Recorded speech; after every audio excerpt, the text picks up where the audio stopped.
Welcome, adventurers. Tonight, beneath the flickering torchlight of our grand hall, we gather to share legendary tales from distant realms, stories of magic, monsters, and mighty heroes, to guide you gently into the realm of dreams.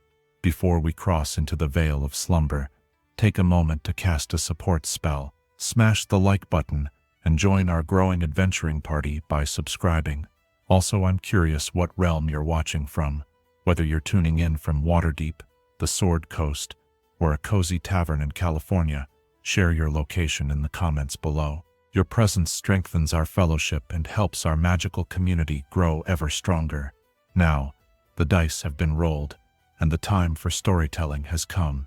Get in a comfortable position, dim the lights, and let the journey begin. Chapter 1. The Light That Burns Within. In the beginning, when the cosmos itself was young, and the boundaries between mortal and divine had not yet hardened into immutable law, there occurred unions that would echo through eternity. These were not mere dalliances of gods with mortals, but profound convergences of celestial essence with the raw potential of mortal souls. From such meetings, rare and wondrous, came forth beings who would forever walk between two worlds, carrying within their very blood the light of heaven itself. The Aasimar, children of divine heritage, touched by the grace of celestial beings, yet bound to the mortal coil by flesh and bone and beating heart. To speak of their origins is to delve into the fundamental nature of existence itself, where the boundary between the sacred and the mundane dissolves like morning mist before the rising sun, long before the great cities rose from dust, before empires carved their names into the annals of time. The celestial courts looked down upon the material plane with eyes that burned with righteous purpose. They saw a world caught in eternal struggle between light and shadow, good and evil, order and chaos, and in their infinite wisdom, or perhaps their infinite sorrow, they chose to intervene, not through divine mandate or heavenly decree, but through the most intimate of connections, blood itself. The first Aasimar were born, not of conquest or divine whim, but of love, a solar's devotion to a mortal priestess whose faith burned brighter than the stars, a planetar's compassion for a warrior who sacrificed everything to protect the innocent, a Deva's gentle guidance of a scholar who sought truth above all worldly treasures. In each case, the celestial essence flowed into mortal form, creating something entirely new, beings who possessed the physical form of mortals, yet carried within them the incorruptible spark of divine light. But such gifts come with prices that few mortals could comprehend. For the Aasimar, from the moment of their first breath, would be forever marked by their heritage. Their eyes might gleam with inner fire, their skin might bear the faint luminescence of starlight, their voices might carry echoes of celestial hymns.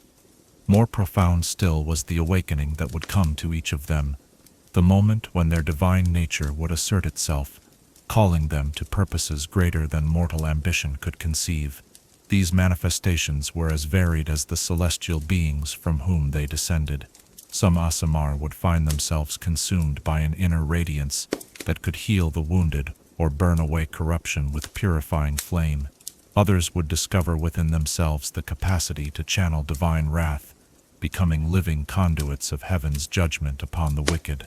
And some, in the darkest twist of fate, would find their celestial heritage twisted by circumstance or choice, their divine light dimmed, or even transformed into something altogether different. The early chronicles speak of Aasimar, who emerged in times of great crisis, as if the very urgency of mortal need could call forth their divine awakening. During the Age of Shadows, when fiendish armies spilled forth from the lower planes to corrupt and devour all they touched, there arose Aasimar, whose mere presence could turn the tide of battle. Their weapons blazed with holy fire, their voices rang with commands that demons could not disobey. Their very existence served as beacons of hope in a world that had nearly surrendered to despair. Yet, for every tale of triumph, there existed darker stories, accounts of Aasimar who buckled under the weight of their divine calling, who found themselves unable to reconcile their mortal hearts with their celestial destiny. Some retreated from the world entirely, seeking solitude in remote monasteries or hidden sanctuaries, where they might wrestle with their nature away from mortal eyes. Others embraced their power with such fervor that they became as terrible as the evils they sought to destroy, their righteous fury consuming not only their enemies, but innocent bystanders caught in the conflagration of their zeal. The burden of divine heritage revealed itself in countless ways. Aasimar children often displayed abilities that frightened their mortal families, spontaneous healing that left no trace of injury, prophetic dreams that proved unnervingly accurate, or moments of divine insight that revealed truths too profound for young minds to comprehend. Many found themselves orphaned not through death, but through fear, abandoned by parents who could not understand or accept what their child had become. Those who survived such early trials often discovered that their celestial nature made them natural leaders among mortals who sought divine guidance. They became priests and paladins, healers and champions, their very presence serving as proof that the gods had not abandoned the mortal realm. Yet this role brought its own torments, for every miracle they performed seemed to distance them further from the simple human connections they craved. How could one form friendships with beings whose lives flickered by like candle flames? How could one find romantic love with mortals who saw divinity rather than personality when they looked upon an Aasimar's face? The celestial courts, for their part, watched their earthbound descendants with complex emotions. Some celestials viewed the Aasimar as living extensions of their own will, divine instruments through which heavenly justice could be administered in the mortal realm. These beings maintained constant contact with their descendants, appearing in dreams and visions to provide guidance, encouragement, or sometimes stern correction when an Aasimar strayed from the path of righteousness. Other celestials took a more distant approach, believing that their descendants must find their own way through the labyrinth of mortal existence. These Aasimar often felt abandoned, carrying the weight of their divine heritage without the comfort of celestial guidance. Some thrived under such circumstances, developing independence and self-reliance that made them formidable champions of good. Others faltered, their celestial light dimming as they struggled to understand their purpose without heavenly instruction. The relationship between Aasimar and their divine guides became one of the most defining aspects of their existence. Unlike mortals who might pray to distant gods and hope for signs of favor, Aasimar possessed direct connections to celestial beings who took active interest in their lives.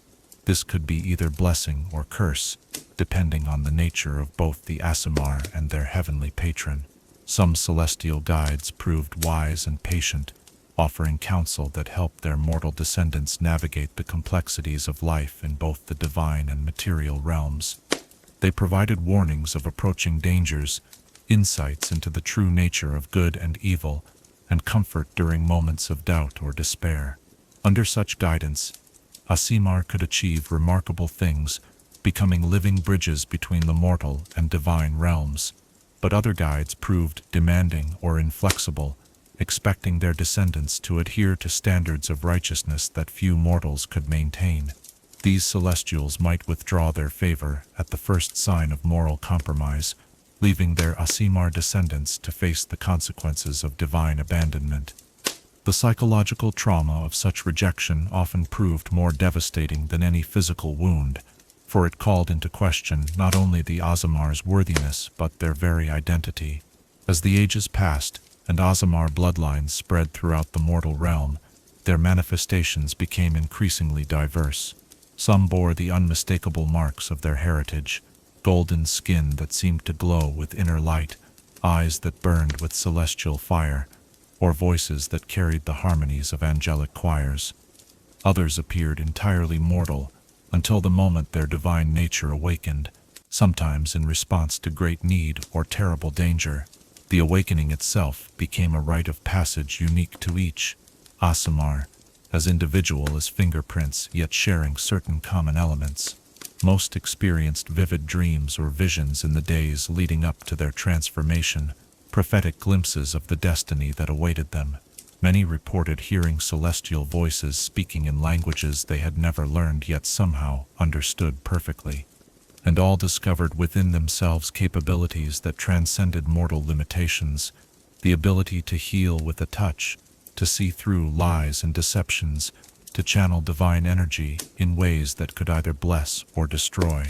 The broader implications of Aasimar existence extended far beyond individual destinies.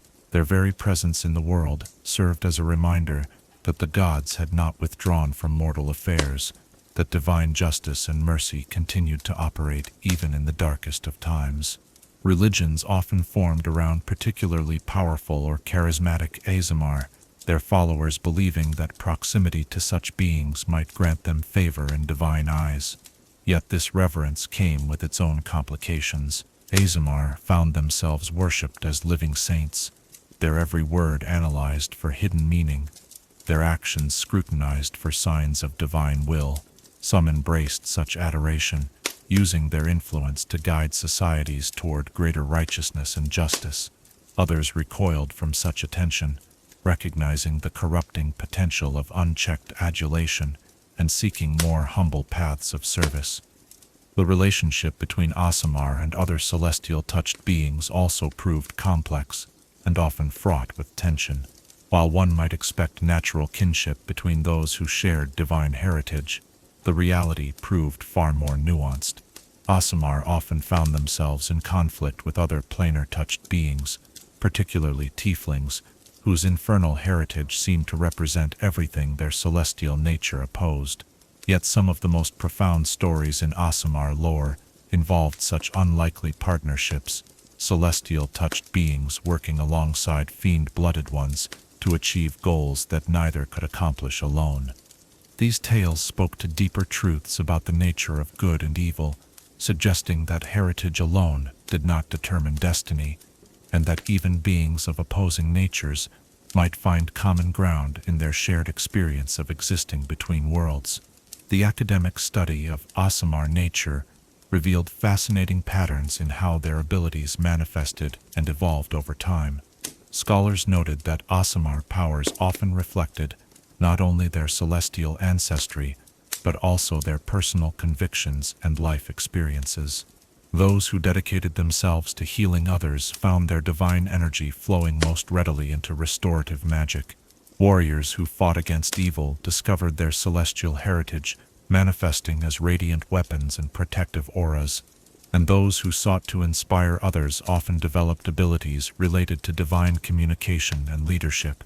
This adaptability suggested that the divine spark within Aasimar was not merely a static inheritance, but a living force that responded to the choices and commitments of its bearer.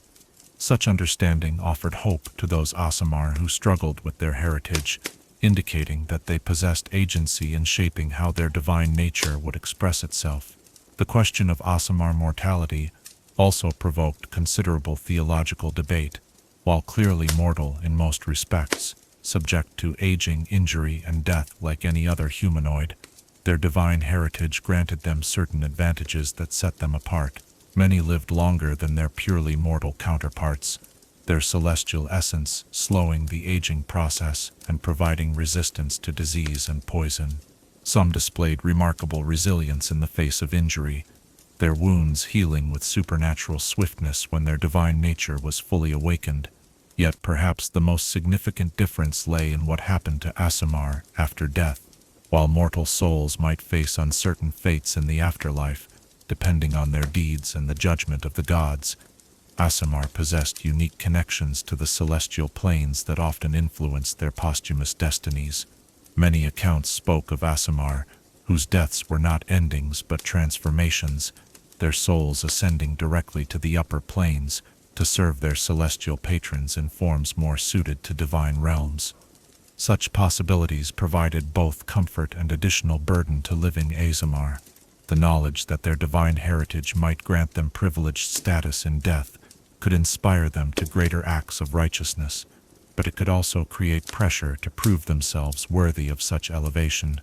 Some Aasimar drove themselves to exhaustion or martyrdom in pursuit of posthumous transformation, while others questioned whether their efforts truly stemmed from virtue or merely celestial ambition. The cultural impact of Aasimar presence varied dramatically across different societies and historical periods.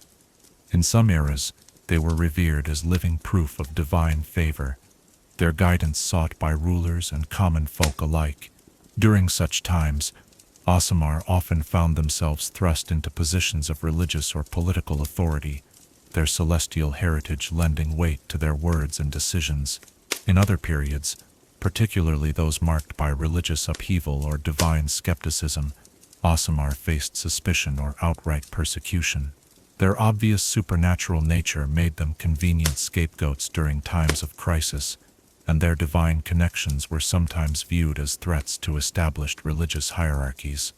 Some religious orders developed specific doctrines regarding Aasimar, either embracing them as divine messengers or condemning them as presumptuous pretenders to celestial authority. The artistic and literary traditions that grew around Aasimar reflected these varying cultural attitudes. Epic poems celebrated their heroic deeds and divine missions, while cautionary tales warned of the pride and isolation that could corrupt even the most righteously intentioned among them. Visual arts often depicted Aasimar in ways that emphasized their otherworldly nature, surrounded by halos of light, bearing wings of pure energy, or standing as bridges between earthly and heavenly realms. These cultural representations, while often beautiful and inspiring, sometimes created unrealistic expectations that real Aasimar struggled to fulfill. The gap between artistic idealization and lived reality became a source of internal conflict for many, who found themselves unable to live up to the perfected images that society projected upon them. As we reflect upon the origins and early manifestations of Aasimar heritage, we encounter fundamental questions about the nature of divinity itself and its relationship to mortal existence. These beings represent neither pure celestial essence nor simple mortal flesh, but something entirely new, a synthesis that challenges our understanding of both divine and mortal nature. Their stories remind us that power, even divine power, brings with it responsibilities that can either elevate or destroy those who bear it. The light that burns within each Aasimar serves as both gift and burden, offering the potential for extraordinary good, while demanding sacrifices that few mortals could comprehend.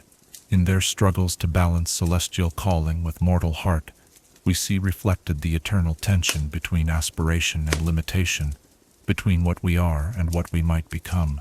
The legacy of the first Aasimar continues to unfold through their descendants, each generation adding new chapters to the ongoing story of divine heritage made manifest in mortal form.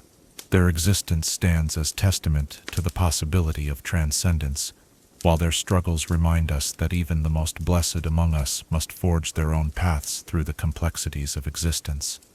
In the end, perhaps the greatest truth about Aasimar is not their divine heritage itself, but how they choose to honor or transform that heritage through the lives they lead and the choices they make. Chapter 2. Touched by Heaven's Fire. Power corrupts, but divine power reveals the truth that was always there, waiting in the shadows of the soul. In the mystical alchemy of celestial heritage, we witness not merely the transmission of supernatural abilities, but the fundamental transformation of mortal essence into something that transcends the boundaries of flesh and spirit. Tonight, we delve into the sacred mechanisms by which heaven's fire passes from divine progenitor to mortal descendant, and the profound awakening that forever alters the trajectory of an Aasimar's existence. To understand how celestial influence shapes Aasimar bloodlines, one must first comprehend the nature of divine essence itself. Unlike mortal blood, which carries merely the physical patterns of heredity, celestial essence exists simultaneously across multiple planes of existence. It is both energy and matter, thought and substance, potential and manifestation. When such essence mingles with mortal form, it creates a resonance that echoes through generations, sometimes lying dormant for decades, before suddenly blazing forth with transformative power. The earliest theological scholars who studied Aasimar phenomena discovered that celestial heritage followed patterns unlike any other form of inheritance. While mortal traits might be predicted through careful observation of ancestral characteristics, divine essence operated according to principles that defied conventional understanding. An Aasimar child might manifest abilities completely unlike those of their celestial ancestor, as if the divine spark within them responded not to genetic predisposition, but to the deepest needs of their soul and the cosmic forces surrounding their birth. The mechanism of celestial inheritance proved to be profoundly influenced by the emotional and spiritual state of both progenitors at the moment of conception.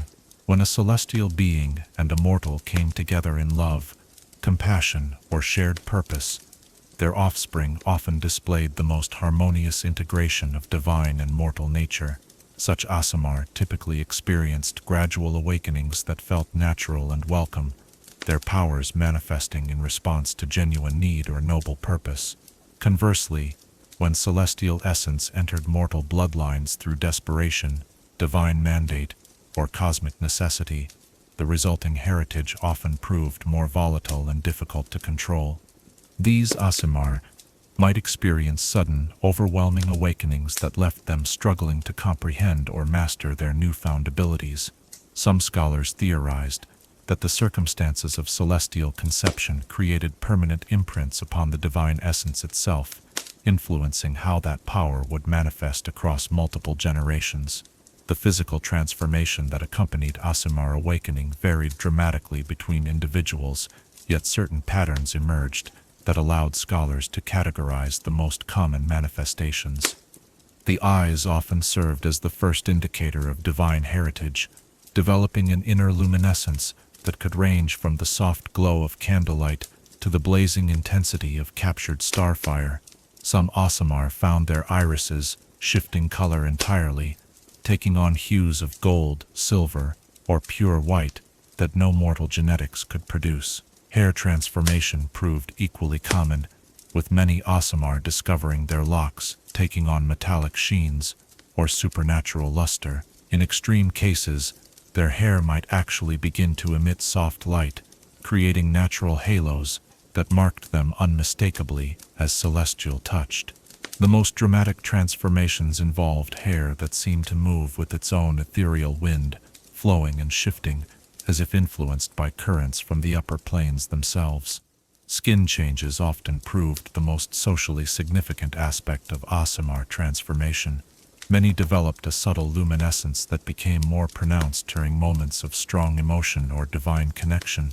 Others found their skin taking on metallic or pearl-like qualities that reflected light in ways that seemed to defy natural law. The most blessed, or cursed, depending on perspective, manifested skin that actually glowed with inner radiance, making concealment of their nature virtually impossible. Voice alteration represented one of the most profound aspects of Aasimar awakening. Many discovered their voices gaining harmonic overtones that resonated with celestial frequencies, creating an almost hypnotic quality that could inspire courage in allies or strike fear into the hearts of evil beings. Some developed the ability to speak in multiple tonal layers simultaneously, as if angelic choirs were echoing their words. The most dramatically affected found their voices capable of producing sounds that existed partially on other planes, creating effects that mortal ears could barely comprehend. The awakening of supernatural senses proved both blessing and curse for newly transformed Aasimar. Many developed the ability to perceive auras of good and evil, seeing the moral alignment of creatures and objects as visible emanations of light or shadow. While invaluable for identifying threats and allies, this ability often proved psychologically overwhelming, forcing Aasimar to confront the moral complexity of the world in ways that few mortals could endure. Some awakened Aasimar discovered they could perceive lies as visible distortions in the air around speakers, while others developed sensitivity to emotional states that allowed them to experience the feelings of everyone around them. The constant bombardment of moral and emotional information drove many newly awakened Aasimar to seek isolation, retreating from society until they could learn to filter and control their enhanced perceptions. The manifestation of divine abilities typically followed the awakening of enhanced senses, often triggered by moments of extreme emotional intensity or moral crisis. The first conscious use of celestial power frequently occurred during situations where the Aasimar witnessed injustice, suffering, or evil that demanded immediate response. In such moments, divine essence would surge through their being, granting them temporary access to abilities they had never possessed and barely understood. These initial manifestations of power often proved chaotic and difficult to control. An Aasimar attempting to heal a wounded companion might accidentally channel too much divine energy, causing painful burning sensations rather than relief. Those trying to produce light in dark situations might create blazing radiance that blinded everyone present. The learning curve for divine power proved steep and often dangerous, not only for the Aasimar themselves, but for anyone around them during their initial struggles with celestial abilities. The emotional cost of awakening created its own category of challenges that many Aasimar struggled to overcome. The sudden awareness of their divine heritage often brought with it an overwhelming sense of responsibility and purpose that could crush unprepared spirits.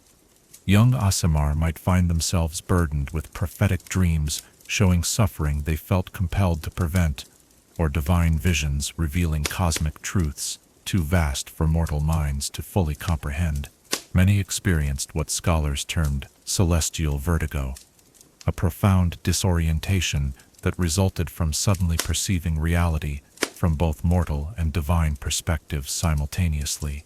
The world they had known as children appeared simultaneously smaller and larger than before, smaller because they could now perceive its place within the vast cosmic order, larger because they had become aware of hidden layers of meaning and significance in every aspect of existence.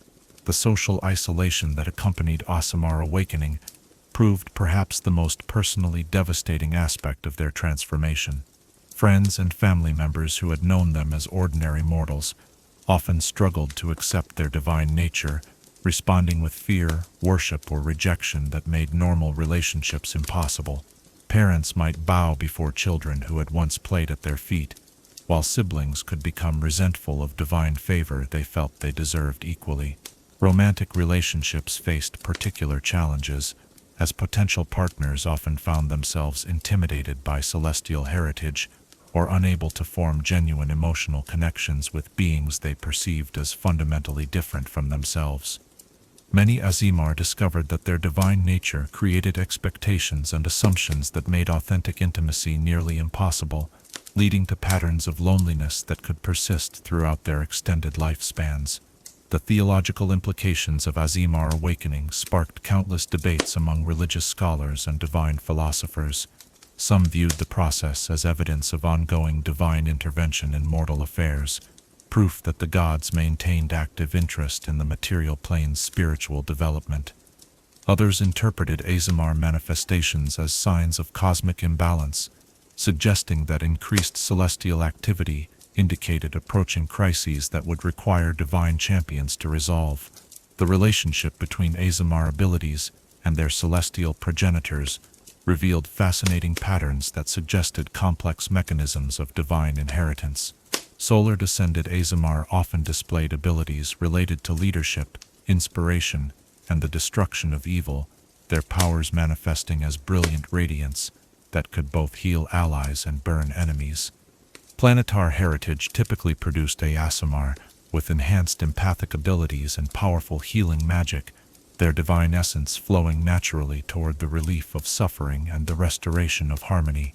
Deva-descended Aasimar frequently developed abilities related to communication and guidance, finding themselves naturally gifted at inspiring others and providing wise counsel. Their powers often manifested through enhanced charisma and the ability to speak directly to the hearts and minds of those around them, making them natural religious leaders and spiritual guides. The environmental factors surrounding Aasimar awakening also proved significant in determining how their abilities would manifest and develop. Those who underwent transformation in places of great holiness often found their powers more stable and easier to control, as if the concentrated divine energy in such locations provided a supportive framework for their developing abilities. Sacred sites, ancient temples, and locations blessed by celestial visitations all seem to facilitate smoother awakenings and more harmonious integration of divine and mortal nature. Conversely, Aasimar, who awakened in areas tainted by evil or corruption, often experienced more violent and unpredictable manifestations of their heritage. The conflict between their emerging divine nature and the malevolent energies surrounding them could create internal struggles that lasted for years, sometimes resulting in permanently unstable control over their celestial abilities. The role of education and mentorship in Aasimar development proved crucial for those fortunate enough to receive proper guidance. Organizations dedicated to training celestial-touched individuals developed sophisticated programs designed to help newly awakened Aasimar understand and control their abilities.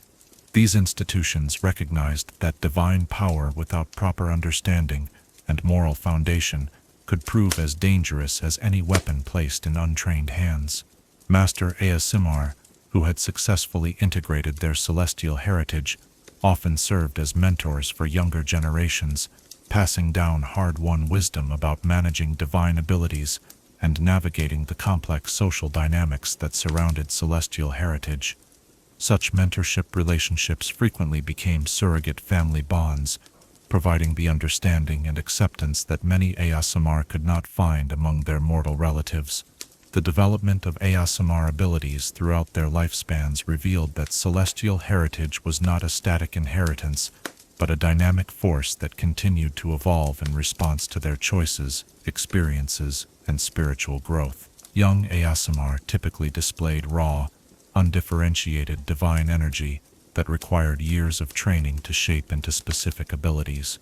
As they matured and gained experience, their powers often became more focused and specialized, reflecting their personal convictions and life missions. The most accomplished Aasimar eventually learned to channel their celestial heritage in ways that transcended simple supernatural abilities, using their divine nature to inspire transformation in others and create lasting positive change in the world around them. These masters of celestial power often became legendary figures whose influence extended far beyond their individual actions, embodying ideals and principles that continued to guide others long after their mortal lives had ended. The relationship between Aasimar awakening and destiny proved one of the most philosophically complex aspects of their existence. Many developed a sense of predestination, feeling that their divine heritage came with specific missions or purposes that they were compelled to fulfill. This sense of cosmic purpose could provide tremendous motivation and direction, but it could also become a source of anxiety and pressure that made normal life choices feel trivial or selfish. Some Aasimar rejected the notion of predetermined destiny, choosing to view their celestial heritage as a gift that expanded their options rather than a burden that limited their choices. These individuals often found greater happiness and personal fulfillment, though they sometimes struggled with guilt over not fully utilizing their divine potential for the greater good. The question of whether Aasimar could lose their celestial heritage through poor choices or moral failure generated considerable theological debate.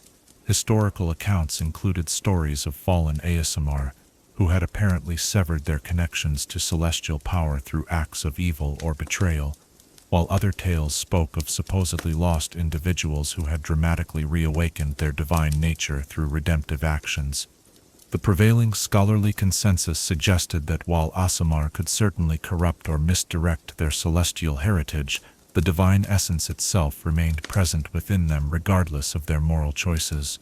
This understanding offered hope for redemption while acknowledging the reality that divine power could be turned toward evil purposes if the bearer chose such a path. As we contemplate the intricate mechanisms by which heaven's fire touches and transforms mortal bloodlines, we are reminded that power, even divine power, is ultimately shaped by the vessel that contains it. The same celestial essence that might create a legendary champion of good in one individual could produce a tragic figure of corruption in another, not because the divine nature itself changes, but because the mortal heart that receives it determines how that power will be expressed. The awakening of Aasimar heritage represents more than mere supernatural transformation. It embodies the eternal tension between potential and actualization, between what we might become and what we choose to be. Nay, in the blazing moment when divine essence first stirs within mortal form, infinite possibilities unfold, yet the ultimate expression of that potential remains dependent upon the character, choices, and commitment of the individual who bears the celestial flame. Through understanding how heaven's fire passes from divine realm to mortal vessel, we gain insight not only into the nature of Aasimar heritage, but into the fundamental relationship between divine will and mortal agency. For in the end, even the gods themselves cannot determine how their gifts will be used. They can only provide the spark and trust that mortal wisdom will kindle it into something worthy of its celestial origin. Chapter 3. Protector, Aasimar, Guardians of the Light. Those who stand as shields between the innocent and the darkness that would devour them must possess hearts strong enough to bear the weight of others' suffering, yet pure enough to resist the corruption that such burden inevitably brings. Among all the manifestations of celestial heritage, none embody this paradox more completely than the protector Aasimar, beings whose very existence serves as a bulwark against the forces of evil, yet who must wrestle daily with the terrible isolation that comes from dedicating one's life to safeguarding those who can never truly understand the price of their protection. The protector Aasimar emerge from bloodlines touched by the most militant of celestial beings, solars who have witnessed the horrors that evil can inflict upon the innocent, planetars whose compassion has been tempered by the necessity of righteous warfare, and ancient Devas, whose gentle guidance has evolved into fierce determination to shield mortals from the predations of darkness. These are not beings born to contemplation or scholarship, but to action, to standing between the innocent and the abyss, regardless of the personal cost. From the moment of their awakening, Protector Aasimar display a fundamental orientation toward defense and guardianship that sets them apart from their celestial-touched kin. Where other Aasimar might struggle to understand their purpose or question the burden of their heritage, protectors possess an instinctive clarity about their role in the cosmic order. They are shields made flesh, armor given consciousness, weapons forged from compassion, and tempered in the fires of righteous purpose. The manifestation of their divine nature follows patterns as ancient as the first celestial's decision to take up arms against evil. Their eyes burn not with the gentle radiance of healing light, but with the fierce gleam of polished steel and purifying flame. Their voices carry the authority of divine command, capable of rallying allies to courage or striking fear into the hearts of those who would harm the innocent. Even their physical bearing transforms as their heritage awakens, their posture straightening with the weight of cosmic responsibility, their movements taking on the precise efficiency of beings trained in the art of protection.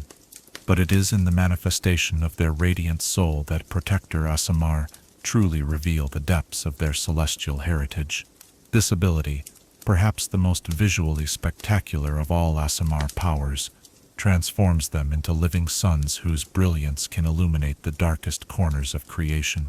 When a Protector Aasimar calls upon their radiant soul, golden wings of pure light unfurl from their shoulders, not physical appendages, but manifestations of divine energy that burn with the intensity of captured starfire. The radiant soul represents more than mere spectacle. It embodies the fundamental nature of protection itself. The light that emanates from an awakened protector does not simply illuminate darkness. It reveals truth, dispels deception, and creates a zone of sanctity within which evil cannot easily operate. Undead creatures recoil from such radiance as if burned by acid. Fiends find their supernatural abilities weakened or negated entirely, and even mortal evildoers discover that lies and deceptions become impossible to maintain in the presence of such purifying light.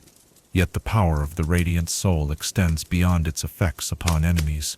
Allies within the glow of a protector's awakened state find themselves filled with supernatural courage and determination. Fear becomes impossible to sustain in the face of such divine radiance. Despair gives way to hope, and even the most grievously wounded discover reserves of strength they never knew they possessed. The protector becomes not merely a warrior, but a beacon of inspiration that can turn the tide of entire battles through the sheer force of their presence. The development of combat abilities among Protector Aasimar follows patterns that speak to their divine purpose. Many discover an innate affinity for weapons and armor that seems to transcend normal training, as if their celestial heritage grants them access to the accumulated martial wisdom of ages. Swords feel perfectly balanced in their hands, shields seem to move of their own accord to intercept attacks, and armor fits their forms as if crafted by divine artisans specifically for their use. More profound still is their ability to consecrate their weapons with celestial energy, transforming ordinary steel into implements of divine justice. A protector's blade does not merely cut flesh, it sears evil itself, leaving wounds that resist healing through dark magic and causing agony to creatures of supernatural malevolence that exceeds any physical injury. Their arrows trail light as they fly, their hammers ring with celestial harmonies upon impact, and their shields reflect not only physical attacks but the malevolent intent behind them. The strategic minds of Protector Aasimar often display an almost supernatural understanding of battlefield dynamics and defensive positioning. They seem to possess an intuitive grasp of where attacks will come from, how to position themselves for maximum protective effect, and when to strike to neutralize threats most efficiently. This tactical awareness extends beyond personal combat to encompass the protection of others, allowing them to coordinate defensive efforts and anticipate dangers before they fully manifest. Yet perhaps the most remarkable aspect of Protector Aasimar abilities lies in their capacity to extend their protective nature to others through divine blessing and enhancement. A touch from their hands can grant temporary protection against evil magic. Their spoken prayers can create wards that shield entire communities from supernatural threats, and their presence alone can consecrate areas to make them sanctuaries against dark forces. The legendary Protector Aasimar of history illuminate the heights to which such dedication can rise, yet also reveal the tragic costs of such unwavering commitment to the protection of others. Valorith the Lightbringer stood alone against an army of fiends that threatened to overrun the city of El Chirel, his radiant soul blazing so brightly that witnesses claimed it could be seen from miles away. For 3 days and nights he held the gates alone, his divine light preventing the demons from advancing while the city's defenders regrouped and reinforced their positions. When relief finally arrived, they found Valorith still standing at his post, his armor blackened and cracked, his weapons notched and dulled, but his divine radiance undiminished. Yet the toll of maintaining such intensity of divine power for so long had aged him decades in those 3 days. His hair turned white as snow, his face lined with exhaustion that no amount of rest could fully heal. He had saved the city, but at the cost of years of his own life, a trade he claimed he would make again without hesitation. Seraphina Dawnward exemplified another aspect of Protector dedication, the willingness to sacrifice not merely life, but everything that made life worth living in service to others. Born to a noble family in the great trading city of Waterdeep, she could have lived a life of comfort and privilege. Instead, when her celestial heritage awakened, she renounced her inheritance and devoted herself to protecting the city's most vulnerable citizens, the orphans, the destitute, and the forgotten. For 40 years, Seraphina patrolled the worst districts of Waterdeep, her radiant soul serving as a beacon of hope in places where despair had taken root like a cancer. She never married, never accumulated wealth, never sought recognition or reward for her countless acts of heroism. When she finally fell in battle against a cult that was sacrificing street children to summon demons, her funeral was attended by thousands whose lives she had touched. Yet she died alone, as protectors so often do, with no one beside her but the enemies she died defeating. The weight of constant vigilance creates its own form of suffering that few outside the Protector calling can comprehend. These Aasimar learn to sleep lightly, always ready to respond to threats that might emerge without warning. They develop an almost obsessive awareness of their surroundings, constantly scanning for dangers that others cannot perceive. Even in moments of peace, they remain tense with readiness, unable to fully relax because they know that their moment of inattention might cost innocent lives. This hypervigilance often makes normal relationships impossible to maintain. Friends and family members grow frustrated with the protector's inability to simply enjoy peaceful moments, their tendency to see potential threats in every shadow, their reluctance to engage in activities that might take them away from their protective duties. Romantic relationships face particular challenges, as few mortals can understand or accept the reality that they will always come second to the protector's greater calling. The psychological toll of witnessing constant suffering and evil creates another layer of burden that Protector Aasimar must bear. They see the worst of mortal nature, with a clarity that their divine heritage makes impossible to ignore or rationalize away. They encounter cruelty, betrayal, and corruption in their most naked forms, yet must maintain their compassion and dedication to protecting even those who prove unworthy of such sacrifice. Many Protector Aasimar develop what scholars term guardian's grief, a profound sadness that comes from seeing too much suffering and being unable to prevent all of it despite their divine gifts. They blame themselves for every innocent death they could not prevent, every act of evil they failed to stop, every moment of suffering they could not ease. This self-imposed guilt can become crippling, driving some protectors to increasingly desperate and dangerous attempts to prove themselves worthy of their celestial heritage. The relationship between Protector Aasimar and their celestial guides often reflects the militant nature of their calling. Their divine patrons tend to be direct and demanding, offering clear guidance about threats to be faced and evils to be confronted. Unlike the gentle suggestions that might guide other Aasimar, protectors often receive commands that brook no hesitation or debate, visions of innocence in danger, divine imperatives to take up arms against specific evils, or prophecies of catastrophes that only their intervention can prevent. Such clear guidance can be both blessing and curse. Protector Aasimar rarely struggle with uncertainty about their purpose or question whether their actions align with divine will. They know with crystalline clarity what they are meant to do and why their calling matters to the cosmic order. Yet this certainty comes at the cost of personal agency and the freedom to choose their own path through life. Some Protector Aasimar eventually come to resent the narrowness of their calling, feeling trapped by the very clarity of purpose that once gave their lives meaning. They begin to question whether their role as guardians represents genuine service to the divine, or merely cosmic slavery dressed in the language of righteousness. Such doubts can lead to spiritual crises that shake the foundations of their identity and threaten to sever their connection to their celestial heritage entirely.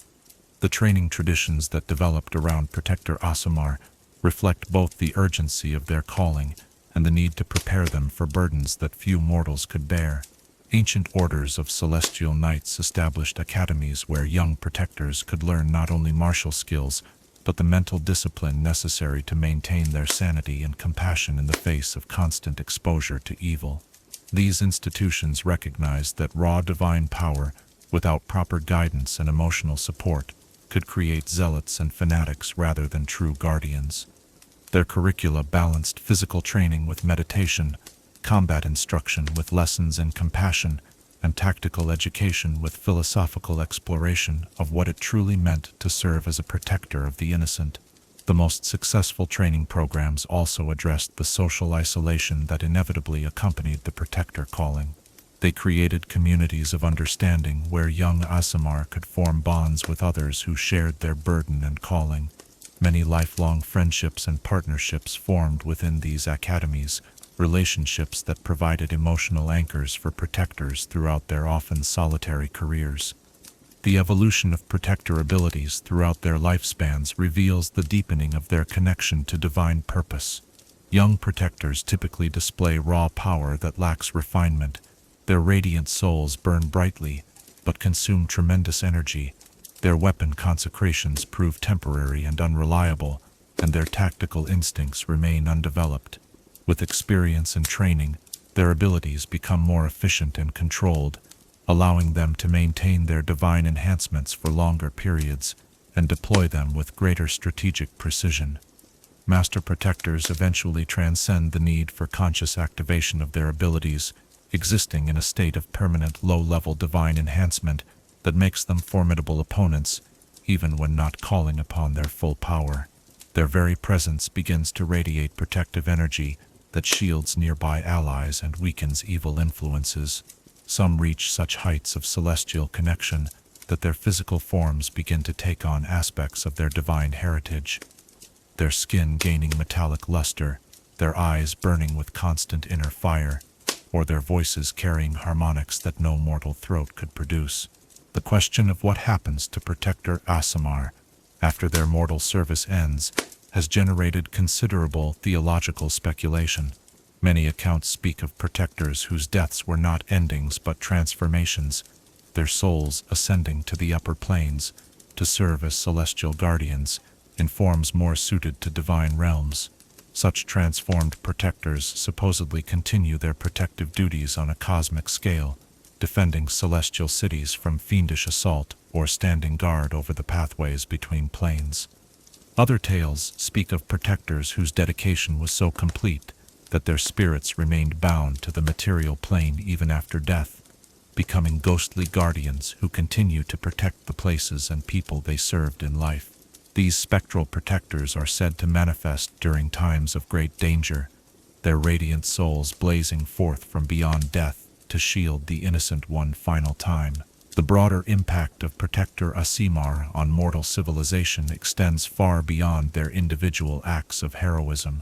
Their very existence serves as proof that good can triumph over evil, that protection is possible even in the darkest of times. Stories of their deeds inspire mortals to acts of courage and selflessness, creating ripple effects that spread far beyond the immediate scope of their actions. Religious orders often form around the memory of particularly legendary protectors, their teachings and methods preserved and passed down to new generations of would-be guardians. These organizations serve as beacons of hope in dark times, reminding mortals that divine protection has not been withdrawn from the world, and that heroes can arise when they are most needed. Yet the influence of Protector Aasimar also creates expectations and dependencies that can prove problematic for mortal societies. Communities that have been defended by such beings sometimes lose the ability or will to protect themselves, becoming passive recipients of divine protection rather than active participants in their own defense. When protectors die or move on to other callings, such communities can find themselves tragically vulnerable to threats they never learned to face alone. The relationship between Protector Aasimar and other types of heroes reveals interesting dynamics that speak to the nature of protection itself. Protectors often work well with paladins and clerics who share their dedication to righteous causes, though their divine heritage can sometimes create tension with mortals who resent the apparent ease with which Aasimar access celestial power. More complex relationships develop with heroes whose methods differ from the Protector's straightforward approach to confronting evil. Rogues who rely on stealth and deception, bards who prefer manipulation and social influence, or wizards who see knowledge as the ultimate weapon, all may find themselves at odds with protectors whose instincts favor direct action and clear moral choices. Yet some of the most legendary heroic partnerships in history have involved Protector Aasimar learning to work with allies whose approaches complement rather than mirror their own. Such collaborations often produce results that neither could achieve alone, combining the Protector's unwavering courage and divine power with the unique skills and perspectives that other heroes bring to the struggle against darkness. As we reflect upon the nature of Protector Aasimar and their role as guardians of the light, we encounter fundamental questions about the nature of protection itself and the price that must be paid to maintain safe havens in a dangerous world. These beings embody the highest ideals of selfless service, yet their lives often become studies in isolation and sacrifice that few would willingly embrace. Their stories remind us that protection is not a passive state, but an active choice that must be renewed daily through courage, vigilance, and the willingness to place others' needs above one's own desires. The radiant souls that mark them as champions of the divine serve not merely as weapons against evil, but as beacons of hope that remind us all that darkness, no matter how deep, cannot extinguish the light of determined righteousness. In the end, perhaps the greatest truth about Protector Aasimar lies not in their divine abilities or their heroic deeds, but in their unwavering choice to stand as shields between the innocent and the darkness. Knowing full well the cost of such dedication, they teach us that true strength lies not in the power to destroy evil, but in the courage to endure the burden of protecting good, even when that burden threatens to crush the very soul that bears it. Chapter 4. Scourge, Aasimar, Divine Retribution. Justice without mercy becomes vengeance, yet mercy without justice enables evil to flourish unchecked. And in this terrible balance between compassion and wrath lies the burden of those chosen to serve as heaven's executioners. Among all manifestations of celestial heritage, none walk a more perilous path than the Scourge Aasimar, beings whose divine nature burns not with the protective radiance of guardians, but with the consuming fire of divine judgment itself. They are the storm that follows calm, the reckoning that evil has long postponed, the price that wickedness must eventually pay when patience reaches its end. The origins of Scourge Aasimar lie in the darkest chapters of cosmic history, born from bloodlines touched by celestial beings who have witnessed atrocities too heinous for mercy, evil too entrenched for gentle correction. These are descendants of solars who have seen entire worlds consumed by demonic corruption, planetars who have watched as tyrants ground millions beneath their heels, and ancient Devas whose compassion has been transformed into righteous fury by exposure to suffering beyond mortal comprehension. Unlike their protector kin, who are called to shield the innocent, Scourge Aasimar exists to punish the guilty. Their divine heritage manifests not as armor against darkness, but as weapons forged from the very essence of divine wrath. They are beings born to burn away corruption wherever it takes root, to serve as the inevitable consequence that evil cannot escape, no matter how cleverly it hides or how long it delays its reckoning. The awakening of a Scourge Aasimar follows patterns that distinguish them unmistakably from other celestial-touched beings.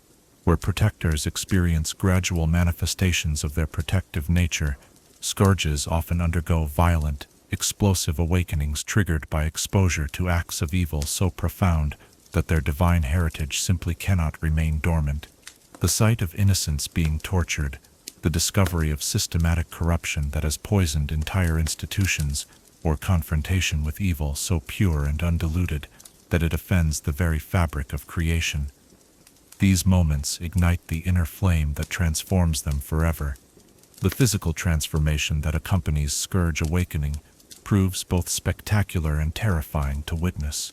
Their eyes do not merely glow with divine light, they burn with inner fire that seems to consume and recreate itself in endless cycles of destruction and renewal. Their skin takes on a radiance that speaks not of gentle illumination, but of metal heated to the point of incandescence, beautiful yet dangerous to approach too closely. Even their hair may begin to move as if stirred by furnace winds, flickering with ember-like highlights that hint at the inferno contained within their mortal forms. But it is in the manifestation of their radiant consumption that Scourge Aasimar reveal the true nature of their divine calling. This ability, the dark mirror of the Protector's radiant soul, transforms them into living vessels of divine vengeance, whose very presence becomes unbearable to creatures of evil. When a Scourge calls upon their full power, they do not sprout wings of light as protectors do. Instead, they become wreathed in flames that burn without consuming their own flesh, while reducing evil to ash and memory. The radiant consumption represents divine justice made manifest in its most terrible and beautiful form. The fires that surround an awakened Scourge do not burn indiscriminately. They respond to the moral nature of their targets with supernatural precision. Evil creatures find themselves consumed by agony that transcends physical pain, their very essence burning away layer by layer, until nothing remains but purified ashes. Yet innocent beings can walk through the same flames unharmed, feeling only gentle warmth that speaks of divine protection rather than destruction. The psychological experience of channeling radiant consumption proves both exhilarating and terrifying for Scourge Aasimar themselves. In those moments of divine manifestation, they become vessels for cosmic justice that operates on scales beyond mortal comprehension. They feel the weight of every unpunished crime, every uncorrected injustice, every act of evil that has gone unanswered flowing through their consciousness. The sensation of serving as the instrument through which divine balance is restored can be addictive in its intensity, yet the knowledge of the destruction they wreak through their own hands can prove psychologically devastating. The development of combat abilities among Scourge Aasimar follows patterns that reflect their role as divine instruments of retribution. Many discover an innate understanding of their enemies' weaknesses and vulnerabilities, as if their celestial heritage grants them access to divine knowledge of how evil can be most efficiently destroyed. Their weapons become extensions of their burning will, channeling the same consuming fire that surrounds their awakened forms into focused instruments of divine judgment. A scourge's blade does not merely cut, it burns with the intensity of stellar cores, leaving wounds that sear not only flesh, but the very soul of evil beings. Their arrows trail fire that can ignite the guilt within their targets' hearts, causing psychological anguish that exceeds any physical injury. Even their unarmed strikes can channel enough divine heat to reduce armor to molten slag and leave handprints burned permanently into stone and steel. The tactical instincts of Scourge Aasimar prove fundamentally different from those of their protector cousins. Where protectors think defensively, positioning themselves to shield others from harm, Scourges think in terms of elimination and purification. They identify the sources of corruption and move to destroy them with single-minded determination that can appear ruthless to observers who do not understand the cosmic necessity of their actions. This offensive orientation often puts Scourge Aasimar at odds with more cautious allies who prefer to minimize casualties and seek diplomatic solutions to conflicts. The Scourge's instinct to burn away evil at its roots can conflict with strategies that attempt to redeem or reform evildoers, leading to tensions within adventuring parties and military units that must be carefully managed to prevent catastrophic disagreements. The legendary Scourge Aasimar of history reveal both the necessity and the terrible cost of serving as instruments of divine vengeance. Azrael the Purifier rose to prominence during the reign of the tyrant King Malachar, whose depravities had grown so extreme that even his own nobles began to whisper of divine retribution. For 7 years, Malachar had ruled through torture and terror, his dungeons filled with innocents whose only crime was failure to show sufficient enthusiasm for his increasingly deranged edicts. When Azrael's awakening finally came, triggered by witnessing the public execution of children whose parents had dared to question the king's policies, the transformation shook the very foundations of the royal palace. His radiant consumption blazed forth with such intensity that witnesses claimed the stone walls themselves began to weep from the heat. He walked through the palace like a living inferno, his divine fire consuming only those who bore the stain of innocent blood while leaving servants and guards unharmed.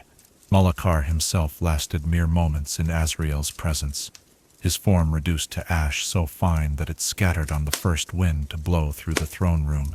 Yet the psychological toll of serving as the instrument of such complete destruction left marks upon Azrael that never fully healed. He spent the remaining decades of his life in self-imposed exile, haunted by the memory of the king's final screams and the knowledge that his divine heritage had made him a killer of such efficiency that even righteous cause could not fully assuage his guilt. Seraphiel Stormborn embodied a different aspect of Scourge calling, the terrible burden of being chosen to destroy those whom one had once loved. Born to a family of respected merchants in the great city of Baldur's Gate, she lived an ordinary life until the day she discovered that her beloved uncle had been selling children to slavers who trafficked them to the 9 hells for use in diabolic rituals. The horror of this revelation triggered her awakening with such violence that it nearly destroyed her family's entire estate. Her radiant consumption blazed forth in the midst of a family gathering, instantly killing her uncle and 2 cousins who had been complicit in his crimes, while leaving her parents and siblings physically unharmed. but psychologically shattered by witnessing such divine judgment enacted by their own daughter.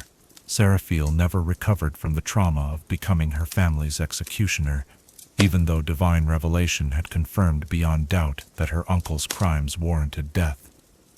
She spent the rest of her life seeking redemption through service to others, yet always carried within herself the terrible knowledge that her celestial heritage could turn her into an instrument of destruction against anyone who crossed the moral lines that her divine nature could not tolerate. The internal flame that burns within every Scourge Aasimar represents both the source of their power and the greatest threat to their sanity and humanity. Unlike the controlled radiance of protector abilities, the fire of divine retribution proves volatile and demanding, requiring constant vigilance to prevent it from consuming its bearer along with their intended targets. This flame responds to the Scourge's emotional state, growing hotter and more dangerous when they encounter evil or witness injustice, yet also flaring unpredictably during moments of stress, anger, or despair. Many Scourge Aasimar develop elaborate meditation techniques and emotional control methods designed to manage their inner fire and prevent accidental manifestations of their destructive abilities. These practices often become all-consuming obsessions, as the consequences of losing control even momentarily can prove catastrophic for both the Scourge and anyone unfortunate enough to be nearby during such lapses. The social isolation that accompanies Scourge nature proves even more profound than that experienced by other Aasimar. While protectors may inspire awe and gratitude, Scourges inspire fear even among those who recognize the necessity of their calling. People instinctively recoil from beings whose very nature embodies the promise of divine punishment, creating barriers to normal relationships that few Scourges ever successfully overcome. Romantic relationships face particular challenges, as potential partners must grapple with the reality that their beloved literally embodies divine wrath and could theoretically become their destroyer if they ever crossed certain moral boundaries. The knowledge that one's lover possesses the power and divine mandate to serve as judge, jury, and executioner creates psychological dynamics that make genuine intimacy nearly impossible to achieve. The relationship between Scourge Aasimar and their celestial guides often proves more complex and troubling than those experienced by other types of celestial-touched beings. Their divine patrons tend to be beings who have themselves been scarred by exposure to cosmic-level evil, angels whose compassion has been tempered by necessity, celestials whose mercy has been educated by witnessing the consequences of allowing wickedness to flourish unchecked. These guides often communicate through visions of suffering that demands response, prophetic dreams that reveal hidden evils requiring purification, or direct commands that leave no room for hesitation or moral qualms. Such guidance can provide clarity of purpose, but often comes at the cost of emotional well-being, as Scourges find themselves constantly exposed to revelations of corruption and evil that most mortals never have to confront. Some Scourge Aasimar eventually begin to question whether their celestial guides truly have their best interests at heart, or whether they have become mere tools in cosmic conflicts whose scope and purpose remain beyond mortal understanding. Such doubts can lead to spiritual crises that threaten to sever their connection to divine power entirely, yet may also represent necessary steps toward developing the independent moral judgment that prevents them from becoming mere instruments of destruction. The training traditions developed around Scourge Aasimar reflect both the necessity of their calling and the dangers inherent in their nature. Ancient orders of divine justice established hidden academies where young Scourges could learn to control their abilities while developing the moral framework necessary to wield such power responsibly. These institutions recognized that raw destructive force, without proper guidance and ethical foundation, could create monsters rather than agents of justice. The curricula of such academies balanced instruction in the controlled application of divine fire with intensive philosophical education about the nature of justice, mercy, and moral judgment. Students learned not only how to channel their destructive abilities effectively, but when such power should be used, and perhaps more importantly, when it should be restrained, despite every instinct demanding action. These training programs also addressed the psychological support that scourges required to maintain their sanity while serving as instruments of divine vengeance. They created communities of understanding where young Aasimar could share the burden of their calling with others who truly comprehended the weight of serving as heaven's executioners. Many of the most successful scourges in history formed lifelong bonds during their academy years, relationships that provided emotional anchors throughout careers that might otherwise have driven them to madness or despair. The evolution of scourge abilities throughout their lifespans reveals a pattern of increasing power accompanied by growing psychological strain. Young scourges typically display explosive but uncontrolled manifestations of divine fire that require years of training to refine into precise instruments of justice. As they mature and gain experience, their abilities become more efficient and selective, allowing them to target specific evils while minimizing collateral damage to innocent bystanders. Master scourges eventually achieve such fine control over their divine fire that they can burn away moral corruption while leaving physical form intact, purifying evil beings by destroying the wickedness within them while preserving whatever goodness might remain. This represents the highest expression of scourge ability, the power to serve as instruments of redemption rather than mere destruction. Yet this mastery comes at a terrible price, as the psychological toll of constantly channeling divine judgment eventually begins to consume the scourge from within. Many of the most accomplished practitioners report feeling increasingly disconnected from their own humanity, as if the divine fire that grants them such power is slowly burning away everything that once made them mortal. Some describe themselves as becoming hollow vessels through which cosmic justice flows, retaining consciousness and will but losing the capacity for joy, love, or simple human pleasure. The question of what happens to Scourge Aasimar after their mortal service ends generates considerable theological debate and speculation. Some accounts speak of scourges whose accumulated service as instruments of divine vengeance eventually transforms them into beings of pure divine fire, ascending to the upper planes to serve as cosmic forces of purification on scales that transcend individual worlds or even entire planes of existence. Other tales describe scourges whose accumulated psychological trauma from serving as divine executioners leads to spiritual fragmentation that prevents normal afterlife progression. These broken souls supposedly remain trapped between planes, neither fully mortal nor truly divine, doomed to wander cosmic boundaries as living reminders of the price that even righteous vengeance exacts upon those who wield it. The broader impact of Scourge Aasimar upon mortal civilization proves both beneficial and deeply unsettling. Their existence serves as proof that evil will eventually face consequences, that divine justice operates even when mortal systems fail, and that corruption cannot hide forever from cosmic judgment. This knowledge provides comfort to the oppressed and serves as a deterrent to those who might otherwise embrace wickedness without fear of retribution. Yet the presence of beings who embody divine vengeance also creates anxiety and paranoia within societies that harbor guilty secrets or systemic corruption. The knowledge that Scourge Aasimar exist and might manifest anywhere creates pressure for moral reform, but it can also lead to witch hunts and persecution of the innocent as communities attempt to purge themselves of potential targets for divine wrath.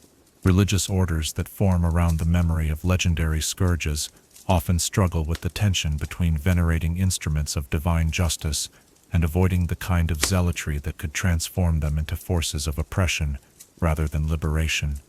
The most successful of these organizations focus on the scourge ideal of precise, targeted justice, while rejecting the broader applications of divine wrath that could justify persecution of the merely imperfect rather than the truly evil. The relationship between Scourge Aasimar and other heroes reveals fascinating dynamics about the nature of justice and the methods by which evil should be confronted. Scourges often find themselves in philosophical conflict with heroes who prefer redemption to destruction, rehabilitation to retribution, or mercy to justice. These disagreements can create significant tension within adventuring parties and allied forces, as fundamentally different approaches to confronting evil come into conflict. Yet some of the most effective heroic partnerships in history have involved scourges learning to work with allies whose methods complement their own destructive abilities. Protector Aasimar can provide the defensive capabilities that allow scourges to focus entirely on offensive action, while clerics and paladins can offer healing and support that helps scourges maintain their humanity despite the psychological toll of their calling. Perhaps most importantly, heroes who specialize in redemption and rehabilitation can work alongside scourges to ensure that divine justice serves the cause of ultimate good rather than mere destruction. Such partnerships allow for the precise application of divine vengeance against truly irredeemable evils, while preserving the possibility of mercy for those whose corruption has not yet consumed their capacity for redemption. As we contemplate the nature of Scourge Aasimar and their role as instruments of divine retribution, we confront fundamental questions about the relationship between justice and mercy, the necessity of destruction in service of greater good, and the price that individuals must pay to serve as agents of cosmic balance. These beings embody the terrible truth that some evils cannot be reformed or contained, but must be utterly destroyed if good is to flourish. Their stories remind us that justice without enforcement becomes mere wishful thinking, that mercy without boundaries enables cruelty to flourish, and that sometimes the most loving act is the complete destruction of that which threatens the innocent. Yet they also warn us of the psychological and spiritual costs of wielding such power, demonstrating that even righteous vengeance can consume those who serve as its instruments. In the end, perhaps the greatest lesson of the Scourge Aasimar lies not in their capacity for destruction, but in their sacrifice of personal happiness and peace for the greater good of cosmic justice. They teach us that maintaining moral order sometimes requires individuals willing to bear burdens that would crush ordinary souls, and that the price of divine justice may ultimately be paid, not by the evil it destroys, but by the good it transforms in the very act of wielding such terrible and necessary power. Chapter 5. Fallen Aasimar, Heaven's Lost Children. The greatest tragedy is not that mortals fall to corruption, for they were born with the capacity for evil dwelling within their hearts, but that even beings touched by divine grace can lose their way so completely that the very light meant to guide them becomes the darkness that consumes them. Among all the sorrows that echo through the chronicles of celestial heritage, none cuts deeper than the fall of the Aasimar, those children of heaven who have turned away from their divine calling and embraced the very shadows their nature was meant to banish. They stand as living proof that neither blood nor blessing can guarantee salvation, and that the choice between light and darkness remains always and forever a matter of individual will. The phenomenon of fallen Aasimar challenges every assumption about the nature of divine heritage and moral destiny. If beings literally touched by celestial essence can embrace evil, what hope remains for ordinary mortals who must struggle against corruption without such advantages? Yet perhaps this very question reveals the deeper truth, that moral choice derives its meaning precisely from the possibility of choosing wrongly, and that even the most blessed among creation must earn their salvation through conscious decision rather than inherited privilege. The pathways to fall prove as varied as the Aasimar who walk them, yet certain patterns emerge that illuminate the fundamental vulnerabilities inherent in celestial heritage itself. Many falls begin not with grand gestures of rebellion against divine will, but with small compromises made in service of apparently noble goals. The protector who uses increasingly ruthless methods to defend the innocent, the scourge who begins to enjoy the act of destruction beyond its necessity for justice, the guide who manipulates others for their own supposed good. Each represents a single step down a path that leads inevitably to darkness. Pride proves perhaps the most common catalyst for Aasimar corruption, as their divine heritage creates expectations and assumptions that can become sources of spiritual poison.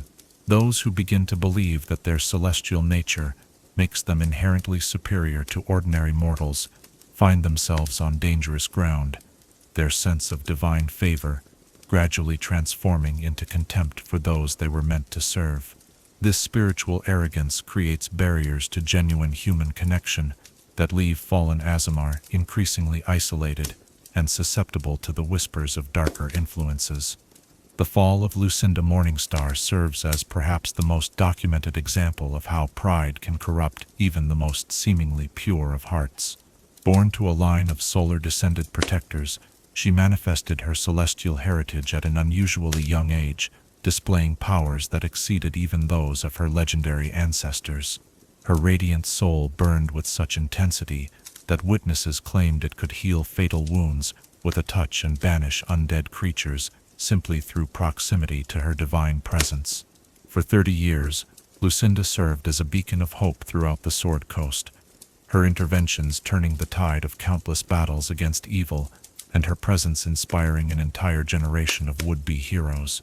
Cities competed for the honor of hosting her, nobles offered vast fortunes for her protection, and common folk spoke her name with the same reverence typically reserved for acknowledged saints. Yet it was precisely this adoration that began to poison her celestial nature.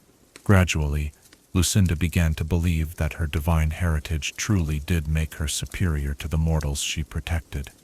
She started making decisions for others without consulting their wishes, convinced that her celestial wisdom necessarily exceeded their mortal understanding.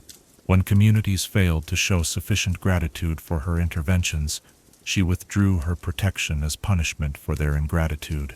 The transformation accelerated when she encountered resistance to her increasingly authoritarian methods.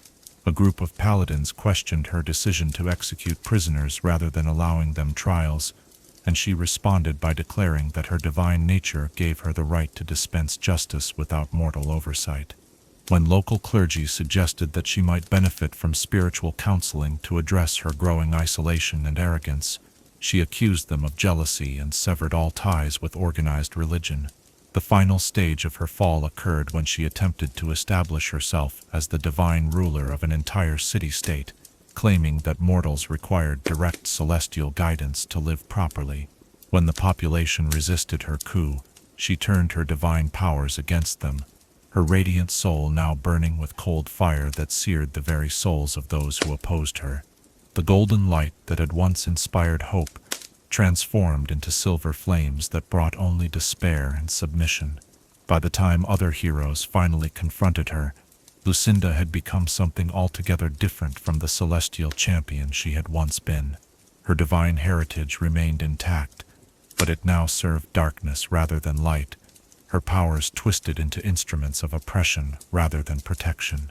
Her defeat required the combined efforts of 3 different heroic companies and left scars upon the city she had tried to rule that persisted for generations. Despair represents another common pathway to corruption among Aasimar, particularly those whose divine callings expose them to suffering and evil on scales that mortal psychology struggles to process. The weight of constant exposure to horror, combined with the apparent futility of their efforts to create lasting change, can gradually erode their faith in the possibility of redemption and the ultimate triumph of good over evil. The tragedy of Marcus Shadowheart illustrates how even the most compassionate of natures can be corrupted by accumulated grief and disillusionment. As a Scourge Aasimar called to serve in the war-torn borderlands between several hostile nations, he witnessed atrocities that would have broken lesser spirits immediately. For years he channeled his divine fire against raiders, slavers, and warmongers, his radiant consumption purifying evil wherever he found it. Yet each victory proved temporary, each act of justice merely clearing space for new horrors to take root. Children he saved from slavers grew up to become raiders themselves. Communities he liberated from tyrants fell to new oppressors within months of his departure. Evil seemed to regenerate faster than he could destroy it, like a hydra whose heads multiplied with each stroke of his divine blade. The breaking point came when he discovered that a group of war orphans he had placed in the care of a seemingly charitable monastery had been sold to demon cultists for use in ritual sacrifices. The revelation that even his most careful efforts to do good could be subverted by hidden corruption shattered something fundamental within his spirit. If his divine powers could not even protect the innocent from those who claimed to serve the same causes he fought for, what hope remained for any meaningful victory against evil? Marcus's fall began with the decision to abandon his calling entirely, retreating from the world to avoid further disappointment and betrayal.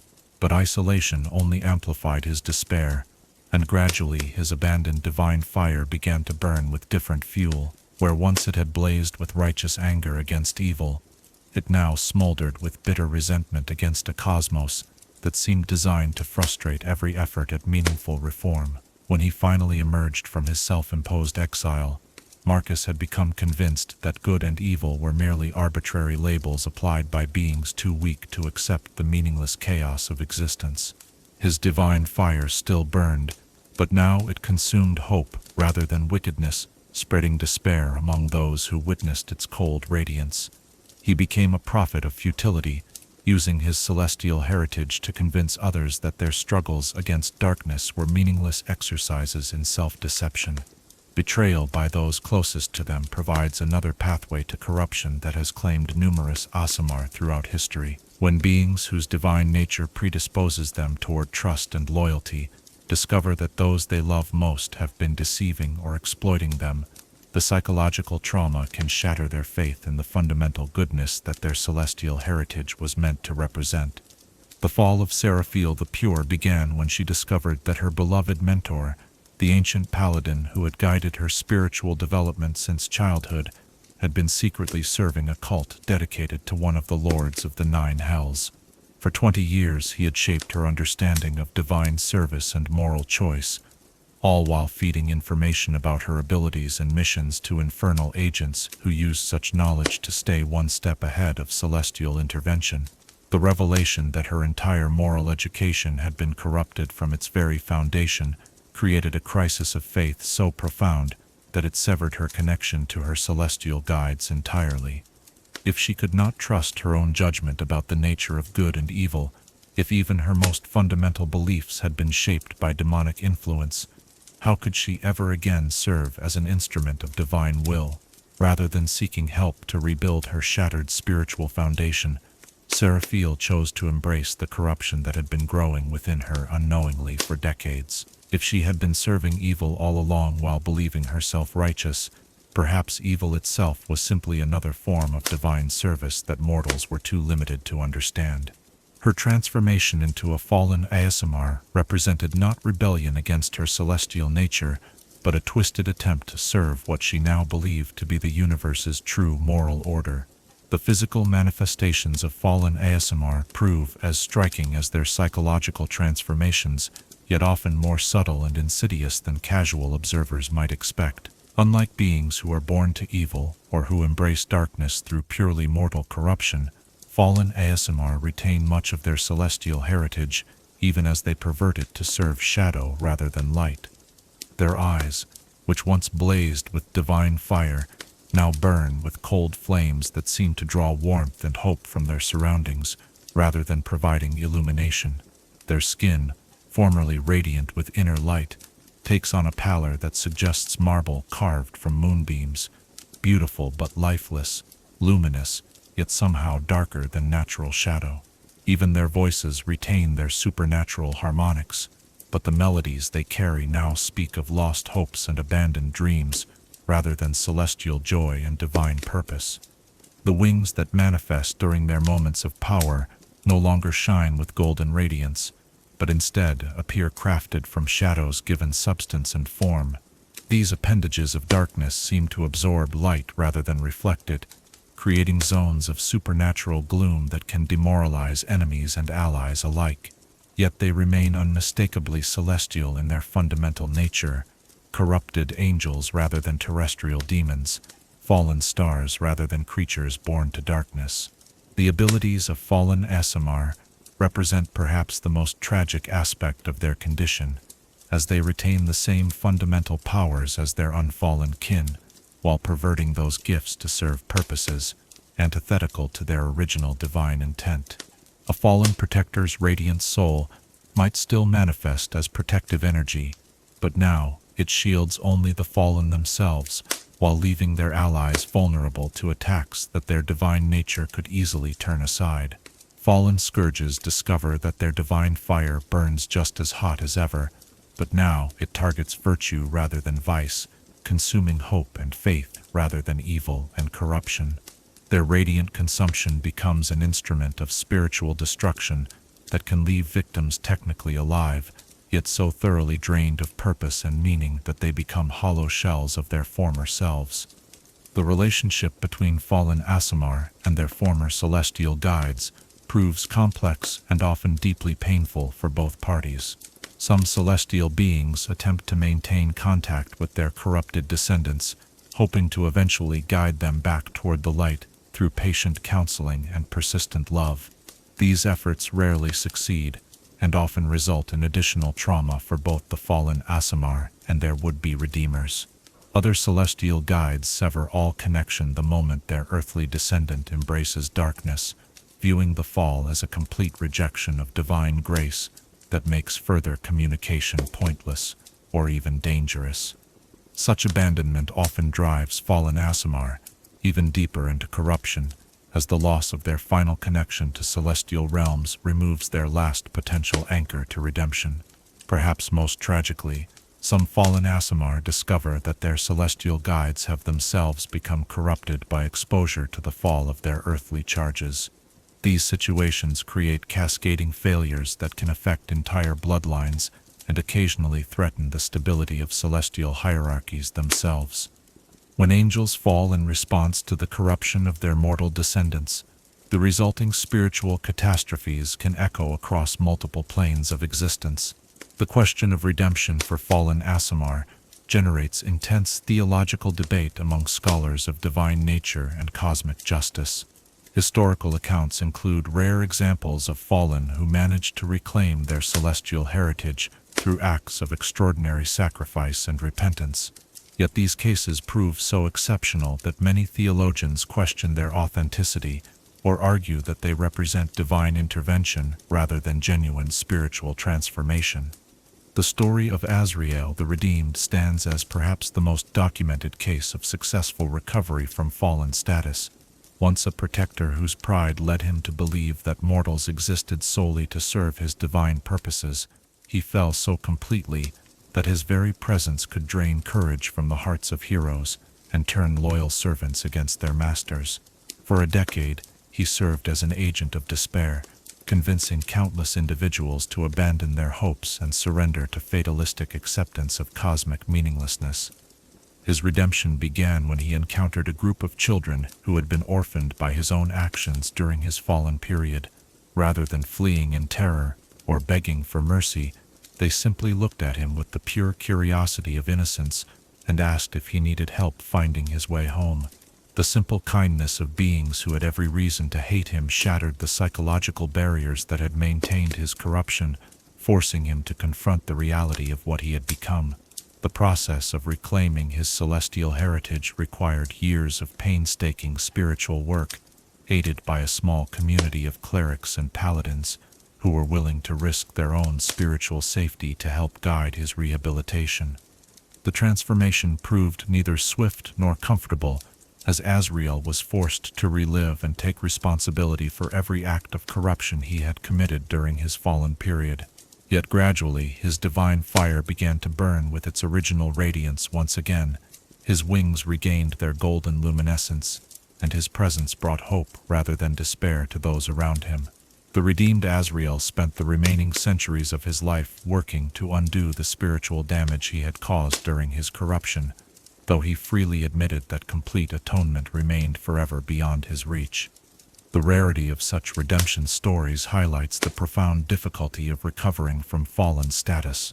The psychological and spiritual damage caused by embracing corruption after experiencing divine grace appears to create wounds that resist normal healing processes. Most fallen Aasimar find themselves trapped in cycles of self-justification and spiritual denial that make genuine repentance nearly impossible to achieve. The broader impact of fallen Aasimar upon mortal civilization proves both immediate and long-lasting, as their corruption serves to undermine faith in divine providence and celestial justice.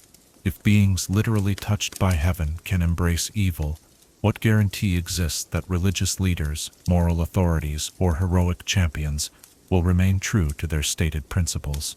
Communities that have been betrayed by fallen Aasimar often develop deep suspicion of supernatural claims and divine manifestations, creating environments where genuine celestial intervention becomes more difficult to achieve. The actions of a single fallen can poison entire regions against religious authority and spiritual guidance, as populations conclude that claims of divine favor are merely disguises for mundane ambition or corruption. Religious institutions face particular challenges when confronting the reality of fallen Aasimar, as their existence seems to call into question fundamental doctrines about the nature of divine grace and moral predestination. Some denominations develop elaborate theological frameworks to explain how beings with celestial heritage can nevertheless choose evil, while others simply deny that true Aasimar can fall, claiming that apparent cases represent impostors or beings who never possess genuine divine nature. The relationship between fallen Aasimar and other corrupted beings reveals interesting dynamics about the nature of evil itself and the different pathways by which darkness can claim mortal souls. Fallen Aasimar often find themselves in competition rather than cooperation with devils, demons, and other agents of supernatural evil, as their corruption represents a rejection of cosmic order rather than service to established dark powers. Devils may attempt to recruit fallen Aasimar as particularly valuable assets in their eternal war against celestial forces, yet they often discover that beings who have rejected divine grace prove equally resistant to infernal authority.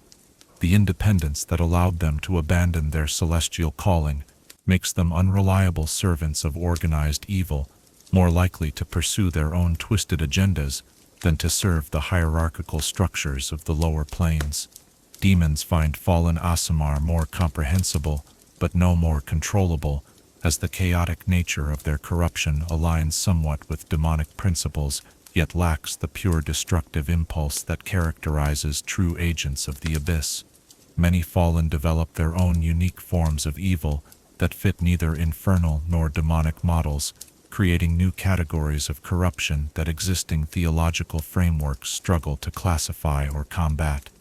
The study of fallen Aasimar psychology reveals disturbing patterns that suggest certain aspects of celestial heritage may actually predispose individuals toward particular forms of corruption. The same sense of cosmic purpose that drives unfallen Aasimar to heroic service can become the foundation for messianic delusions when corrupted.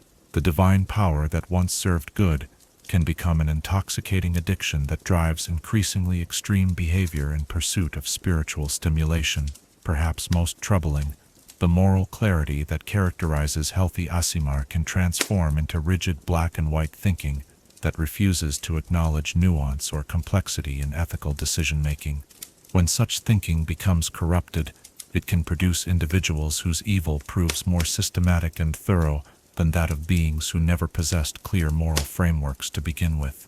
The treatment and rehabilitation of fallen Aasimar has become a specialized field within certain religious and scholarly communities, though success rates remain discouragingly low. The most effective approaches appear to involve long-term spiritual counseling combined with practical work that allows the fallen to witness the positive impact of constructive action on the lives of others. Some institutions have developed programs that pair fallen Aasimar with individuals whose lives have been damaged by corruption, allowing both parties to work together toward healing and redemption. These partnerships can provide the fallen with concrete evidence that positive change remains possible, while giving victims of evil the opportunity to witness the reality of repentance and transformation. Yet even the most successful rehabilitation programs acknowledge that recovery from fallen status represents a lifelong process rather than a discrete achievement. The psychological and spiritual scars left by corruption prove permanent in most cases, requiring ongoing vigilance and support to prevent relapse into darkness. The theological implications of fallen Aasimar existence extend beyond questions of individual redemption to fundamental concerns about the nature of divine justice and cosmic order. If beings blessed with celestial heritage can choose evil despite their advantages, it suggests that moral responsibility remains distributed equally among all conscious entities, regardless of their spiritual privileges or disadvantages. This understanding can provide comfort to ordinary mortals who struggle with ethical choices without the benefit of divine guidance, as it demonstrates that virtue represents conscious decision rather than inherited advantage. Yet it also places tremendous responsibility upon all beings to actively choose good, rather than relying upon external forces to guarantee their moral development. As we reflect upon the tragedy of fallen Aasimar and their role as heaven's lost children, we confront uncomfortable truths about the nature of choice and the permanence of moral decision. These beings remind us that no amount of privilege or blessing can substitute for the daily decision to choose light over darkness, that corruption can claim even the most seemingly pure of hearts, and that the price of redemption often exceeds what anyone should reasonably be expected to pay. Their stories serve as warnings about the dangers of pride, despair, and moral isolation, yet they also demonstrate the fundamental importance of free will in the cosmic order. For in choosing evil though their celestial heritage, fallen Aasimar, prove that goodness has meaning precisely because its opposite remains always possible, and that the light of virtue burns brightest in those who must kindle it anew each day, rather than those who inherit it as an unearned gift. In the end, perhaps the greatest lesson of the fallen Aasimar lies not in their corruption, but in their reminder that salvation remains always a choice rather than a destination, and that even those who bear the light of heaven within their very souls must choose daily whether that light will illuminate the path to redemption, or burn as a beacon to guide others toward the darkness that waits patiently for any moment of moral weakness or spiritual despair. Chapter 6. The Deva Guide, Voices from Above. In the vast silence between mortal thought and divine purpose lies a bridge built not of stone or steel, but of whispered guidance and shared understanding, the sacred bond between Aasimar and their celestial guides. For no child of heaven walks alone through the labyrinth of mortal existence. Each carries within their soul an eternal companion whose voice speaks across the barriers between planes, offering wisdom gathered from eons of service to the cosmic order. Tonight, we explore these relationships that transcend the boundaries of life and death, flesh and spirit, time and eternity, connections that can elevate their earthly charges to heights of heroism, or, when severed or corrupted, plunge them into depths of madness that no mortal mind was meant to endure. The Deva guides who watch over Aasimar represent one of the most mysterious aspects of celestial hierarchy, beings whose primary existence spans multiple planes simultaneously, yet who focus their attention with laser-like intensity upon single mortal souls.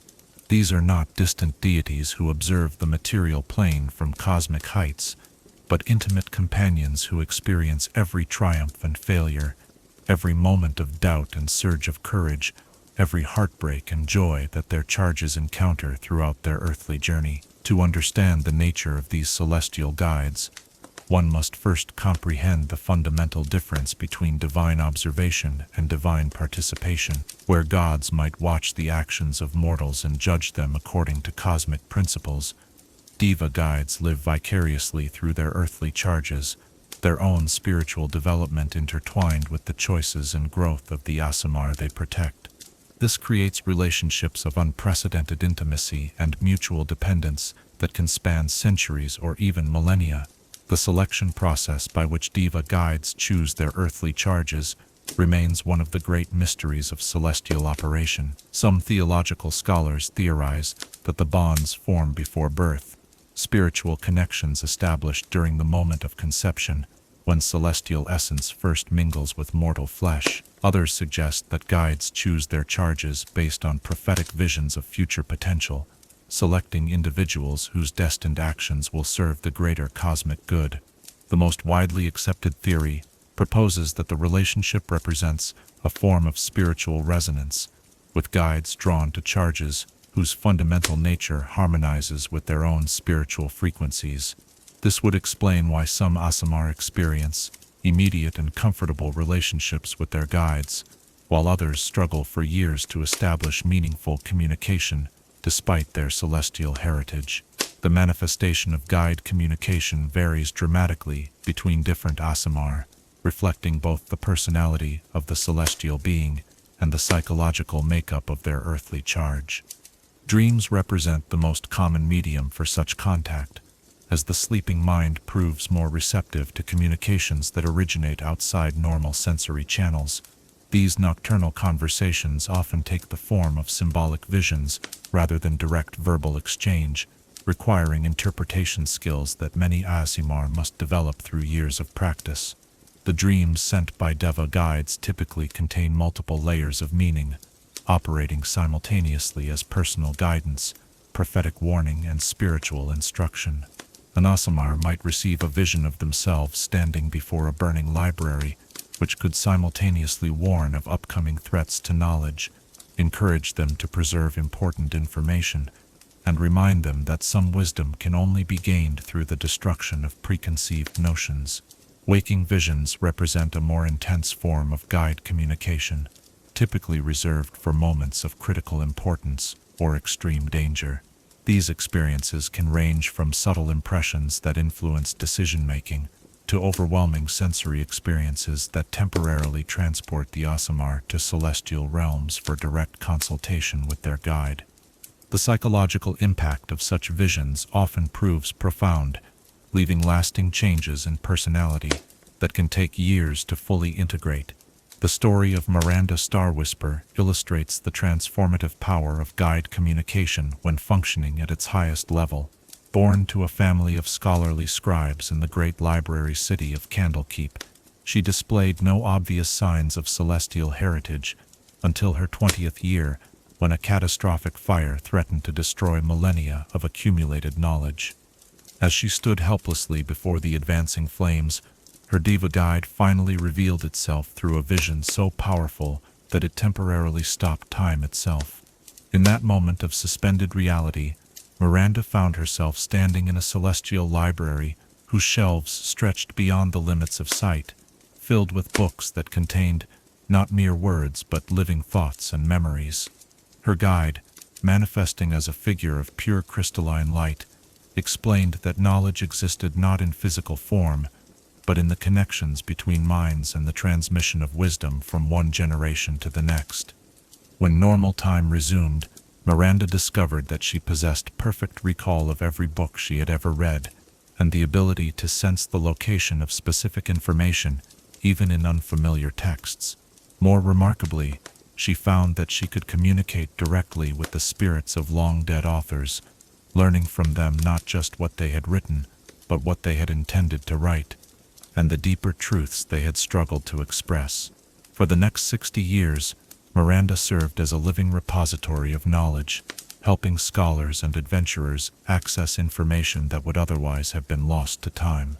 Her guide remained in constant contact throughout this period, not merely advising her, but actually sharing her consciousness during moments of intense research or revelation. This level of integration between guide and charge represented the highest ideal of celestial partnership, two beings functioning as a single entity dedicated to serving the greater good. Yet the intimacy that characterizes successful guide relationships can also become a source of tremendous vulnerability when circumstances prevent normal communication. The psychological dependence that develops between Aasimar and their celestial companions means that any disruption in their connection can trigger spiritual crises that threaten both sanity and soul. The tragedy of Caleth the Silent demonstrates how devastating the loss of guide communication can prove for Aasimar, who have become accustomed to constant celestial counsel.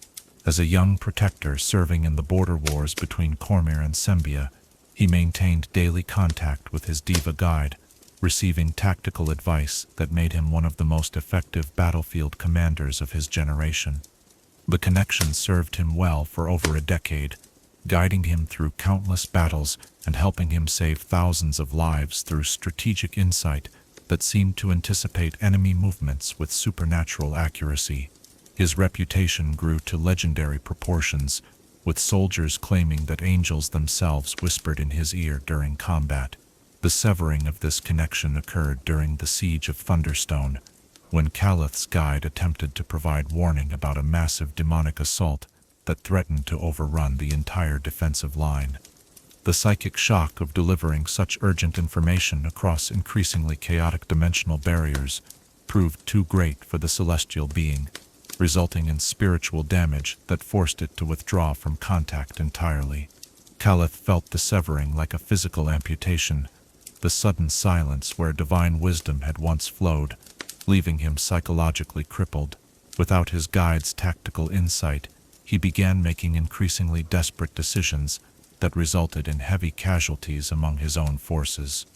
The knowledge that his celestial companion might be suffering or even dying because of their connection drove him to attempt increasingly dangerous spiritual practices designed to re-establish contact. The final stages of his deterioration saw him becoming obsessed with achieving direct contact with celestial realms, performing rituals that bordered on madness in their intensity. When concerned allies finally intervened, they found him attempting to physically tear open portals to the upper planes, convinced that he could rescue his guide through sheer force of will. His death came not in battle, but in a psychiatric facility, where he spent his final years claiming to hear voices that others could not detect and insisting that he was still receiving guidance from a companion that had been silent for decades. The phenomenon of guide abandonment represents one of the most troubling aspects of Aasimar existence, as celestial beings occasionally withdraw their support for reasons that their earthly charges cannot comprehend or control. Sometimes this occurs because the guide themselves faces threats or obligations that require their attention elsewhere in the cosmic hierarchy. Other times, the withdrawal represents a form of spiritual discipline designed to encourage independence and self-reliance in their charge. Most tragically, some guides abandon their charges because they perceive signs of moral corruption that threaten their own spiritual purity. The cosmic laws that govern celestial beings often require them to sever connections with individuals who embrace evil, even if such abandonment guarantees that the earthly charge will fall deeper into darkness without divine guidance. The story of Mordain the Forsaken illustrates how guide abandonment can create cascading spiritual failures that affect entire communities. As a young Scourge, Aasimar called to serve in the demon-haunted wastelands of the Shar, he initially maintained perfect harmony with his celestial companion, channeling divine fire against abyssal creatures with precision that made him legendary among monster hunters. The relationship began to deteriorate when Mordain started employing increasingly ruthless methods to achieve his objectives. His guide attempted to counsel moderation, warning that his growing enjoyment of destruction was corrupting his divine purpose. Yet the psychological pressure of constant exposure to demonic influence made it difficult for Mordain to distinguish between righteous fury and sadistic pleasure. When he finally crossed the line by torturing captured cultists for information rather than simply executing them, his guide had no choice but to sever their connection entirely. The sudden spiritual silence that followed left Mordain convinced that he had been abandoned, not because of his moral failures, but because of cosmic politics beyond his understanding. Rather than seeking redemption, he embraced the abandonment as proof that celestial guidance was unreliable and hypocritical. If his guide could abandon him for methods that served the greater good, then perhaps the supposed moral superiority of celestial beings was merely another form of self-serving deception. This rationalization allowed him to continue his descent into corruption while maintaining the belief that he remained morally justified in his actions. The process of establishing initial contact with celestial guides often proves challenging for young Aasimar, who lack the spiritual maturity to recognize or interpret divine communication. Many spend years feeling isolated and directionless, aware of their celestial heritage, but unable to access the guidance that should accompany such gifts.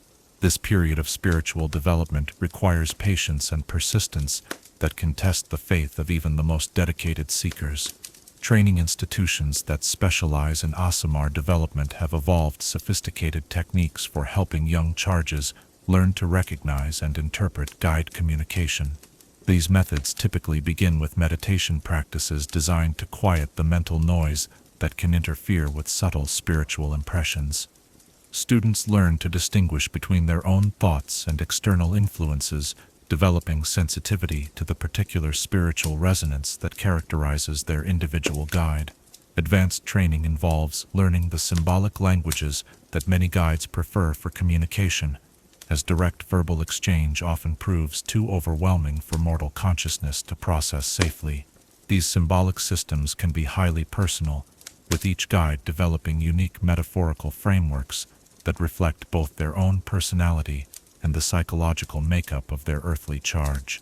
The development of two-way communication represents a crucial milestone in guide relationships, as it allows charges to seek advice actively rather than simply receiving unsolicited guidance. This interactive dialogue creates opportunities for deeper spiritual education and more nuanced moral instruction than one-way communication can provide. However, achieving such intimate spiritual contact also creates new vulnerabilities, as the psychological boundaries between guide and charge can become dangerously blurred. Some Aasimar lose their sense of individual identity, becoming so dependent upon celestial guidance that they cease to function as autonomous moral agents. Others develop megalomaniacal tendencies, interpreting their guide's attention as proof of their own cosmic importance. The question of guide independence and autonomy generates considerable theological debate among scholars who study celestial hierarchy. Some evidence suggests that Deva guides possess complete freedom to choose their own methods and approaches when working with their earthly charges. Other accounts indicate that they operate within strict parameters established by higher celestial authorities, their guidance reflecting cosmic policies rather than personal judgment. The reality appears to involve elements of both freedom and constraint, with guides possessing considerable latitude in their methods while remaining bound by fundamental cosmic principles that they cannot violate regardless of circumstances. This creates situations where guides must sometimes provide guidance that conflicts with their personal preferences or emotional attachments, leading to complex internal struggles that their earthly charges rarely recognize or understand. The relationship between multiple guides and charges within the same bloodline reveals fascinating patterns of celestial coordination and conflict. Some Aasimar families maintain connections with networks of related guides who coordinate their efforts to support multiple generations of the same lineage. These celestial councils can provide strategic guidance that spans decades or centuries, helping earthly charges understand their role within larger cosmic narratives. Other bloodlines experience guide conflicts that reflect disagreements within celestial hierarchy itself. When different guides provide contradictory advice to related charges, it often indicates broader theological or strategic disputes among celestial beings that earthly charges become unwittingly drawn into. These situations can tear apart Aasimar families and create lasting schisms that persist across multiple generations. The evolution of guide relationships throughout an Aasimar's lifespan typically follows predictable patterns that reflect both spiritual growth and changing cosmic needs. Young charges often receive detailed, frequent guidance as they learn to navigate their celestial heritage and establish their moral foundations. This intensive support gradually decreases as they develop independence and confidence in their own judgment. Mature Aasimar frequently find that their guides become more collaborative than directive, offering suggestions and insights rather than explicit instructions. This shift reflects both the charge's growing spiritual sophistication and the guide's recognition that moral development requires increasing personal responsibility for decision-making. Elder Aasimar sometimes discover that their relationship with their guide has evolved into something approaching equality, with both beings learning from their shared experiences and mutual spiritual growth. In rare cases, the earthly charge may actually surpass their celestial guide in certain forms of wisdom, particularly those related to mortal experience and the integration of divine ideals with material reality. The impact of guide relationships upon Aasimar psychology proves both profound and complex, shaping not only their moral development but their fundamental understanding of self and reality. Those who maintain healthy connections with their guides often develop extraordinary emotional stability and moral clarity, their access to celestial wisdom providing foundations that allow them to weather crises that would destroy ordinary mortals. Conversely, Aasimar, whose guide relationships become dysfunctional, often struggle with identity fragmentation and spiritual confusion that can persist throughout their entire lives. The knowledge that they should possess access to divine guidance, yet cannot achieve meaningful contact, creates psychological pressure that some never learn to manage effectively. The question of guide mortality and the permanence of celestial bonds generates considerable speculation among theological scholars. While celestial beings are generally considered immortal, some accounts suggest that guides can suffer spiritual damage or even destruction through their intimate connections with mortal charges. The death of an earthly charge, particularly through moral corruption or spiritual catastrophe, may inflict trauma upon their guide that requires centuries of healing or even results in permanent diminishment. Other theories propose that guides themselves undergo forms of spiritual evolution through their relationships with earthly charges, gaining insights into mortal experience that transform their own nature and advance their position within celestial hierarchy. This would suggest that the relationships serve mutual development rather than simple one-way guidance, making them investments in cosmic growth rather than merely charitable acts of divine mercy. The broader implications of guide relationships extend beyond individual spiritual development to encompass fundamental questions about the nature of divine intervention and moral autonomy. If celestial beings actively guide the decisions of their earthly charges, to what extent can those decisions be considered truly free? Do Aasimar possess genuine moral agency, or are they simply extensions of their guide's will operating within the constraints of mortal form? These philosophical concerns have practical consequences for how societies treat Aasimar and their actions. Should beings who receive direct divine guidance be held to higher moral standards than ordinary mortals? Do their achievements represent personal virtue or simply the inevitable result of celestial advantages? When they fail morally, should the blame fall upon them or upon their guides who failed to provide adequate direction? As we contemplate the sacred bonds that connect Aasimar to their celestial guides, we encounter mysteries that illuminate the fundamental relationship between mortal will and divine purpose.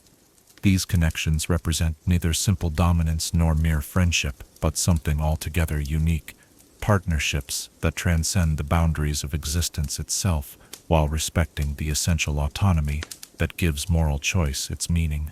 The voices from above that whisper in the hearts of the celestial touched serve not as commands to be obeyed without question, but as counselors whose wisdom must be weighed against earthly experience and personal conscience.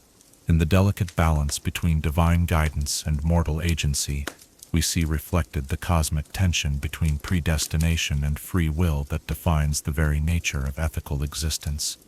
Perhaps the greatest truth about Deva guides lies not in their supernatural abilities or celestial wisdom, but in their willingness to invest themselves so completely in mortal experience that they risk their own spiritual well-being for the growth and development of beings whose lives span mere decades compared to their own eternal existence. They remind us that true guidance seeks not to control but to empower, not to replace judgment but to inform it, and that the highest form of love may be the patience to watch beloved souls make their own choices, even when those choices lead to suffering that could have been avoided through more direct intervention.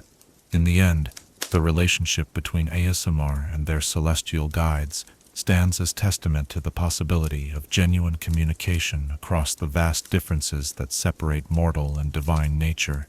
Through understanding these sacred bonds, we gain insight not only into the mysteries of celestial heritage, but into the fundamental truth that no soul, no matter how blessed or cursed, must walk its path through existence entirely alone. Chapter 7. Trials of Divine Blood. To be touched by divinity while trapped within mortal flesh is to exist forever as a stranger in two worlds, too celestial for earthly acceptance, yet too human for heavenly belonging. The blood that flows through Aasimar veins carries within it both the greatest blessing and the heaviest burden imaginable, the undeniable proof of divine heritage in a world that fears what it cannot understand and worships what it cannot control. Tonight, we examine the crucible of persecution and isolation that shapes every Aasimar's existence, exploring how societies respond to the presence of living proof that the divine remains active in mortal affairs, and the terrible loneliness that comes from being forever apart from both the realm of their origin and the world of their birth. The relationship between Aasimar and mortal societies has always been fraught with complexities that transcend simple acceptance or rejection. Unlike other forms of supernatural beings who might hide their nature or choose when to reveal their abilities, Aasimar often find themselves unable to conceal their celestial heritage for extended periods. The divine light that burns within them inevitably manifests in ways that mark them as fundamentally different from ordinary mortals, creating situations where hiding becomes impossible and revelation carries consequences they cannot predict or control. The fear that Aasimar inspire in mortal populations stems not from their capacity for destruction, though that can certainly prove terrifying, but from what their very existence implies about the nature of reality itself. In a world where most mortals live their entire lives without witnessing undeniable proof of divine intervention, the presence of beings who literally embody celestial power forces uncomfortable confrontations with questions about destiny, judgment, and the possibility that unseen forces actively influence mortal affairs. This existential anxiety manifests in countless ways across different cultures and historical periods. Some societies develop elaborate theological frameworks to explain why certain individuals receive divine blessing while others remain apparently ignored by celestial powers. These explanations often reflect existing social hierarchies and prejudices, with Aasimar heritage being interpreted as either reward for virtue or punishment for hidden sins, depending on the observer's own position and beliefs. The story of Lyrelai Dawnbringer illustrates how even well-intentioned societies can make life unbearable for those they claim to revere. Born in the farming community of Millbrook during a period of prolonged drought and crop failure, her celestial awakening occurred at the age of 16, when her desperate prayers for rain were answered by a miraculous downpour that saved the entire region's harvest. The grateful villagers initially celebrated her as a living saint, building a shrine around her family's cottage and establishing elaborate rituals designed to ensure her continued favor. Yet what began as appreciation gradually transformed into something far more oppressive. The villagers began monitoring her every action for signs of divine approval or displeasure, interpreting her moods as prophecies and her casual comments as divine commandments. Lyrelai found herself unable to live a normal life, as every aspect of her existence became subject to communal scrutiny and religious interpretation. When she expressed romantic interest in a local young man, the villagers debated whether such earthly desires were appropriate for a divine being. When she occasionally lost her temper or displayed normal human emotions, they performed elaborate ceremonies of atonement to prevent divine punishment for their failure to maintain proper reverence. The breaking point came when the villagers decided that her continued presence among them required formal religious protocols to prevent accidentally offending her divine nature. They constructed an elaborate temple prison, where she would be comfortable but effectively isolated from normal human contact, served by rotating groups of worshippers who had been trained in the proper forms of address and behavior for interacting with celestial beings. Lyrelai's escape from this gilded cage required abandoning everything she had ever known and loved, fleeing in the middle of the night to avoid the devotion that had become indistinguishable from captivity. She spent the rest of her life as a wanderer, never staying in any community long enough for her nature to become widely known, yet never finding the acceptance and belonging that every soul craves. The opposite extreme of worship-based persecution manifests in societies that view Aasimar as threats to established religious or political order. These communities often develop systematic methods for identifying and eliminating celestial-touched individuals before they can gain influence or followers. The reasoning behind such persecution typically involves fear that Aasimar represent divine judgment upon existing institutions, or that their presence might inspire religious or social upheaval. The purification edicts issued by the Empire of Netheril during its final decades exemplify how political paranoia can transform divine heritage into a death sentence. As the Empire's magical experiments grew increasingly reckless, and its treatment of subject populations became more oppressive, the appearance of Aasimar began to be interpreted as signs of impending divine retribution for the Empire's excesses. Rather than reform their policies, the Netherese leadership chose to eliminate what they perceived as harbingers of cosmic judgment. The edicts established detailed procedures for identifying individuals with celestial heritage, including physical examinations for supernatural markings, psychological tests designed to reveal divine connections, and magical divinations that could detect traces of celestial essence in bloodlines. Thousands of suspected Aasimar were executed during the decade-long persecution that followed, along with countless innocent individuals whose only crime was possessing unusual charisma, minor magical talents, or physical features that could be interpreted as signs of divine touch. The irony that such systematic atrocities only hastened the divine judgment the Empire sought to avoid was lost on its leaders until the very moment the floating cities began to fall from the sky. The psychological impact of living under constant threat of persecution or unwanted worship creates unique forms of trauma that can persist throughout an Aasimar's extended lifespan. Many develop hypervigilance regarding their public behavior, constantly monitoring themselves for signs that their celestial nature might be manifesting in ways that could attract dangerous attention. This self-censorship can become so habitual that they lose touch with their own authentic personalities, becoming performance artists who play the role of ordinary mortals while their true selves remain hidden even from close friends and family. The social isolation that results from concealment creates its own category of suffering, as Aasimar find themselves unable to form genuine relationships with individuals who cannot know or accept their true nature. Romantic partnerships become particularly complicated when one partner must constantly guard against revealing supernatural abilities or divine connections that could fundamentally alter the relationship dynamic.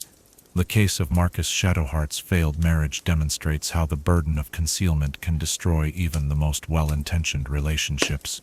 After years of careful self-control, he had successfully integrated into the merchant community of Waterdeep, establishing a successful trading business and marrying a woman who loved him for the carefully constructed persona he had created to hide his Scourge heritage.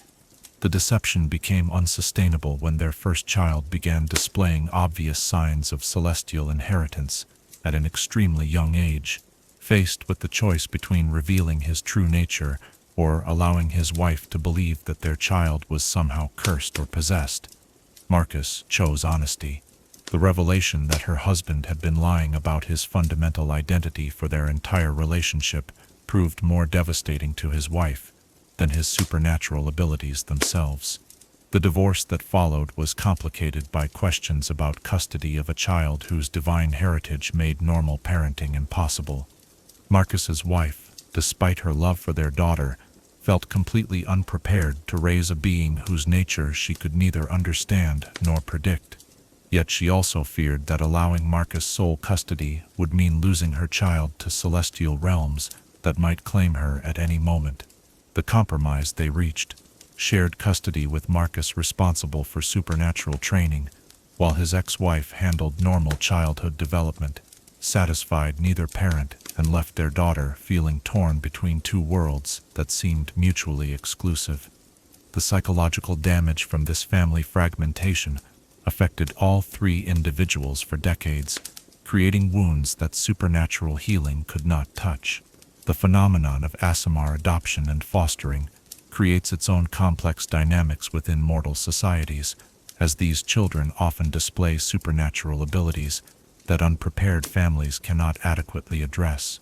Foundling homes and orphanages that care for abandoned Aasimar children require specialized knowledge and resources that most institutions lack, leading to situations where divine heritage becomes more curse than blessing for the young charges.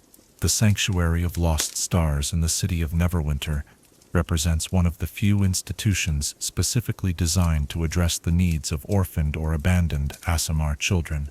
Founded by a consortium of religious orders after a series of tragic incidents involving Aasimar children whose abilities had made them unwelcome in traditional orphanages, the sanctuary developed innovative approaches to helping celestial-touched youth understand and control their heritage while preparing them for the challenges of living in predominantly mortal society. The institution's success came from recognizing that Aasimar children needed not just supernatural training, but intensive preparation for the social isolation and persecution they would likely encounter as adults. The curriculum included lessons on concealment techniques, strategies for finding accepting communities, and psychological preparation for the possibility that they might never find places where they could be completely open about their nature. Yet even the most progressive institutions struggled with fundamental questions about whether preparing Aasimar to hide their heritage represented wise protection or tragic denial of their true selves. Some graduates thrived in the carefully constructed mortal lives they built using skills learned at the sanctuary, while others felt that the emphasis on concealment had robbed them of the opportunity to fully embrace their celestial calling. The impact of Aasimar presence on existing religious institutions proves particularly complex, as their divine heritage can either validate or threaten established theological frameworks. Clergy members who have dedicated their lives to serving distant deities may feel diminished by the presence of individuals who possess direct celestial connections, leading to institutional conflicts that can split entire religious communities. The schism of sacred light that divided the Church of Lathander in the 14th century DR began when a young Aasimar named Celestine Morningblade demonstrated healing abilities that exceeded those of the temple's most senior clerics. Her capacity to channel divine energy without formal religious training or institutional authority challenged fundamental assumptions about the relationship between faith, devotion, and supernatural power. Conservative factions within the church argued that Celestine's abilities represented either divine fraud or dangerous bypassing of proper religious hierarchy. They insisted that true divine power could only be accessed through institutional channels that required years of training, ordination, and submission to ecclesiastical authority. Her independent access to celestial energy threatened the entire foundation of organized religion. Progressive elements embraced Celestine as proof that divine grace operated beyond institutional boundaries, arguing that her abilities demonstrated the gods' direct involvement in mortal affairs, regardless of human religious structures. They saw her heritage as validation of their beliefs about the immediacy and accessibility of divine presence. The conflict escalated when Celestine began attracting followers who sought her direct blessing rather than participating in traditional religious ceremonies. Temple revenues declined as worshippers chose to visit her simple cottage rather than make offerings through official channels. When church leadership attempted to bring her under institutional control, she refused, claiming that her celestial guide had specifically instructed her to remain independent of mortal religious hierarchies. The resulting schism split the church into Orthodox and Reformed branches that maintained separate theological positions for centuries. The Orthodox branch continued to insist that divine power required institutional mediation, while the Reformed branch embraced the possibility of direct divine connection that Aasimar seemed to represent. The economic impact of Aasimar presence in mortal communities often creates additional sources of tension and conflict. Their supernatural abilities can disrupt established markets and professional hierarchies, as traditional service providers find themselves unable to compete with individuals who possess divine enhancements to their natural talents. Healers who have spent decades studying herbal remedies and surgical techniques may find their skills obsolete in communities where Aasimar can provide miraculous cures through simple touch. Counselors and advisors discover that their carefully developed wisdom seems insignificant compared to individuals who receive direct guidance from celestial beings. Even entertainers and artists may struggle to draw audiences when Aasimar can produce supernatural performances that no mortal training could duplicate. These economic disruptions often generate resentment that manifests as persecution disguised as concern for fair competition or proper professional standards. Trade guilds may establish regulations specifically designed to exclude supernatural practitioners, while professional associations might develop certification requirements that Aasimar cannot meet due to the divine, rather than learned nature of their abilities. The legal status of Aasimar within different governmental systems creates another category of challenges that can affect their ability to participate fully in civic life.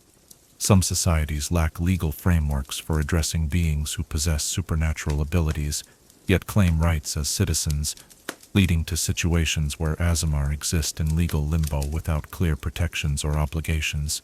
Criminal justice systems face particular difficulties when dealing with Aasimar suspects or defendants, as their divine abilities can complicate standard legal procedures. Traditional interrogation techniques may prove ineffective against individuals who can detect lies, or whose celestial guides provide supernatural insight into legal proceedings.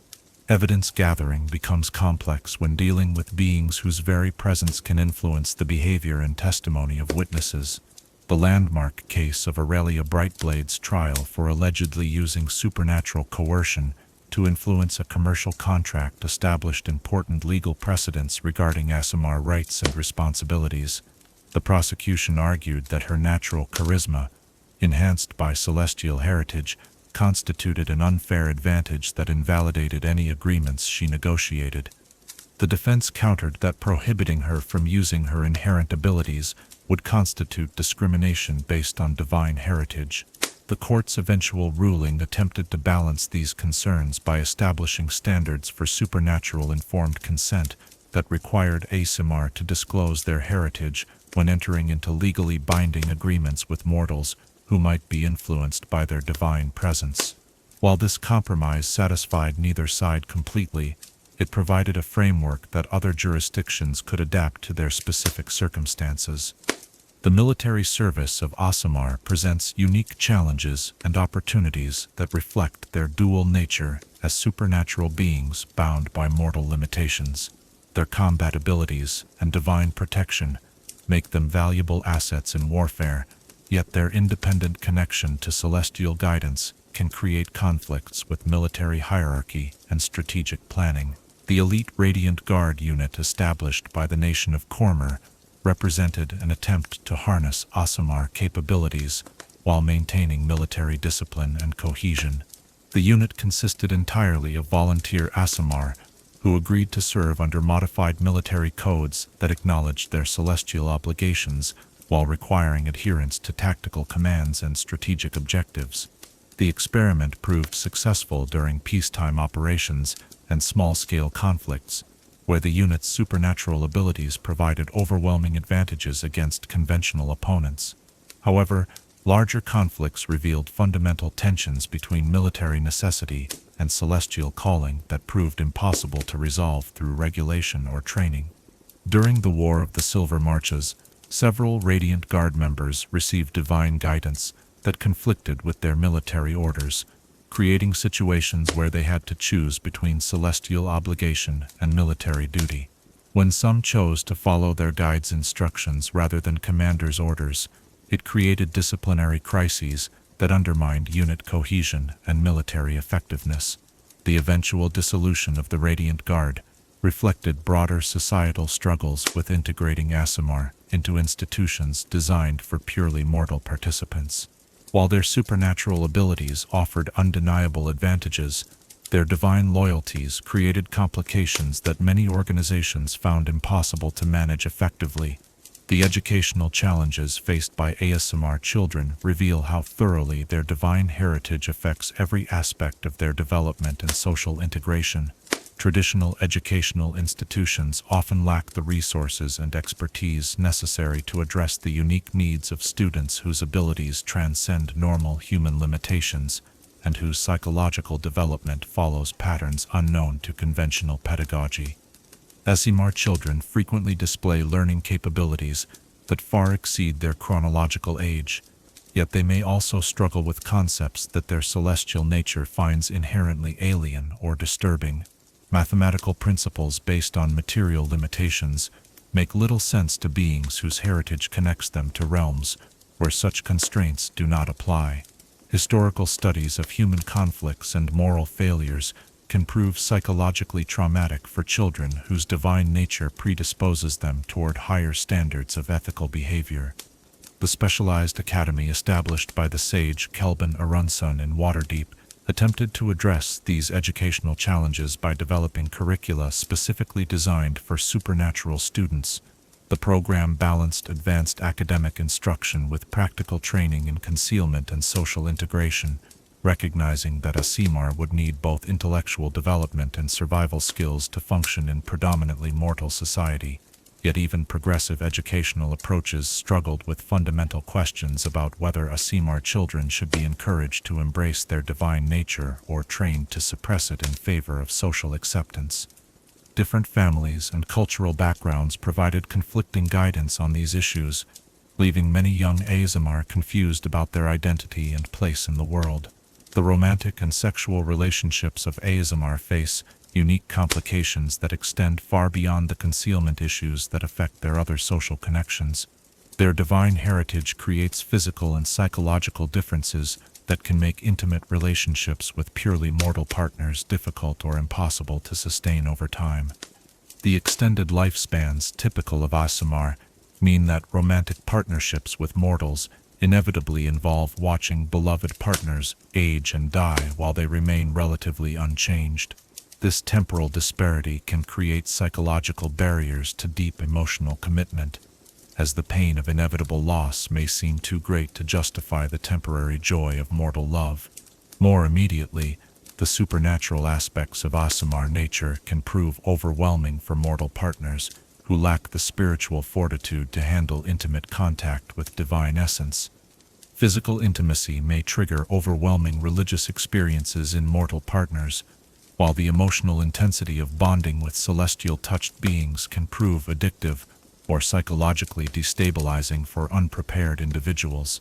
The memoir of Lady Eveline Courtright, who maintained a 30-year relationship with the Aasimar paladin Sir Gareth Goldenheart, provides rare insight into the mortal perspective on such relationships.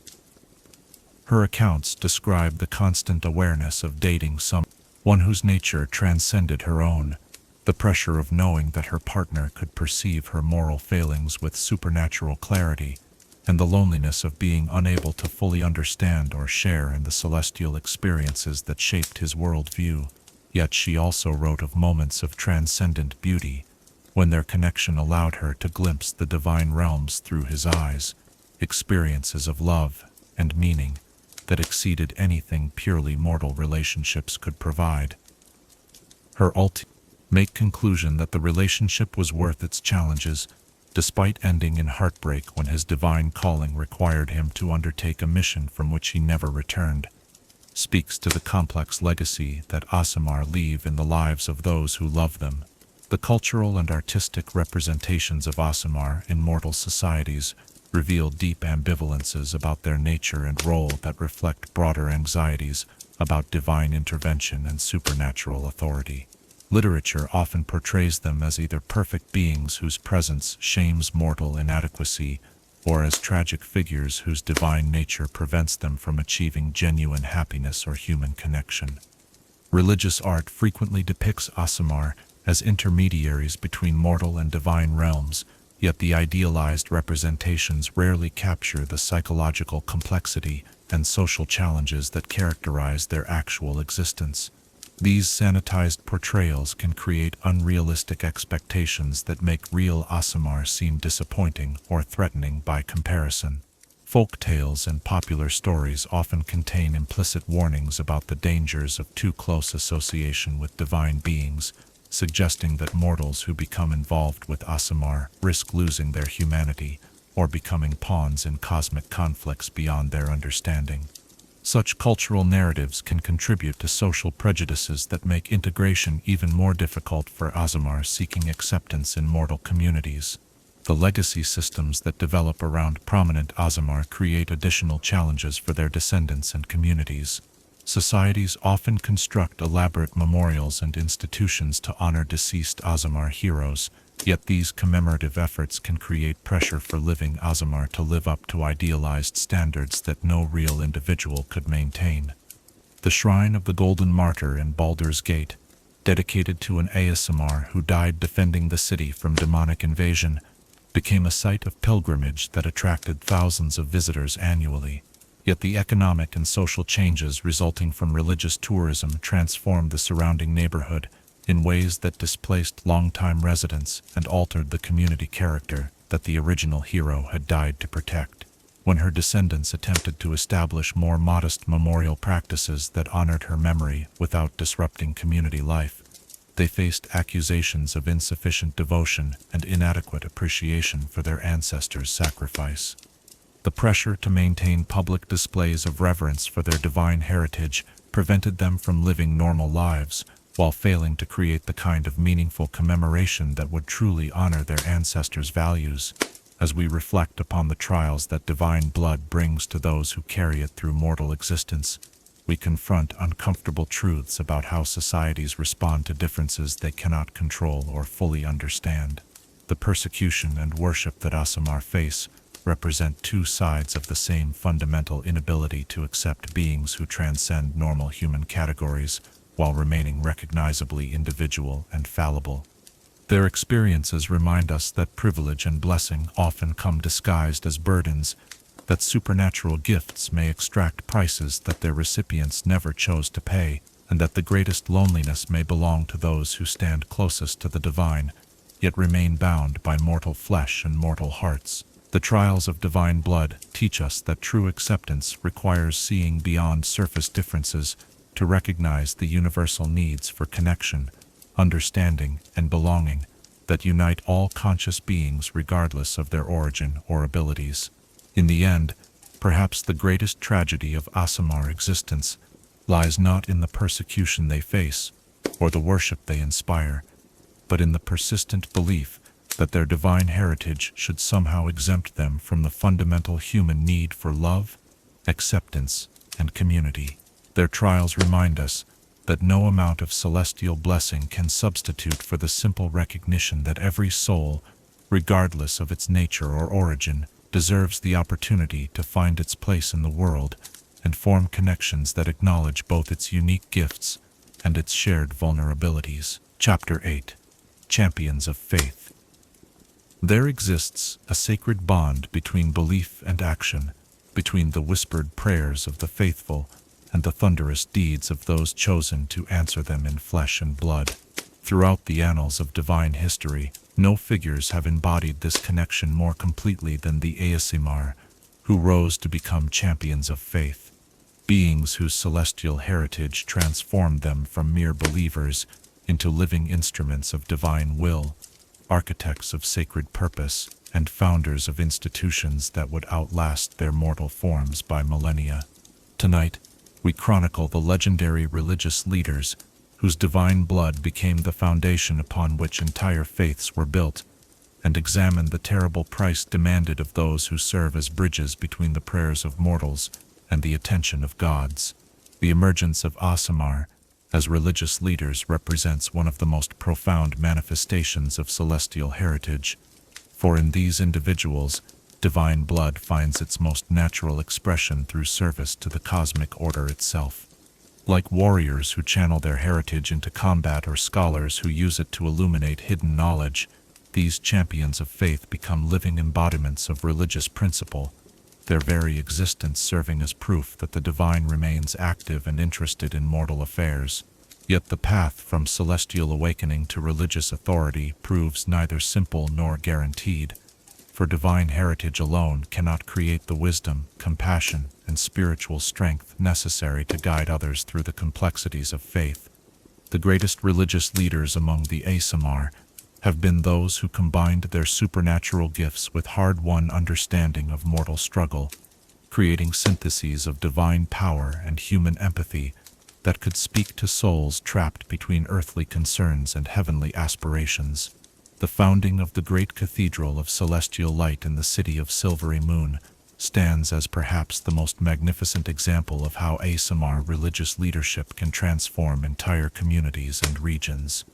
The cathedral's origins trace back to the vision of Seraphiel the Builder, a protector Aasimar, whose divine awakening occurred during the chaotic period following the Time of Troubles, when mortals throughout Pharaoh struggled to understand what the temporary death and return of the gods meant for their faith and their future. Seraphiel's celestial guide had shown her visions of a great temple that would serve not merely as a place of worship, but as a beacon of hope visible across multiple planes of existence, a structure whose very architecture would channel and amplify divine energy, creating a permanent gateway between mortal prayers and celestial attention. The vision required not just stone and mortar, but the willing sacrifice of her own life force to consecrate the foundation stones with her divine essence. The construction of the cathedral became a pilgrimage destination even before its completion, as word spread that an Aasimar was literally pouring her soul into the creation of a temple that would embody physical proof of divine presence in the mortal realm. Craftsmen, architects, and laborers donated their services, considering their work a form of religious devotion rather than mere employment. Yet the true miracle lay not in the building itself, but in the community that formed around its construction. Seraphiel's leadership drew together followers from dozens of different faiths, all united by her vision of a sacred space that would honor the divine principle itself, rather than any specific deity. Her ability to speak to the fundamental spiritual needs that transcended sectarian differences created the first truly ecumenical religious movement in the region's history. The cathedral's consecration ceremony, which occurred exactly 7 years after Seraphiel first broke ground on the site, was witnessed by representatives from over 30 different religious organizations. When she placed her hands upon the completed altar and channeled the full power of her divine heritage into the consecration ritual, witnesses reported that the entire structure blazed with light visible from miles away, and that the harmonious ringing of bells that had never been cast filled the air for 3 days and nights. Seraphiel survived the consecration, but the ritual had transformed her as completely as it had sanctified the cathedral. Her hair had turned pure white, her eyes now burned with constant inner fire, and her voice carried harmonics that seemed to originate from celestial realms rather than mortal throat. She had become something more and less than she had been, a living saint whose humanity had been largely consumed by the divine purpose she had chosen to embody. The cathedral she founded continued to serve as a center of religious pilgrimage and spiritual education for over 8 centuries, its influence extending far beyond the borders of Silvery Moon to shape religious thought throughout the north. The theological seminary she established produced generations of clerics, paladins, and religious scholars who carried her ecumenical approach to faith across the known world. The transformation of the cursed lands known as the Monsia Wastes into the fertile valleys of Blessed Monsia represents another legendary example of Aasimar religious leadership reshaping entire regions through divine mission. The reclamation was accomplished by Azrael the Purifier, a Scourge Aasimar, whose calling involved not the destruction of evil beings, but the literal burning away of corruption from the land itself. The Monsia Wastes had been created centuries earlier, when a cabal of demon-worshipping wizards had attempted to open a permanent gate to the abyss, partially succeeding before their ritual was disrupted by heroic intervention.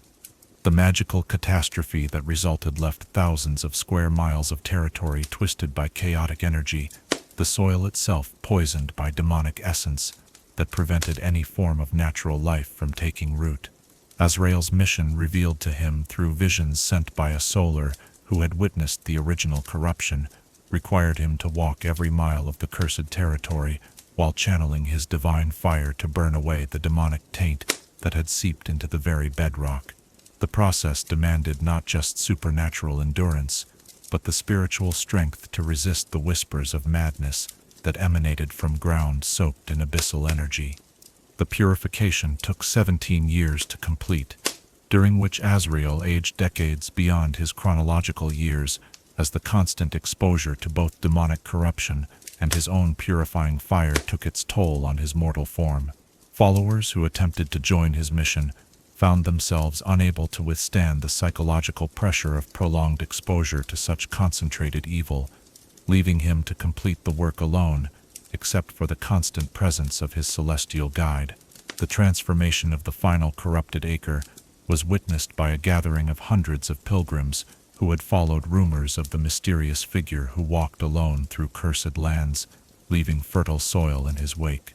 When Azrael finally purged the last trace of demonic taint from the region, the assembled crowd watched in awe as he collapsed to his knees and wept tears of joy that transformed into seeds where they touched the newly cleansed earth.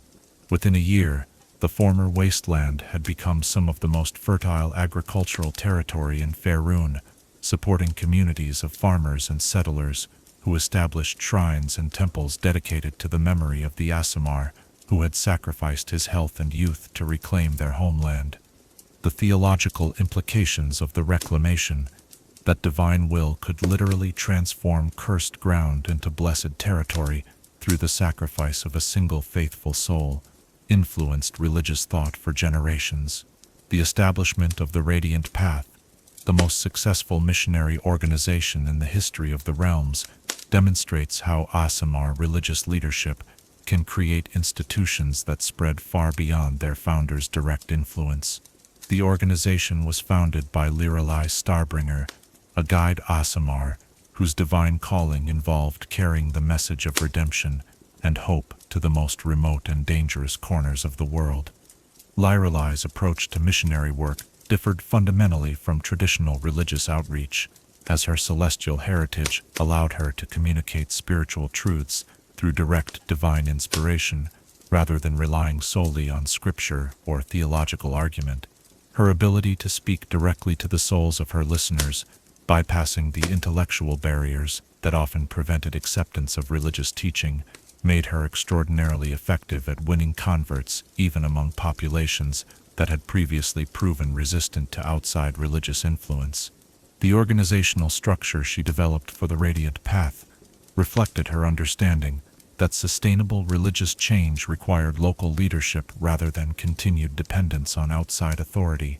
Rather than establishing traditional missionary posts staffed by foreign clergy, she trained local converts to serve as spiritual leaders for their own communities, providing them with the tools and confidence necessary to interpret religious principles within their own cultural contexts.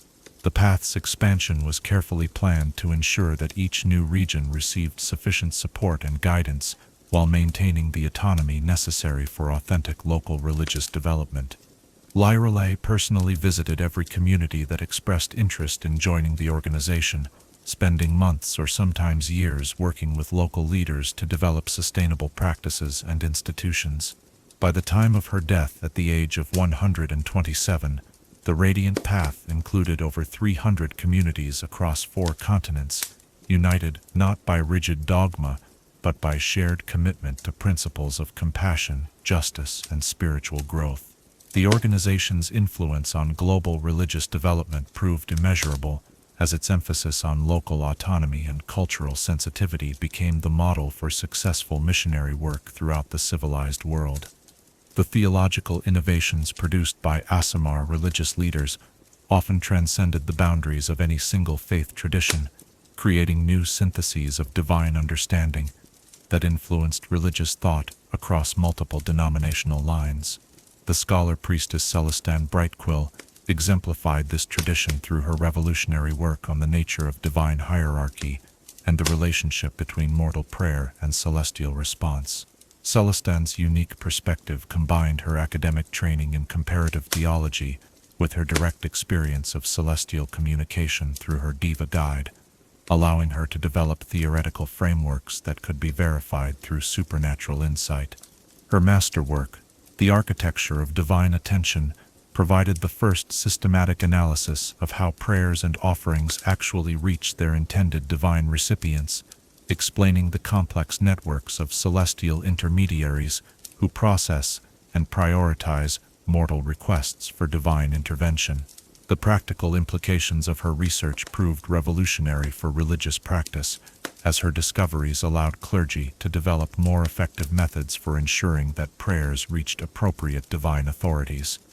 Her identification of specific celestial frequencies associated with different types of requests enabled the development of ritual techniques that could increase the likelihood of divine response by factors of 10 or more. Yet perhaps her most important contribution lay in her theological reconciliation of free will and divine providence through her theory of collaborative destiny. Her insight that divine intervention operated not through overriding mortal choice, but through creating opportunities for mortals to freely choose actions that aligned with cosmic good, provided a framework for understanding how prophecy and personal agency could coexist without contradiction. The influence of Celestine's work extended far beyond academic theology to affect the daily practice of religion throughout the known world. Temples began incorporating her ritual innovations into their standard ceremonies, while theological seminaries restructured their curricula around her systematic approach to understanding divine communication. Her synthesis of supernatural experience and scholarly analysis created new possibilities for religious education that honored both intellectual rigor and spiritual insight. The military orders founded by Aasimar religious leaders represent some of the most effective combinations of martial prowess and spiritual discipline in recorded history. The Order of the Silver Dawn, established by the Paladin commander Thaddeus Lightbringer, demonstrated how celestial heritage could inspire and organize military forces dedicated to protecting pilgrims and sacred sites throughout the most dangerous regions of Faerun. Thaddeus's approach to military organization reflected his understanding that sustainable defense of religious interests required more than simple combat effectiveness. His knights received extensive training in diplomacy, engineering, and administration alongside their martial education, creating a force capable of building and maintaining the infrastructure necessary for long-term security rather than simply responding to immediate threats. The Order's greatest achievement was the establishment of the Sacred Road, a protected highway system that connected major pilgrimage destinations across over 2,000 miles of previously dangerous territory. The construction project required not only military engineering, but diplomatic negotiations with dozens of local rulers, bandit groups, and monster populations who controlled various sections of the proposed route. Thaddeus's celestial heritage proved crucial in these negotiations, as his divine nature lent weight to his promises and made deception difficult for potential adversaries to attempt. His ability to speak with supernatural authority about the cosmic importance of protecting pilgrims convinced many potential enemies to cooperate rather than resist the road's construction.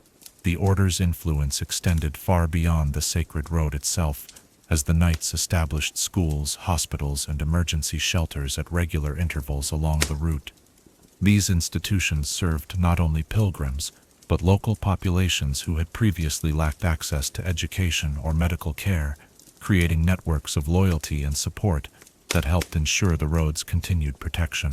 The diplomatic achievements of Aasimar religious leaders often proved as significant as their spiritual accomplishments, as their divine heritage provided unique advantages in negotiations between conflicting religious, ethnic, or political groups. The peace treaties negotiated by Ambassador Seraphina Goldenheart ended the Bloodstone Wars that had devastated the Vast for over a generation, achieving through patient diplomacy what decades of military campaigns had failed to accomplish. Seraphina's success stemmed from her ability to understand and address the spiritual dimensions of political conflict, recognizing that many seemingly secular disputes actually reflected deeper disagreements about divine favor, cosmic justice, and religious authority. Her approach to negotiation involved not just addressing practical concerns about territory and trade, but helping conflicting parties develop shared frameworks for understanding their place within larger cosmic narratives. The breakthrough in the Bloodstone negotiations came when Seraphina convinced the warring factions to participate in a series of joint religious ceremonies designed to seek divine guidance about the conflict's resolution. Her celestial heritage allowed her to serve as a credible intermediary who could interpret the spiritual signs and omens that emerged from these rituals, providing all parties with confidence that the eventual treaty reflected divine will, rather than merely human compromise. The peace accord she negotiated included innovative provisions for shared religious observances and joint pilgrimages that created ongoing opportunities for former enemies to develop personal relationships across sectarian lines. These social connections proved crucial in maintaining the peace during subsequent periods of tension, as individuals who had worshipped together found it difficult to regard each other as mortal enemies.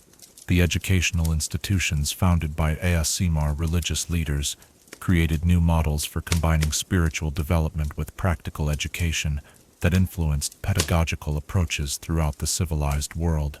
The University of Sacred Sciences, established by the scholar-monk Brother Marcus Starweaver, demonstrated how academic rigor and religious instruction could be integrated without compromising either intellectual honesty or spiritual authenticity. Marcus's approach to religious education emphasized direct experience and practical application rather than rote memorization of theological doctrine.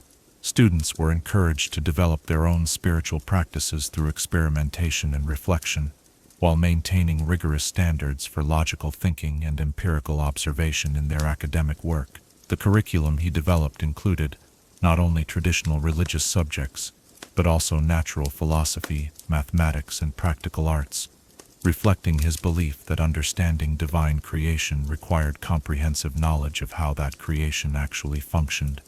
This holistic approach produced graduates who could serve equally effectively as clergy, administrators, engineers, or scholars, creating a generation of religious leaders whose competence extended far beyond purely spiritual matters. The university's influence on educational theory proved as significant as its practical contributions to religious leadership development. Marcus's innovations in combining experiential learning with theoretical instruction were adopted by secular institutions throughout the region, while his emphasis on developing critical thinking skills within religious contexts helped create more intellectually sophisticated approaches to theological education. The prophetic traditions established by Aasimar religious leaders created new forms of divine revelation that influenced religious practice for centuries after their founders' deaths. The Oracle of Celestial Visions, established by the seer Aurelia Moonwhisper, provided a model for how supernatural insight could be systematically developed and preserved for the benefit of future generations.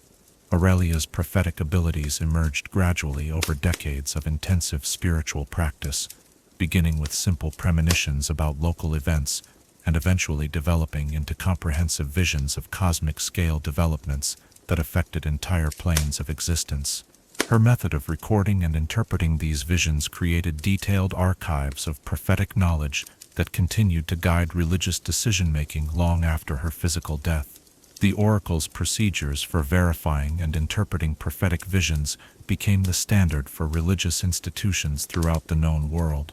Aurelia's systematic approach to distinguishing between genuine divine revelation and psychological projection provided tools that allowed other potential seers to develop their abilities safely while avoiding the madness that often accompanied uncontrolled prophetic experiences.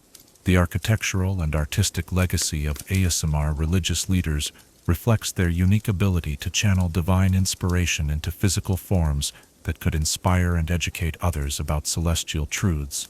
The great illuminated manuscripts created by the monk artist Brother Celestino Goldenhand combined supernatural artistic ability with profound theological insight to produce works that served simultaneously as religious instruction, artistic achievement, and magical artifacts. Celestino's illuminations possessed the unique property of appearing different to each viewer, revealing imagery and text that corresponded to the observer's current spiritual needs and level of religious understanding. This miraculous quality made his manuscripts invaluable for religious education, as they could provide personalized instruction that adapted to individual circumstances and spiritual development. The techniques he developed for imbuing artwork with divine energy were preserved and taught to subsequent generations of religious artists, creating traditions of sacred art that continued to produce works of supernatural beauty and spiritual power centuries after his death. His influence on religious aesthetics proved so profound that entire architectural styles developed around principles he established for creating spaces that could channel and amplify divine presence. The healing ministries established by Aasimar religious leaders created new approaches to medical care that integrated supernatural abilities with practical knowledge of anatomy, herbal medicine, and surgical technique. The Hospital of Divine Mercy, founded by Sister Gabrielle Lightbearer, demonstrated how celestial heritage could enhance, rather than replace, traditional medical practices, creating treatment programs that addressed spiritual as well as physical aspects of illness and injury. Gabrielle's approach to healing emphasized the connection between moral health and physical wellness, developing therapeutic programs that combined medical treatment with counseling, confession, and spiritual guidance. Her understanding that many illnesses reflected spiritual imbalances that could be addressed through religious practice led to treatment protocols that achieved success rates far exceeding those of purely secular medical institutions. The training programs she established for religious healers created the first systematic integration of supernatural and conventional medical knowledge, producing practitioners who could serve effectively in both religious and secular contexts. Her emphasis on developing empathy and spiritual insight alongside technical medical skills influenced medical education throughout the civilized world. The social reform movements led by Aasimar religious leaders often achieved changes that purely political efforts had failed to accomplish, as their divine heritage lent moral authority to causes that might otherwise have been dismissed as radical or impractical. The abolition of slavery in the Merchant Republic of Sembia was largely accomplished through the persistent efforts of the preacher-activist Mordecai Justice Bringer, whose celestial heritage allowed him to speak with supernatural authority about the cosmic implications of treating conscious beings as property. Mordecai's campaign against slavery combined practical political organizing with spiritual awakening, as his divine abilities allowed him to reach the consciences of slave owners in ways that conventional moral arguments could not achieve. His capacity to reveal the spiritual damage that slavery inflicted upon both enslaved and enslaver created personal transformations that translated into political support for abolition.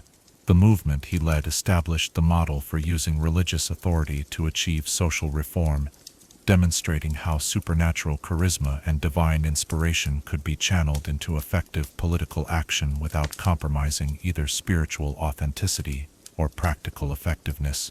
His success influenced similar movements throughout the known world, creating networks of religious activists whose combined efforts reshaped entire civilizations. As we reflect upon the champions of faith who have emerged from among the Aasimar throughout history, we see reflected the highest possibilities for what divine heritage can achieve when combined with wisdom, compassion, and unwavering commitment to serving purposes greater than personal advancement. These individuals transformed their celestial gifts into lasting institutions, revolutionary ideas, and social changes that continued to benefit countless lives long after their own mortal forms had returned to dust. Their examples remind us that true religious leadership requires more than supernatural ability or divine favor. It demands the courage to sacrifice personal comfort for communal benefit, the wisdom to translate spiritual insight into practical action, and the humility to recognize that even the most blessed among us remain servants rather than masters of the cosmic order they seek to serve. The legacy of these champions of faith extends beyond their specific achievements to encompass fundamental truths about the relationship between divine power and mortal responsibility. They demonstrate that celestial heritage finds its highest expression not in personal glory or individual salvation, but in service to others and dedication to causes that transcend the boundaries of single lifetimes or individual concerns. In the end, perhaps the greatest lesson of the Aasimar religious leaders lies in their proof that divine blood becomes most truly divine when it flows in service to others, that supernatural abilities achieve their highest purpose when channeled toward healing rather than domination, and that the closest mortals can come to touching the divine is through acts of love and sacrifice that reflect the very compassion that first moved celestial beings to involve themselves in mortal affairs. Their stories remind us that faith without action remains empty, while action without faith lacks the spiritual foundation necessary to create lasting change in a world that desperately needs the kind of transformation that only divine love, expressed through mortal hands and hearts, can ultimately provide. Chapter 9. The Celestial Courts. Power is never distributed equally, not even in the realms of perfect good, for hierarchy serves purposes that transcend mere dominance. It channels cosmic forces through vessels capable of bearing their weight, while maintaining the delicate balance that prevents even divine virtue from becoming destructive excess. In the gleaming halls of the upper planes, where thoughts become reality and intentions shape the very architecture of existence, the celestial courts operate according to principles that mortal minds can barely comprehend, yet whose influence reaches into every bloodline touched by divine grace. Tonight, we ascend beyond the material plane to explore the heavenly hierarchies that govern Aasimar heritage, examining how the politics of paradise shape the destinies of their earthbound descendants, and the cosmic implications of using mortal agents to execute divine will. The structure of celestial hierarchy reflects not arbitrary rankings of power, but fundamental cosmic principles about the relationship between authority and responsibility, wisdom and action, individual excellence and collective good. At the apex of this divine order stand the solars, beings of such concentrated righteousness and power that their very presence can reshape reality according to principles of perfect justice and absolute good. These entities serve as the generals of heaven's armies, the architects of cosmic law, and the final arbiters of divine policy, affecting multiple planes of existence. Solar-descended Aasimar inherit bloodlines that carry the weight of ultimate celestial authority, their heritage reflecting the uncompromising dedication to cosmic justice that characterizes their divine ancestors. These bloodlines typically produce individuals whose moral clarity borders on the absolute, whose sense of right and wrong operates with the precision of mathematical law, and whose capacity for leadership draws others like iron filings to a lodestone of righteousness. Yet this inheritance proves as much burden as blessing, for solar bloodlines carry within them the same inflexibility that makes their celestial ancestors such effective instruments of divine justice. Solar-descended Aasimar oft non-struggle with moral complexity and ethical nuance, their divine heritage predisposing them toward black and white thinking that can make them effective warriors against obvious evil, but poor navigators of the gray areas where most mortal life actually unfolds. The case of Commander Valerian Righteousness Blade illustrates both the strengths and weaknesses inherent in solar heritage. Born to a line of paladins that could trace their celestial ancestry back over 8 generations, he manifested abilities that exceeded even those of his legendary forebears. His capacity to detect evil operated with such precision that he could sense moral corruption in individuals before they themselves became aware of their spiritual decline. His presence on battlefields could inspire ordinary soldiers to heroic action while causing enemy forces to flee in terror before his divine radiance. These gifts made him one of the most effective military commanders in the history of the Borderlands, his campaigns against orc raiders and bandit armies achieving victories that seemed almost supernatural in their completeness. Enemy forces that had resisted conventional military efforts for decades would surrender or flee after brief encounters with forces under his leadership, as if his divine nature made continued resistance psychologically impossible. Yet the same moral absolutism that made him invincible against obvious evil also rendered him incapable of the political compromise and strategic flexibility that complex conflicts required. When tasked with negotiating peace treaties with former enemies who had demonstrated genuine repentance, he found himself unable to accept that beings who had once chosen evil could be trusted again regardless of their apparent transformation. His inflexibility ultimately led to the collapse of several promising peace initiatives and created lasting enmities, that might have been avoided through more nuanced diplomacy. The tragic irony of his career lay in his very perfection. His solar heritage had made him too pure for the imperfect world he sought to improve, too rigid for the flexible approach that lasting peace required. The planetars, who occupy the middle tier of celestial hierarchy, represent a different synthesis of divine power and cosmic responsibility, serving as the diplomats and healers of the upper planes. These beings possess the wisdom and flexibility that solars sometimes lack, their understanding of mortal nature informed by eons of direct interaction with the material plane and its inhabitants. Where solars judge, planetars seek to understand. Where solars command, planetars guide. Planetar-descended Aasimar inherit bloodlines characterized by profound empathy and supernatural healing abilities, their heritage reflecting the nurturing aspects of divine good that seek to restore rather than destroy. These bloodlines typically produce individuals who become natural counselors, healers, and mediators, their divine nature expressing itself through the capacity to see the best in others and help them achieve their highest potential. The legendary healer Seraphina Compassion Heart exemplified the heights to which planetar heritage could rise when properly directed and developed. Born during a plague year that claimed over half the population of her native city, her celestial awakening occurred when she successfully healed a dying child through pure instinct and desperate prayer. The miracle drew attention from across the region, as survivors of the plague sought her aid in their recovery. What distinguished Seraphina from other miraculous healers was her understanding that true restoration required addressing not just physical symptoms, but the emotional and spiritual wounds that often proved more devastating than bodily injury.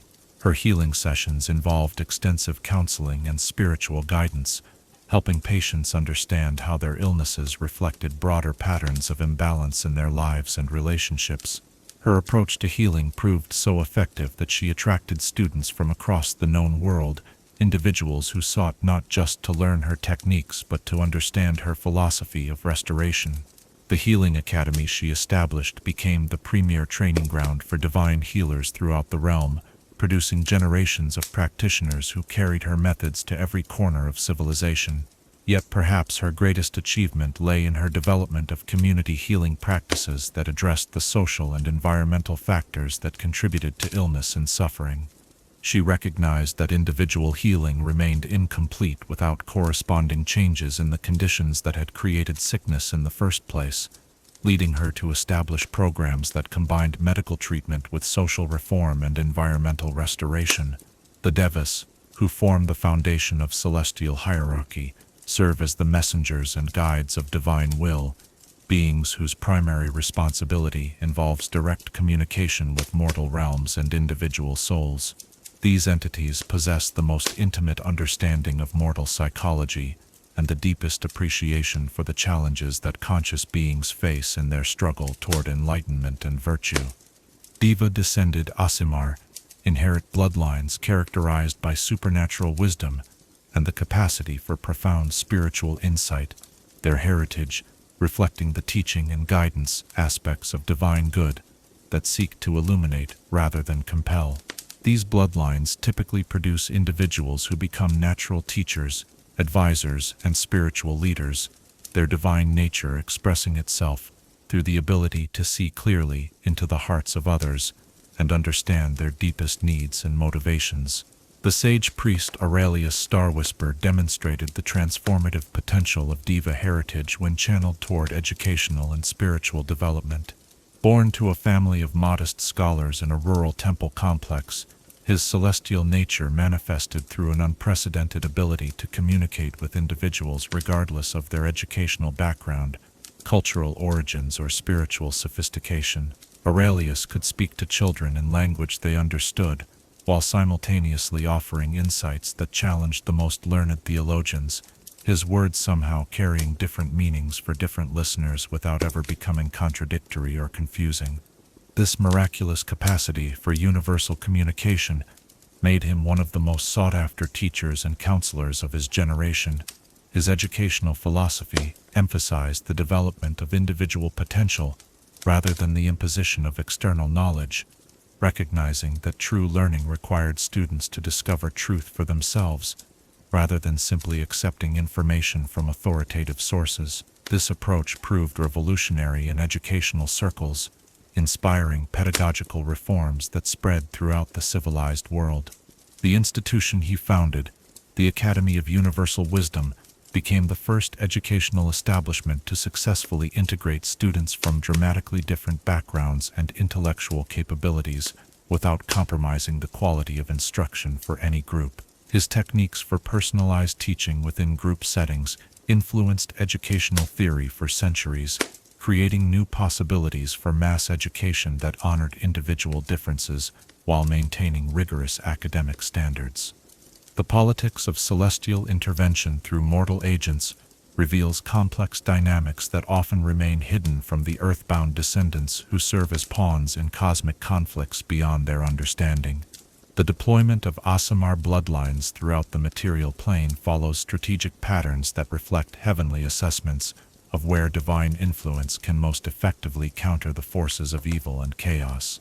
These celestial strategies operate on timescales that dwarf mortal comprehension, with some interventions planned centuries in advance, and others responding to immediate crises that threaten cosmic balance. The Aasimar, who serve as instruments of these policies, rarely understand their role within larger patterns, experiencing their divine callings as personal missions rather than components of vast celestial campaigns. The War of Divine Succession that raged through the celestial courts for over a decade during the early 14th century DR provides rare insight into how heavenly politics directly affect earthbound Aasimar bloodlines. The conflict began when competing factions of Solars developed irreconcilable differences about the proper response to increasing fiendish activity in several material plane regions. One faction advocated for direct celestial intervention through military force, arguing that the scale of demonic infiltration required overwhelming divine response that would crush evil resistance permanently. The opposing faction insisted that such massive intervention would disrupt the cosmic balance that allowed mortals to exercise meaningful free will, potentially saving their bodies while destroying their souls through the elimination of moral choice. As the celestial debate intensified, earthbound Aasimar found themselves experiencing conflicting divine guidance that reflected the discord in heavenly ranks.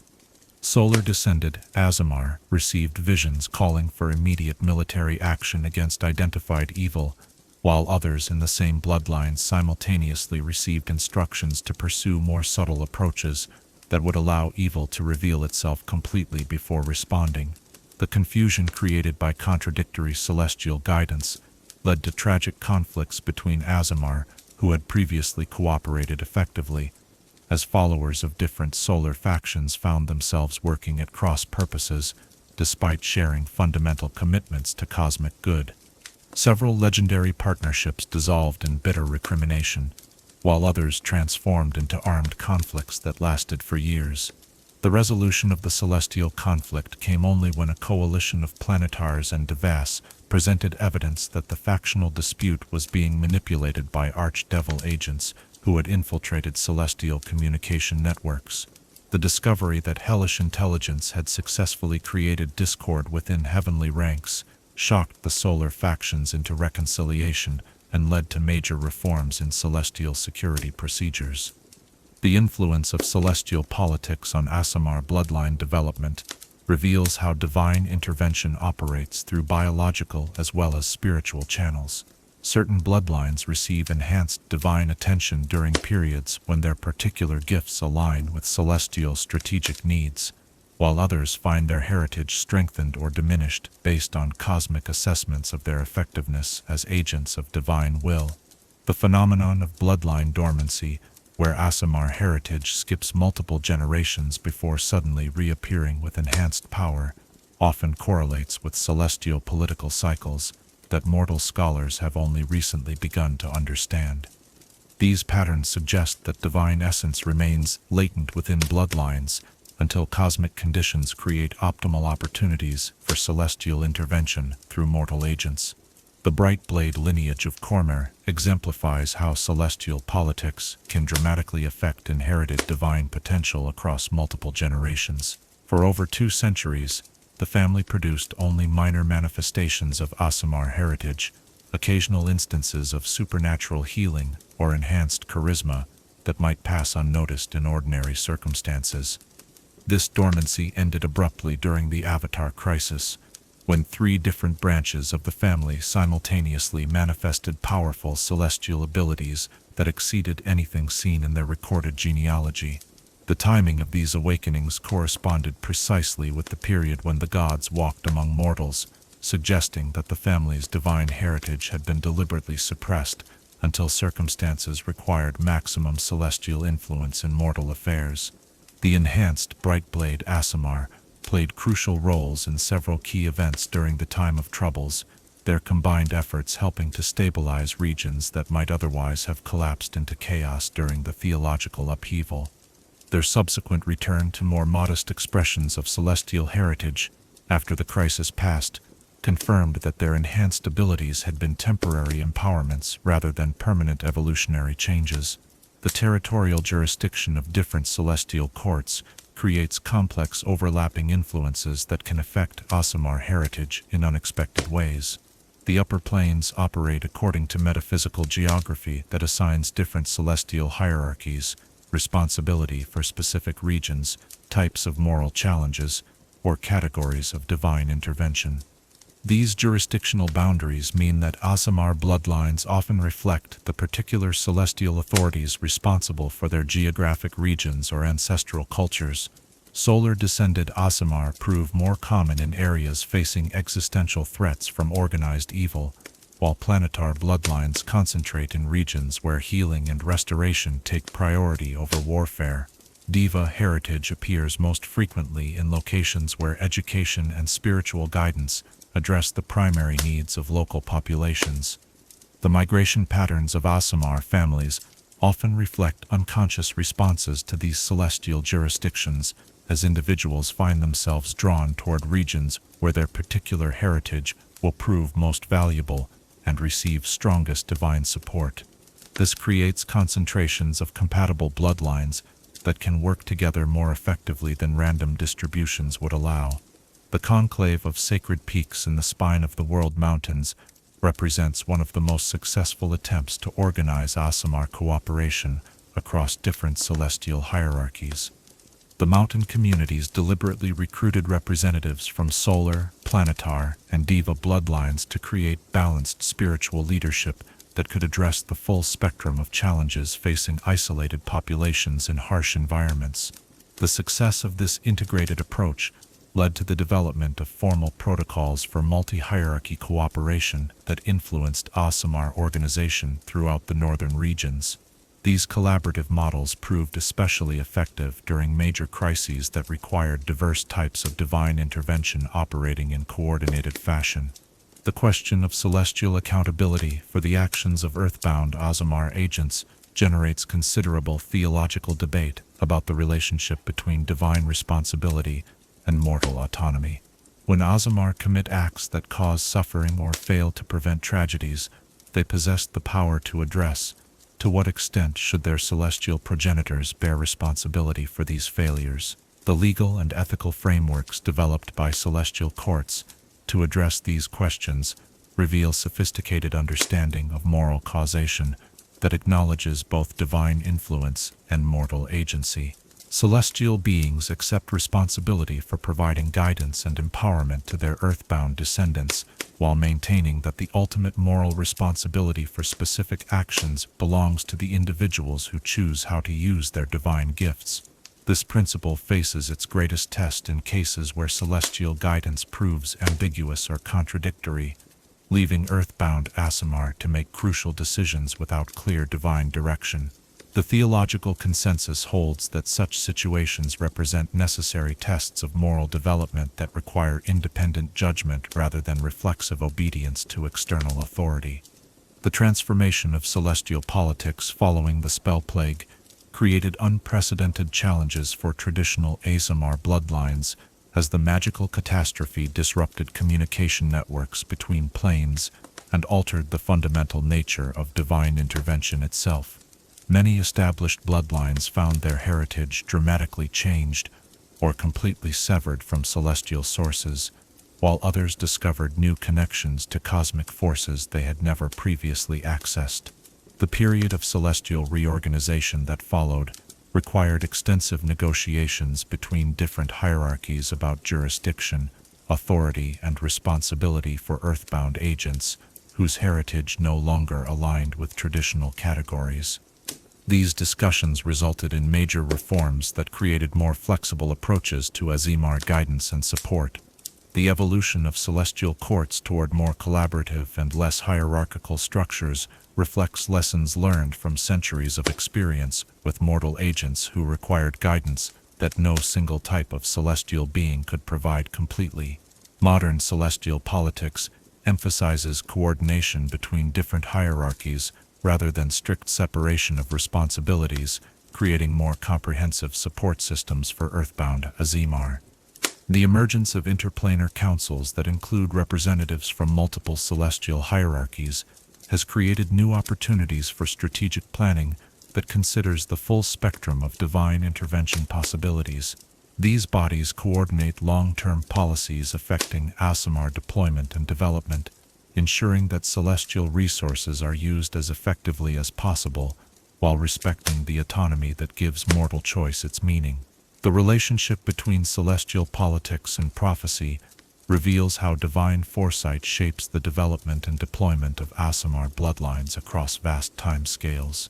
Prophetic visions that reveal future crises often trigger preemptive measures that strengthen relevant bloodlines generations before their services will be required, creating patterns of divine intervention that appear random to contemporary observers, but follow careful planning when viewed from cosmic perspectives. The prophecy of 7 dawns, which foretold a series of crises that would threaten the cosmic balance over the course of several centuries, led to systematic cultivation of specific Aasimar bloodlines designed to address each predicted challenge. The celestial courts coordinated their efforts to ensure that appropriate divine agents would be available when needed, while maintaining the appearance of natural bloodline development that preserved mortal free will. The accuracy of these prophetic preparations has proven remarkable, with each predicted crisis producing Aasimar champions whose heritage and abilities matched the challenges they faced with precision that seems almost miraculous to casual observers. Yet the careful planning and coordination required to achieve these results reveals the sophisticated understanding of cause and effect that characterizes celestial strategic thinking. As we contemplate the celestial courts that govern the heritage and destiny of the Aasimar, we encounter cosmic politics that operate according to principles of perfect good, yet remain subject to the complexities and contradictions that characterize any system involving conscious beings with independent wills and differing perspectives. These heavenly hierarchies remind us that even paradise requires structure and organization to function effectively, and that divine intervention in mortal affairs demands careful coordination to avoid the chaos that unlimited celestial activity could create.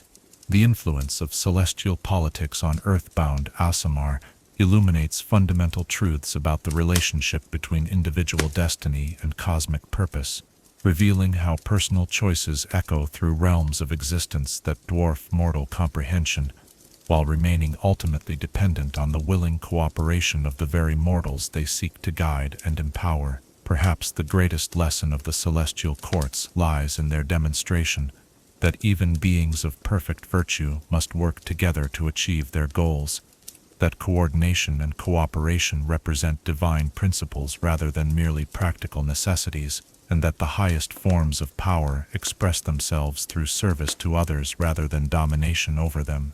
Their example reminds us that true authority derives not from the capacity to compel obedience, but from the wisdom to inspire willing cooperation in service of purposes that transcend individual interests, while honoring the fundamental dignity and autonomy that make moral choice both possible and meaningful. In the end, the celestial courts that shape Aasimar heritage stand as testament to the possibility that power and virtue can coexist without corruption, that hierarchy can serve justice rather than merely perpetuating privilege, and that even the most exalted beings in creation remain committed to principles that place service above self-interest and collective good above individual advancement.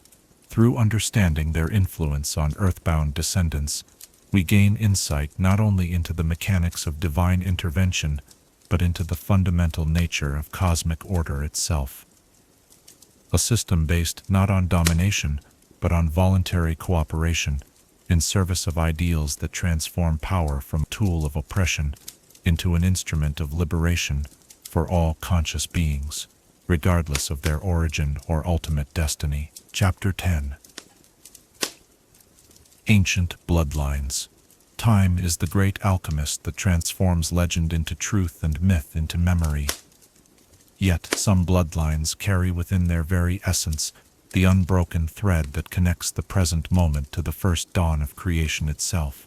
In the deepest archives of celestial heritage lie lineages so ancient that their origins predate recorded history, bloodlines that witnessed the forging of cosmic law and the establishment of moral order throughout the planes of existence.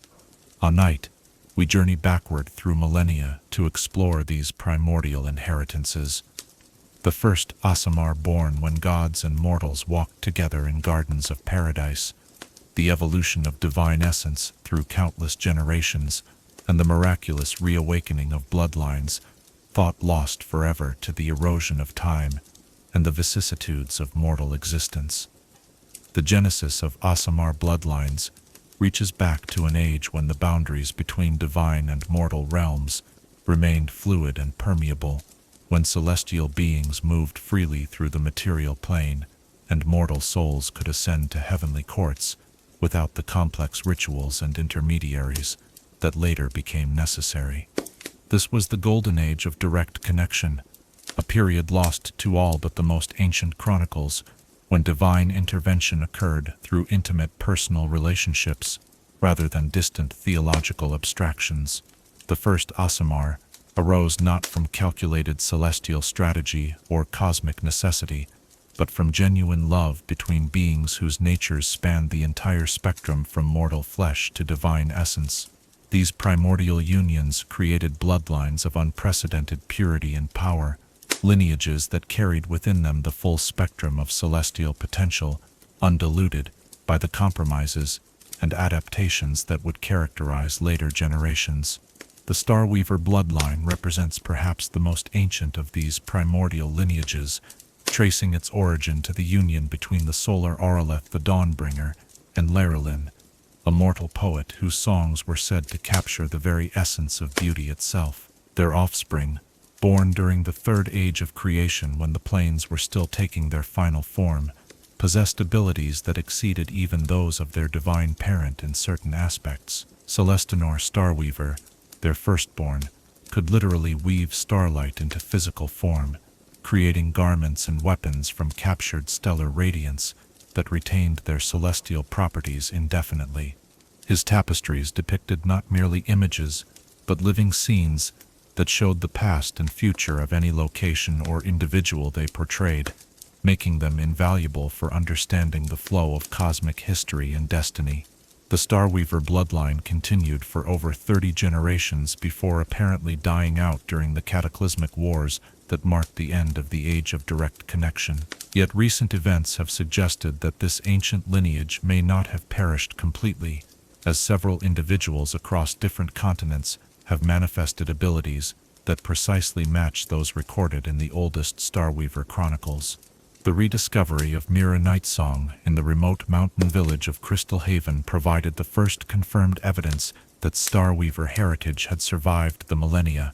Her awakening occurred when bandits threatened to burn the village's ancient library, triggering a manifestation of power that transformed moonbeams into silver threads she used to weave a protective barrier around the entire settlement. Investigation of her genealogy revealed traces of Starweaver markers that had remained dormant for over 2,000 years, hidden within families that had shown no signs of celestial heritage for dozens of generations. The implications of this discovery sent shockwaves through scholarly communities, as it suggested that many supposedly extinct bloodlines might actually persist in latent form throughout the general population. The evolution of celestial heritage over vast timescales reveals patterns that illuminate the fundamental nature of divine essence and its interaction with mortal genetics. The earliest Aasimar bloodlines possessed raw celestial power that operated according to principles quite different from later, more refined manifestations of divine heritage. These primordial abilities often proved overwhelming for their bearers, requiring tremendous willpower and spiritual discipline to control. The Flamebearer lineage descended from the planetar Seraphiel Fireheart and the mortal warrior Queen Valdris the Bold, exemplified both the magnificent potential and terrible dangers of undiluted celestial heritage. Members of this bloodline could channel divine fire with such intensity that their presence could melt stone and boil water simply through proximity, yet they lived in constant danger of self-immolation if their emotions became too intense. The early flame-bearers often died young, consumed by their own divine nature when passion or anger caused their inner fire to burn beyond their ability to contain it. Those who survived to maturity typically became legendary figures whose deeds were recorded in epic poems and historical chronicles, yet their bloodline gradually weakened over successive generations as the celestial essence was diluted by repeated mixing with purely mortal genetics. By the 10th generation, Flamebearer heritage had evolved into more manageable forms that granted enhanced resistance to fire and the ability to create small flames through concentrated effort, abilities that proved useful without threatening their bearers' survival. This pattern of initial overwhelming power, gradually moderating into sustainable abilities, proved common among ancient bloodlines, suggesting that divine essence naturally adapts to ensure its own preservation across multiple generations. The great dilution that occurred during the middle centuries of recorded history marked a crucial transition period when most Aasimar bloodlines underwent systematic weakening as celestial courts withdrew from direct involvement in mortal affairs. This epochal shift was precipitated by growing concerns among divine hierarchies that excessive celestial intervention was interfering with the natural development of mortal societies and individual souls. The theological consensus that emerged from extensive celestial deliberations held that while divine assistance remained necessary to combat supernatural evil and cosmic threats, mortals required sufficient independence to develop genuine virtue through their own choices and efforts. The presence of numerous powerful Aasimar bloodlines was creating dependencies that undermined the very spiritual growth that celestial intervention was meant to foster. The systematic reduction of celestial influence on earthbound bloodlines was implemented gradually over several centuries, allowing existing Aasimar to live full lives while ensuring that their descendants would possess more modest divine gifts. This process proved traumatic for many bloodlines, as families watched their celestial heritage fade with each successive generation. The Moon Whisper lineage documented this transition with particular precision, as their hereditary role as celestial chroniclers gave them both the motivation and ability to record the changes occurring within their own bloodline. Their archives reveal that abilities which had once manifested spontaneously in every family member gradually became rare gifts that appeared in only one child per generation, and eventually disappeared entirely for decades at a time. Leveralith Moon Whisper, the last family member to display the full range of ancestral abilities, spent her final years creating detailed records of techniques for awakening dormant celestial heritage that might prove useful for future generations. Her prophetic writings suggested that the Great Dilution represented a temporary rather than permanent change, and that the bloodlines would eventually need to reawaken their full potential to face cosmic threats that were already beginning to stir in the furthest reaches of reality. The mechanisms by which ancient bloodlines maintain continuity across millennia of apparent dormancy reveal sophisticated biological and metaphysical adaptations that ensure celestial essence survives even when it cannot actively manifest. Divine heritage appears to encode itself within genetic patterns that remain stable across hundreds of generations, waiting for specific triggering conditions that activate dormant potential. These activation triggers often correlate with cosmic events that increased the overall level of divine energy present in the material plane, suggesting that bloodline awakening responds to environmental factors as much as genetic inheritance.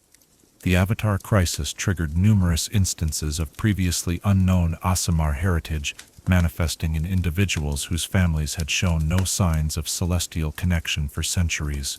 The time of troubles created a surge of divine energy that activated dormant bloodlines throughout Faerun, as the presence of gods walking in mortal form generated levels of celestial resonance not seen since the ancient age of direct connection. Genealogical researchers documented over 300 cases of spontaneous Aasimar awakening during this period, many involving bloodlines that scholars had considered completely extinct. Elena Starborn, of Suzail, exemplified this phenomenon when her heritage activated during the chaos of Siric's rampage through the capital of Cormor. The trauma of witnessing divine madness unleashed in mortal form triggered an awakening that revealed her descent from the legendary Dawnbringer bloodline, supposedly lost during the fall of ancient myth Draenor, over 7 centuries earlier. Investigation of her genealogy required extensive research through fragmentary records and oral traditions, ultimately revealing a complex pattern of intermarriage and migration that had preserved Dawnbringer genetic markers, while completely obscuring their celestial significance. Her case became the template for systematic efforts to identify and awaken other surviving ancient bloodlines. The rediscovery projects undertaken by various scholarly and religious institutions have revealed that the supposed extinction of ancient bloodlines was largely illusory, as most simply entered dormant phases that could persist for millennia without completely disappearing. These efforts combine genealogical research, magical divination, and experimental awakening techniques to identify and activate celestial heritage that has remained hidden for centuries. The Academy of Sacred Genealogy in Waterdeep has pioneered systematic approaches to bloodline recovery that have successfully awakened over 50 previously unknown ancient lineages during the past century. Their methods involve detailed analysis of family histories, magical testing for residual celestial resonance, and carefully controlled exposure to divine energies designed to trigger dormant awakenings. Master genealogist Thander Brightquill developed the theoretical framework that guides most modern bloodline recovery efforts, recognizing that ancient celestial heritage follows patterns quite different from contemporary Aasimar genetics. His research revealed that primordial bloodlines often skip multiple generations before manifesting, creating genealogical puzzles that require sophisticated analysis to solve. The Brightquill methodology combines historical research with magical investigation, using divination spells to trace bloodline connections across centuries of incomplete records. This approach has proven remarkably successful, though it requires tremendous resources and expertise that limit its application to the most promising cases.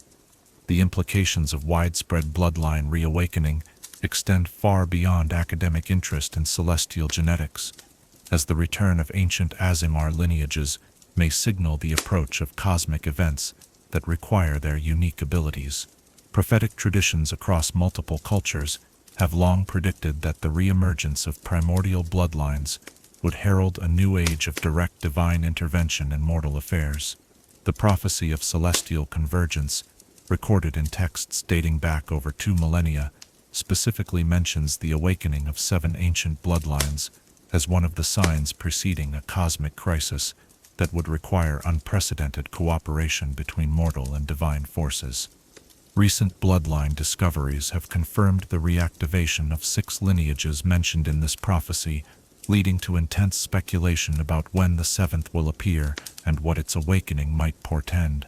The political ramifications of ancient bloodline reawakening create complex challenges for existing governmental and religious institutions that must adapt to the presence of individuals whose divine heritage predates their authority and whose abilities may exceed those of established leaders.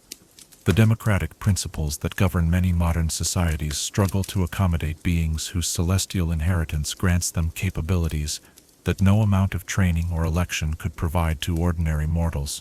The case of Prince Marcus Goldenheart of Cormor illustrates these difficulties, as his awakening to ancient crown-bearer heritage created a constitutional crisis regarding royal succession and divine right. His newfound abilities to discern truth, inspire absolute loyalty, and channel protective energies around those he ruled raised questions about whether his enhanced capabilities represented divinely granted authority or supernatural coercion. The eventual resolution required extensive theological consultation and constitutional revision to establish principles for integrating awakened ancient bloodlines into existing political structures. These precedents continue to influence legal frameworks throughout the civilized world as more ancient lineages return to active status. The preservation techniques developed by ancient bloodlines to ensure their survival through periods of cosmic upheaval reveals sophisticated understanding of how divine essence interacts with time, genetics, and environmental conditions. Many primordial lineages created elaborate safeguards that would protect their celestial heritage, even if entire civilizations collapsed or cosmic catastrophes disrupted normal patterns of inheritance. The star-forged bloodline employed crystalline matrices that stored genetic information and celestial essence in physical form, creating repositories that could maintain bloodline continuity even if all family members died. These crystal archives, hidden in remote locations and protected by powerful wards, contained sufficient genetic and spiritual information to reconstitute the entire lineage from minimal surviving material. Recent archaeological discoveries have located several such repositories, leading to successful restoration of bloodlines that had been completely extinct for over 1,000 years. The ethical implications of these resurrections continue to generate debate, as they raise fundamental questions about the relationship between genetic inheritance and individual identity. The Time Walker lineage developed even more sophisticated preservation methods, using their inherent ability to manipulate temporal flow to create closed loops that prevented their bloodline from experiencing linear time in the same way as ordinary genetics. Members of this lineage could effectively pause their hereditary development during dangerous periods and resume it when conditions became favorable for celestial manifestation. This temporal manipulation created genealogical patterns that defy conventional understanding, as Time Walker descendants might manifest abilities from ancestors who technically haven't been born yet, or inherit memories from future family members who exist in parallel timeline branches. The complexity of their bloodline dynamics requires specialized temporal magic to fully understand and properly manage. The cultural impact of ancient bloodline reawakening extends throughout society as communities adapt to the presence of individuals whose abilities and perspectives reflect cosmic viewpoints that predate contemporary civilization. These awakened ancients often possess knowledge and skills that have been lost for centuries, yet they must learn to function in societies that have evolved far beyond anything their bloodline memories prepared them to understand. The integration challenges faced by newly awakened ancient bloodlines mirror those experienced by time travelers or beings returning from extended stays in other planes of existence.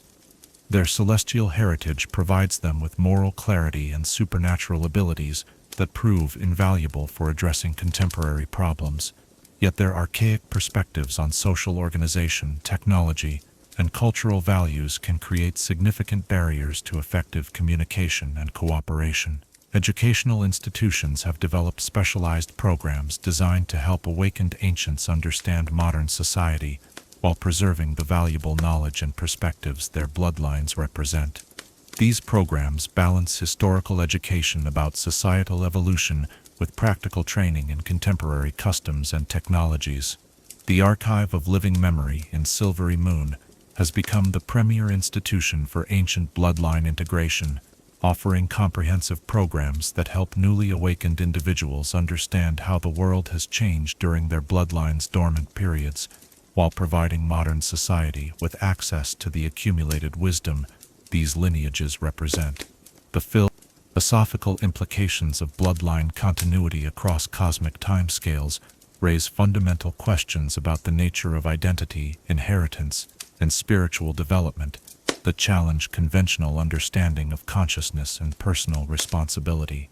If celestial essence carries within it the accumulated experiences and knowledge of all previous bearers, to what extent do awakened individuals represent unique persons versus manifestations of eternal bloodline consciousness?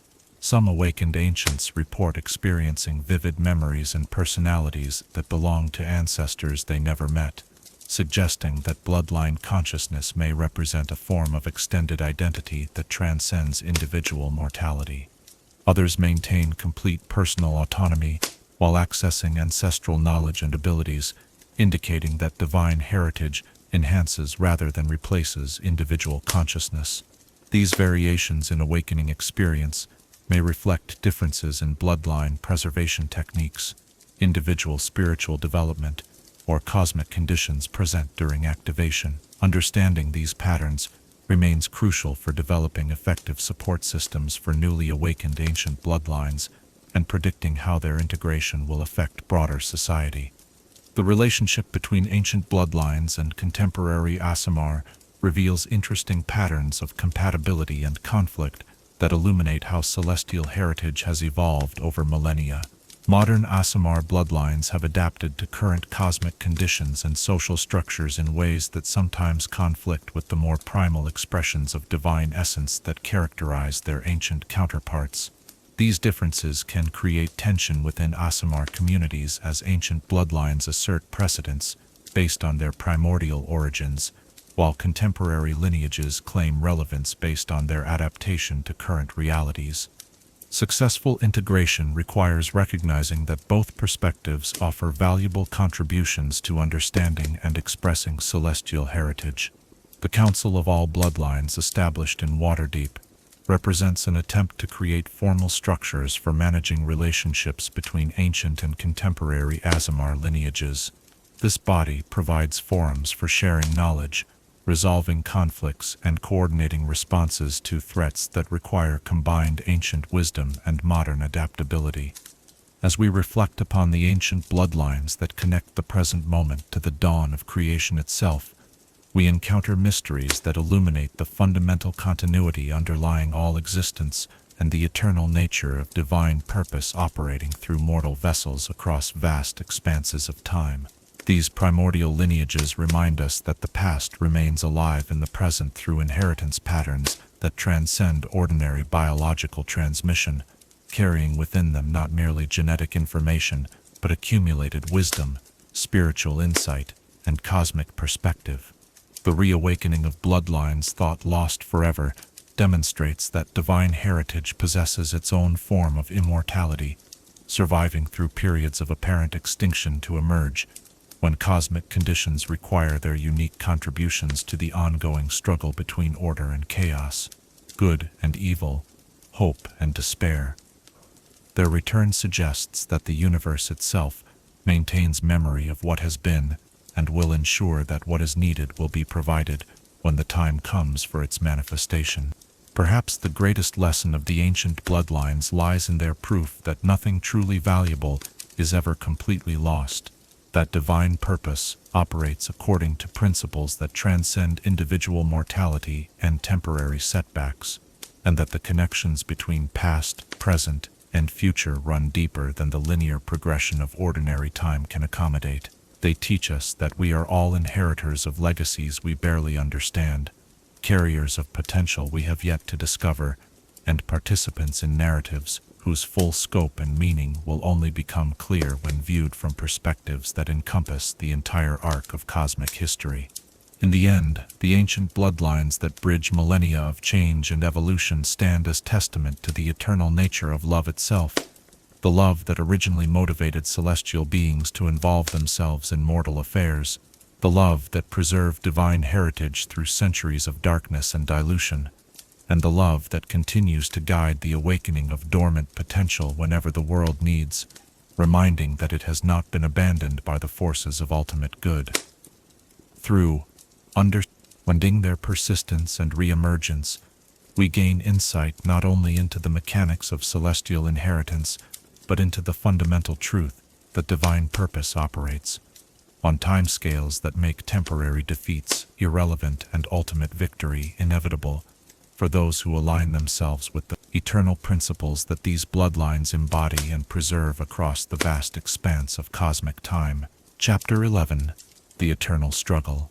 In the vast cosmos, where light and darkness wage war across infinite battlefields, no conflict proves more personal than the struggle that rages within the hearts of those who carry both mortal flesh and divine essence, beings whose very existence makes them living battlegrounds, where the forces of ultimate good and absolute evil contend for dominion over souls that could tip the balance of cosmic order itself. The Aasimar stand at the epicenter of this eternal conflict, neither fully mortal nor completely divine, their choices reverberating through celestial realms and infernal depths with consequences that exceed their mortal comprehension. Tonight, we examine how these children of heaven navigate the treacherous currents of cosmic warfare, serving as both weapons and prizes in a struggle that began before creation and will continue until the final judgment determines the ultimate fate of all existence. The cosmic war between good and evil operates on scales and timelines that dwarf mortal understanding, yet its most crucial battles often occur within the souls of individual beings, whose personal choices can shift the balance of forces across entire planes of existence. The Aasimar, by virtue of their mixed heritage, represent strategic assets of incalculable value to both sides of this eternal conflict, making them targets for corruption, recruitment, and manipulation by powers that view their ultimate loyalties as prizes worth any expenditure of effort or resources. This targeting begins before birth, as infernal intelligence networks monitor celestial bloodlines with the same precision that celestial courts track the activities of fiendish agents in mortal realms. The moment an Aasimar soul enters the material plane, it becomes the focus of competing influences that seek to shape its development, corrupt its purposes, or eliminate it entirely before it can fulfill whatever cosmic role its divine heritage was meant to serve. The case of Seraphiel Nightshade illustrates the sophisticated nature of these competing interventions and the tragic consequences that result when cosmic powers treat individual lives as mere chess pieces in their eternal game. Born to a family of renowned healers in the city of Baldur's Gate, her planetar heritage manifested early through extraordinary empathic abilities that allowed her to sense and alleviate suffering with supernatural precision. The attention her gifts attracted proved both blessing and curse, as celestial guides began appearing in her dreams with missions of mercy, while infernal tempters simultaneously whispered suggestions about how her abilities could be used to gain power, wealth, and influence over others. The competing guidance created internal conflicts that intensified as she matured, each side escalating their efforts to claim her loyalty exclusively. The celestial faction provided her with visions of suffering she could prevent, guidance about where her healing was most needed, and reassurance that her sacrifices served cosmic good. The infernal influences offered more immediate rewards, promises that using her abilities for personal gain would allow her to help more people by acquiring resources and position, subtle encouragement to judge who deserved healing based on their worthiness, and gradual suggestions that she owed nothing to ungrateful recipients of her aid. For years, Seraphiel managed to balance these competing influences, using her healing gifts to serve others while maintaining enough independence to resist complete domination by either side. Yet the constant psychological pressure of being pulled in opposite directions gradually eroded her mental stability and moral clarity, creating internal fractures that both factions sought to exploit. The breaking point came during a plague outbreak that overwhelmed her abilities and forced her to make agonizing choices about whom to save when she could not help everyone. The celestial voices urged her to continue serving others despite her exhaustion, while infernal whispers suggested that she deserved rest and reward after years of thankless service. The moral weight of letting people die while angelic voices demanded more sacrifice and demonic promises offered escape from responsibility finally shattered her ability to function coherently. The resulting psychological collapse left her unable to distinguish between divine guidance and infernal temptation, her empathic abilities twisted into weapons that could cause as much suffering as they had once relieved. She spent her final years as a tragic figure who randomly helped and harmed those around her, her divine heritage corrupted into a source of chaos that served neither good nor evil effectively. The phenomenon of cosmic targeting reveals how the eternal struggle transforms every aspect of Aasimar existence into potential battlegrounds where opposing forces compete for influence over beings whose mixed heritage makes them uniquely valuable assets in the ongoing war between light and darkness. This targeting creates psychological pressures that few purely mortal souls ever experience, as Aasimar must navigate not only ordinary moral choices, but also the competing demands of cosmic powers who view their personal decisions as strategic victories or defeats. The military applications of Aasimar heritage make them natural focal points for the blood war that rages eternally between devils and demons in the lower planes. Both sides recognize that beings who combine mortal free will with divine power could potentially shift the balance of this fundamental conflict, leading to systematic efforts to recruit, corrupt, or eliminate Aasimar before they can influence cosmic events. The Legion of Fallen Stars represents the most successful infernal attempt to weaponize corrupted Aasimar against their former celestial allies. This elite unit consists entirely of fallen Aasimar who have been systematically recruited and trained by archdevil strategists to exploit their knowledge of celestial psychology, tactics, and weaknesses. Their divine heritage, perverted through careful corruption, grants them abilities that prove devastatingly effective against celestial forces. Commander Azrael, the Twice Fallen, leads this legion with tactical brilliance that reflects both his solar heritage and his comprehensive understanding of celestial military doctrine. His fall occurred gradually over decades of exposure to the horrors of the Blood War, as his initial mission to strengthen celestial positions slowly transformed into conviction that only infernal discipline could bring order to the chaos of eternal conflict. The Legion's most significant victory occurred during the Siege of Glorious Mount, when their intimate knowledge of celestial defensive strategies allowed them to breach fortifications that had resisted demonic assault for millennia. The psychological impact of watching corrupted Aasimar turn divine gifts against their former allies dealt lasting damage to celestial morale that exceeded even the strategic value of the fortress they captured. Yet the Legion's existence also demonstrates the ultimate futility of attempting to completely subvert divine heritage, as several members have eventually recovered their celestial nature through experiences that reminded them of the love and compassion that originally motivated their divine ancestors. These redemptions prove so disruptive to infernal operations that some strategic analysts question whether the Legion represents a net asset or liability for their diabolic creators.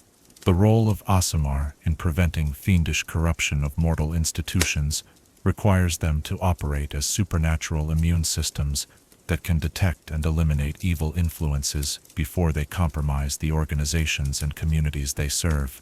This function often puts them in conflict with powerful interests that benefit from corruption, creating dangerous situations where their divine calling conflicts with political realities and social pressures.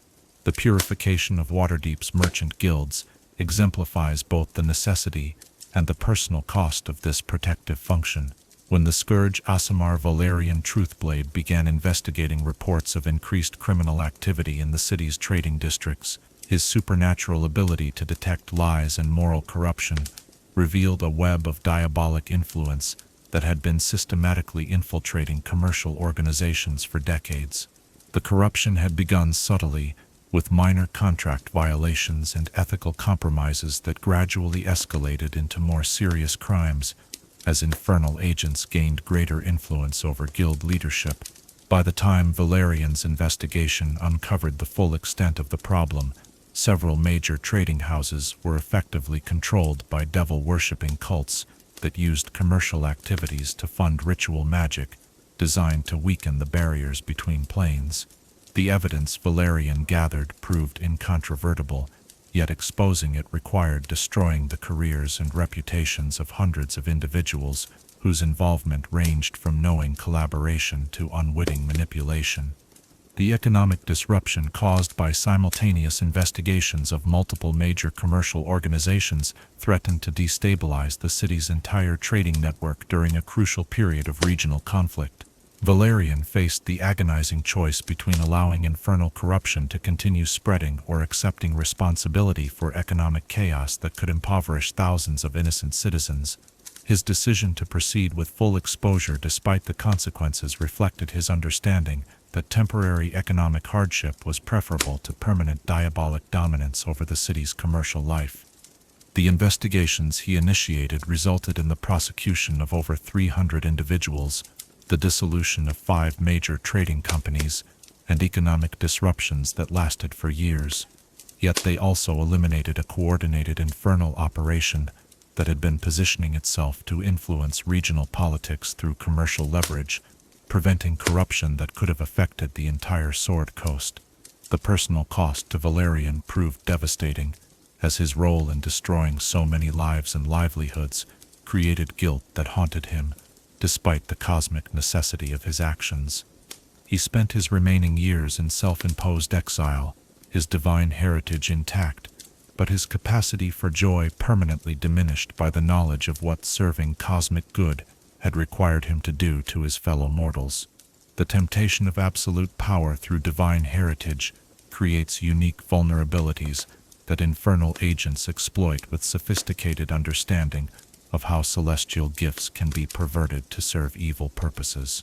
The same abilities that make Aasimar effective champions of good can become devastating weapons of oppression when their divine nature is corrupted through pride, despair, or misguided idealism. The tragedy of Empress Seraphina the Absolute demonstrates how even the noblest intentions can be corrupted when divine power combines with temporal authority in the absence of effective checks on absolute power. Born to minor nobility in the Empire of Mulhor, her awakening to ancient Deva heritage occurred during a period of civil war that had devastated the region and left millions suffering from the effects of prolonged conflict. Her initial efforts to use her divine gifts for healing and peacekeeping won widespread support from populations desperate for stability and leadership. Her supernatural ability to inspire loyalty and her obvious divine favor convinced many that she represented a new beginning for their war-torn land. The success of her early reforms and the dramatic improvements in living conditions that followed her rise to power seemed to validate claims that she was divinely chosen to rule. Yet the very effectiveness of her divine abilities gradually corrupted her understanding of proper governance, as she became convinced that her supernatural insights made democratic consultation unnecessary and potentially harmful. If she could discern truth through divine revelation and inspire perfect loyalty through celestial charisma, why should she compromise with inferior mortal perspectives that might dilute the purity of her vision? The transformation from benevolent ruler to divine tyrant occurred so gradually that even her closest advisors failed to recognize the danger until her reforms had evolved into totalitarian control over every aspect of her subjects' lives. Her ability to detect dissent through supernatural means, combined with her conviction that opposition to her rule represented cosmic evil, created a surveillance state that eliminated personal freedom in the name of perfect order. The empire she created lasted for over a century, achieving unprecedented prosperity and social harmony through the complete elimination of individual autonomy and moral choice. Citizens lived comfortable, safe lives, free from want or conflict, yet they had become spiritual automatons whose every action was guided by imperial decree, backed by divine authority they could not resist or question. The eventual collapse of her empire occurred when a coalition of foreign Aasimar managed to break through her supernatural defenses and confront her with the reality of what her divine gifts had created. The revelation that she had used celestial heritage to destroy the very free will that gave moral choice, its meaning shattered her connection to divine power and triggered a systemic collapse that left the region more devastated than the original civil war had caused. The choices made by individual Aasimar regarding their role in cosmic conflict create ripple effects that influence events across multiple planes of existence, as their unique position between mortal and divine realms allows them to affect the balance of forces that determine the outcome of conflicts whose scope exceeds any single world or timeline. The decision by the protector Aasimar Marcus Lightbringer to sacrifice himself to prevent a demon lord's manifestation on the material plane illustrates how individual moral choices can influence cosmic-scale events. When the cult of endless hunger succeeded in opening a gate that would allow Demogorgon to enter the mortal realm permanently, Marcus faced the choice between preserving his own life and using his divine essence to destabilize the summoning ritual. His sacrifice succeeded in banishing the demon lord and sealing the gate, yet the cosmic implications of his choice extended far beyond this single victory. The demonstration that mortals possessed sufficient virtue to sacrifice themselves for abstract principles provided crucial evidence in ongoing celestial debates about mortal nature and the wisdom of continued divine intervention in mortal affairs. The precedent Marcus established influenced policy decisions that affected divine support for mortal civilizations throughout the known multiverse, as celestial courts gained confidence that their investments in mortal development were justified by the potential for genuine moral heroism. This policy shift resulted in increased celestial intervention in subsequent crises, potentially altering the course of cosmic history. Conversely, his sacrifice also provided infernal strategists with valuable intelligence about Aasimar capabilities and motivations that influenced their future approaches to corrupting or eliminating similar threats. The knowledge that Aasimar would choose cosmic good over personal survival led to tactical innovations designed to exploit this predictable behavior pattern.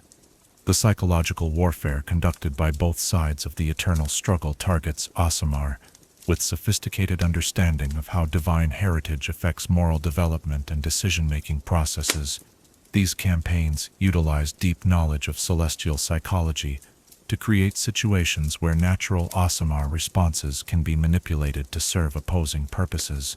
The doctrine of corrupted virtue employed by certain archdevil factions involves creating scenarios where Aasimar are forced to choose between competing moral goods, gradually eroding their confidence in absolute moral principles through exposure to situations where every available choice causes some form of harm.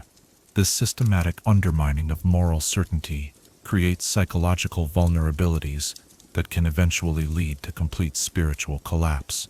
The campaign against the paladin diplomat Aurelia Starborn demonstrates the effectiveness of this approach when applied by master manipulators with comprehensive understanding of their target's psychology and moral framework. Over the course of several years, diabolic agents created a series of diplomatic crises that forced her to choose repeatedly between competing ethical obligations. Each situation was carefully constructed to ensure that following any moral principle she held sacred would require violating others equally important to her worldview. The psychological stress of making impossible choices gradually eroded her confidence in divine guidance and moral absolutes, creating the spiritual confusion that infernal agents needed to complete her corruption. The final stage of her fall occurred when she was forced to choose between preventing a war that would kill thousands and honoring a treaty that protected the rights of a minority population. Either choice would result in massive suffering, yet inaction would ensure both outcomes occurred. The complete moral paralysis this dilemma created allowed infernal influences to suggest that conventional morality was simply inadequate for addressing complex reality. Her eventual embrace of pragmatic evil represented a complete victory for the corruption campaign, as she became convinced that only systematic violation of moral principles could achieve practical good in a world too complex for simple virtue to navigate effectively. The transformation of her divine heritage into an instrument of calculated evil provided infernal forces with an asset whose knowledge of celestial psychology made her invaluable for future operations against similar targets. The cosmic significance of Aasimar existence extends beyond their individual actions to encompass their symbolic role as living proof that the barriers between mortal and divine realms remain permeable and that cosmic good maintains active interest in earthly affairs.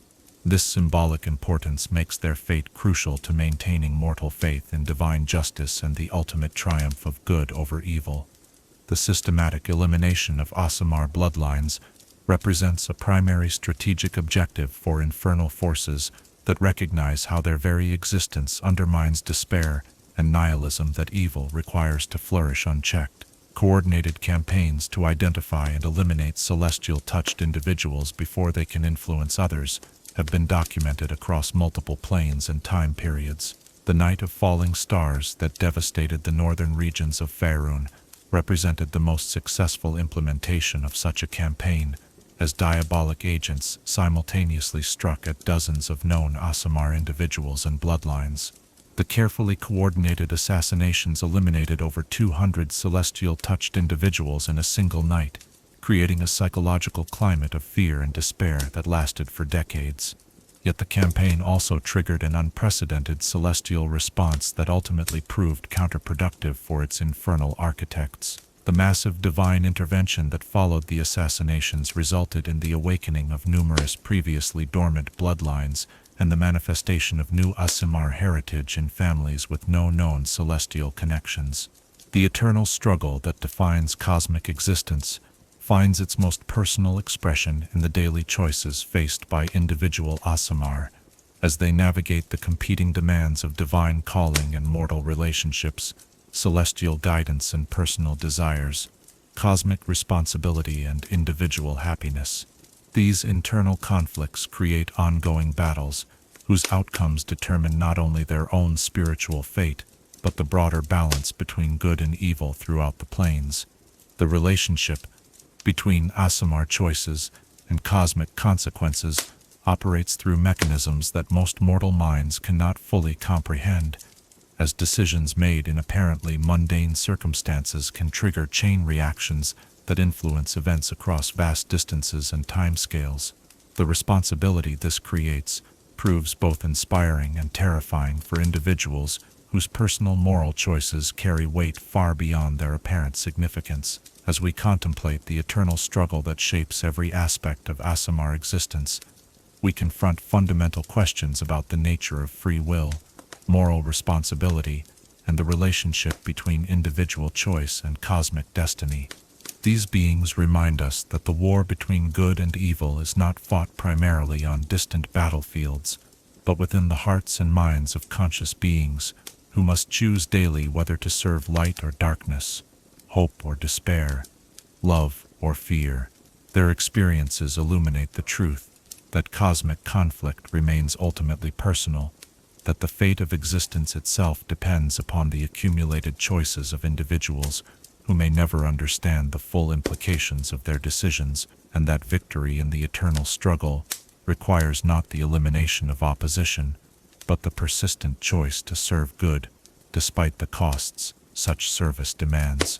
Perhaps the greatest lesson of the eternal struggle lies in its demonstration that the forces of ultimate good do not seek to eliminate free will, but to preserve and protect it, recognizing that only freely chosen virtue possesses genuine moral value, and that victory achieved through coercion would be indistinguishable from defeat. The Aasimar who navigate this struggle remind us that true strength lies not in the absence of temptation but in the daily decision to resist it, and that the light of cosmic good burns brightest not in beings who cannot choose darkness, but in those who could choose it yet consistently choose otherwise. In the end, the eternal struggle that defines cosmic existence finds its ultimate expression not in vast battles between supernatural armies, but in the quiet moments when individual souls choose compassion over indifference, courage over fear, sacrifice over selfishness, and hope over despair. Through understanding how Aasimar participate in this struggle, we gain insight into our own role in the cosmic conflict that shapes all existence, and the profound truth that every choice we make, however small it may seem, contributes to the eternal balance between light and darkness that determines the ultimate fate of all conscious beings throughout the infinite expanse of creation itself. Chapter 12. Legacy of Light.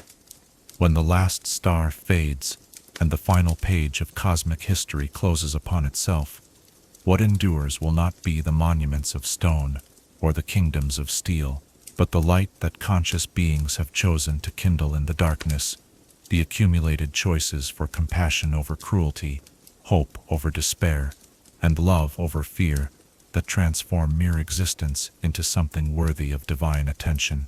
Throughout the long chronicle of mortal civilization, no influence has proven more transformative than that of the Aasimar, whose very presence among mortals serves as living proof that the divine has not withdrawn from earthly affairs, that heaven's light continues to shine through willing vessels into a world that desperately needs reminding of its own potential for transcendence. Tonight, we conclude our exploration of celestial heritage by examining the lasting legacy these children of heaven have woven into the fabric of mortal culture, the hope they represent for divine mortal cooperation, and the profound meaning of carrying heaven's light through a world that often seems determined to extinguish every source of illumination it encounters. The influence of Aasimar upon mortal civilization extends far beyond their individual deeds to encompass fundamental shifts in how societies understand the relationship between divine will and mortal action, the nature of moral authority, and the possibility of genuine cooperation between celestial and earthly realms. Their presence throughout history has consistently challenged purely secular approaches to governance, philosophy, and cultural development by demonstrating that supernatural insight and divine power can enhance rather than replace human wisdom and capability. This cultural transformation manifests most clearly in the artistic traditions that have emerged around Aasimar presence and influence throughout the civilized world. The great cathedrals of Waterdeep, whose architectural innovations allow mortal engineering to channel and amplify divine energy, represent synthesis between celestial inspiration and human craftsmanship that neither could achieve independently. These structures serve not merely as places of worship, but as physical demonstrations that mortal effort guided by divine wisdom can create beauty that transcends the limitations of either realm operating alone. The artistic movement known as celestial realism, which emerged during the 12th century DR in response to increasing Aasimar presence in major cultural centers, revolutionized approaches to depicting divine themes in visual art, rather than relying upon abstract symbolism or idealized representations of supernatural beings. Artists began incorporating direct observation of Aasimar individuals into their work, creating paintings and sculptures that captured the complex humanity of divine heritage while revealing the otherworldly beauty that celestial essence brings to mortal form. Master artist Lysander Goldbrush pioneered techniques for depicting the subtle luminescence that characterizes Aasimar features, developing painting methods that could suggest inner light without resorting to obvious halos or supernatural effects. His portrait series, Children of Heaven, became the definitive artistic statement about the nature of divine heritage, showing Aasimar subjects in everyday situations while capturing the dignity and transcendence that marked them as something more than ordinary mortals. The influence of these artistic innovations extended far beyond religious contexts to affect secular portraiture, landscape painting, and even architectural decoration. The techniques developed for depicting celestial light began appearing in representations of ordinary subjects, as artists discovered that suggesting inner illumination could reveal spiritual depth in any individual regardless of their heritage or supernatural abilities. The literary traditions inspired by Aasimar experiences have produced some of the most profound explorations of moral philosophy and spiritual development in recorded history. The epic poem, Songs of Starfire, by the bard Melodia Brightvoice, represents perhaps the greatest literary achievement inspired by celestial heritage, weaving together multiple Aasimar stories into a unified narrative that explores themes of sacrifice, redemption, and the complex relationship between divine calling and personal happiness. The work's influence on subsequent literature proved immeasurable, establishing narrative patterns and philosophical frameworks that continue to shape how writers approach themes related to supernatural heritage, moral responsibility, and the integration of divine purpose with mortal existence. The poem's central insight, that true heroism requires choosing service to others despite personal cost, became a foundational principle for heroic literature throughout the known world. The philosophical schools that developed around Aasimar teachings have fundamentally altered how mortal thinkers approach questions about the nature of good and evil, the relationship between power and responsibility, and the possibility of moral progress through conscious choice. The Academy of Divine Ethics, established by the scholar-priest Marcus Truthseeker, systematized moral principles derived from direct observation of how celestial heritage affects decision-making and moral development. These philosophical innovations proved particularly influential in legal and governmental contexts, as societies began incorporating Aasimar insights about justice, compassion, and the proper use of authority into their institutional frameworks. The concept of celestial accountability, the idea that those with greater power bear correspondingly greater responsibility for their actions, revolutionized approaches to leadership and governance throughout civilized regions. The educational reforms inspired by Aasimar teaching methods have created new approaches to moral development that honor both intellectual rigor and spiritual insight. Traditional educational systems that separated academic learning from character development proved inadequate for students who possessed supernatural abilities or divine callings that required integration of knowledge with wisdom, power with restraint, and individual excellence with service to others. The pedagogical innovations developed by Aasimar educators emphasized experiential learning, moral reasoning, and the development of empathy alongside traditional academic subjects. These methods proved so effective that they were eventually adopted by secular institutions throughout the civilized world, creating educational systems that produced graduates better equipped to handle positions of responsibility and leadership.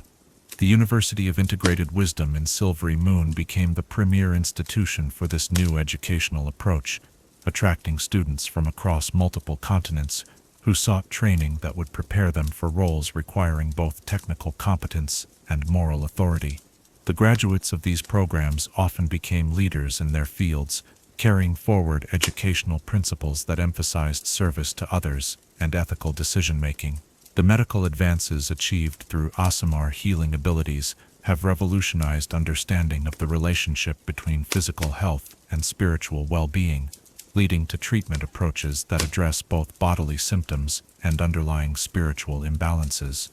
The integration of supernatural healing with conventional medical practices created new therapeutic modalities that proved more effective than either approach could achieve independently. The Hospital of Divine Mercy in Waterdeep pioneered systematic approaches to combining celestial healing with traditional medicine, developing protocols that allowed mortal physicians to work effectively alongside Aasimar healers while learning to recognize and address the spiritual components of illness and injury. These innovations influenced medical practice throughout the known world, creating healthcare systems that treated patients as complete beings rather than merely physical organisms. Serafina Lighttouch, herself an Aasimar descended from Planetar heritage, developed the theoretical framework that guides modern integrative medicine by demonstrating how supernatural healing abilities could enhance rather than replace conventional medical knowledge. Her research revealed the mechanisms by which spiritual imbalance contributes to physical illness, creating new possibilities for preventive medicine and holistic treatment. The social reform movements that have emerged around Aasimar leadership demonstrate how divine heritage can inspire and guide efforts to address systemic injustices and create more equitable societies. The natural moral authority that characterizes many Aasimar, combined with their supernatural abilities to discern truth and inspire loyalty, has made them effective advocates for social change in situations where conventional political approaches have failed. The abolition of slavery throughout the western regions of Faerun was largely accomplished through sustained efforts by Aasimar reformers who could speak with divine authority about the cosmic implications of treating conscious beings as property. Their ability to reach the consciences of slave owners and inspire moral transformation in entire communities created social changes that pure political pressure had failed to achieve. Brother Marcus Freedom Seeker led the most successful of these campaigns, using his Deva heritage to communicate directly with the souls of those who participated in slavery systems. His approach emphasized transformation rather than punishment, helping slave owners understand how their participation in such systems damaged their own spiritual development, while offering practical alternatives that served both moral and economic needs. The civil rights frameworks that emerged from these reform movements established principles for protecting the dignity and autonomy of all conscious beings, regardless of their race, heritage, or supernatural abilities. These legal innovations influenced governmental systems throughout the civilized world, creating constitutional protections that reflected Aasimar insights about the cosmic significance of individual choice and moral agency. The technological innovations inspired by Aasimar abilities have created new possibilities for enhancing mortal capabilities without compromising the spiritual development that gives technological progress its meaning. Rather than seeking to replace divine power with mechanical substitutes, these innovations focus on creating tools and systems that amplify existing human potential while encouraging moral growth and wisdom. The celestial resonance crystals developed by the artificer priest Thandor Starforger represent perhaps the most significant of these innovations, creating devices that can store and channel divine energy while requiring conscious moral choice to operate effectively. These crystals cannot be used for evil purposes, as they respond only to intentions that align with celestial principles of service and compassion. The infrastructure systems built around these innovations have created communities that enjoy enhanced prosperity and security while maintaining the spiritual challenges that promote continued moral development. Cities that incorporate celestial resonance technology report lower crime rates, improved public health, and stronger social cohesion, while avoiding the spiritual stagnation that can result from excessive comfort or security. The diplomatic achievements of Aasimar ambassadors have created new models for resolving conflicts between diverse cultures and competing interests through approaches that honor the spiritual dignity of all parties, while seeking practical solutions that serve common good. Their supernatural ability to discern truth and communicate across cultural barriers has made them invaluable mediators in situations where conventional diplomacy has reached impasses. The Peace of Seven Nations negotiated by Ambassador Aurelia Starweaver ended the devastating merchant wars that had disrupted trade and caused suffering throughout the western regions for over a generation. Her approach emphasized identifying shared values and common interests that transcended the specific disputes that had triggered the conflicts. The diplomatic protocols she developed for multicultural negotiations have become standard practice for international relations throughout the civilized world, creating frameworks for peaceful conflict resolution that acknowledge both practical concerns and spiritual principles. These innovations have prevented numerous wars and created lasting partnerships between formerly hostile peoples. The religious institutions established by Aasimar leaders have created new models for organizing spiritual communities that honor divine authority while respecting individual autonomy and cultural diversity. Rather than imposing uniform doctrines or practices, these institutions emphasize shared principles and common purposes while allowing for diverse expressions of faith and worship.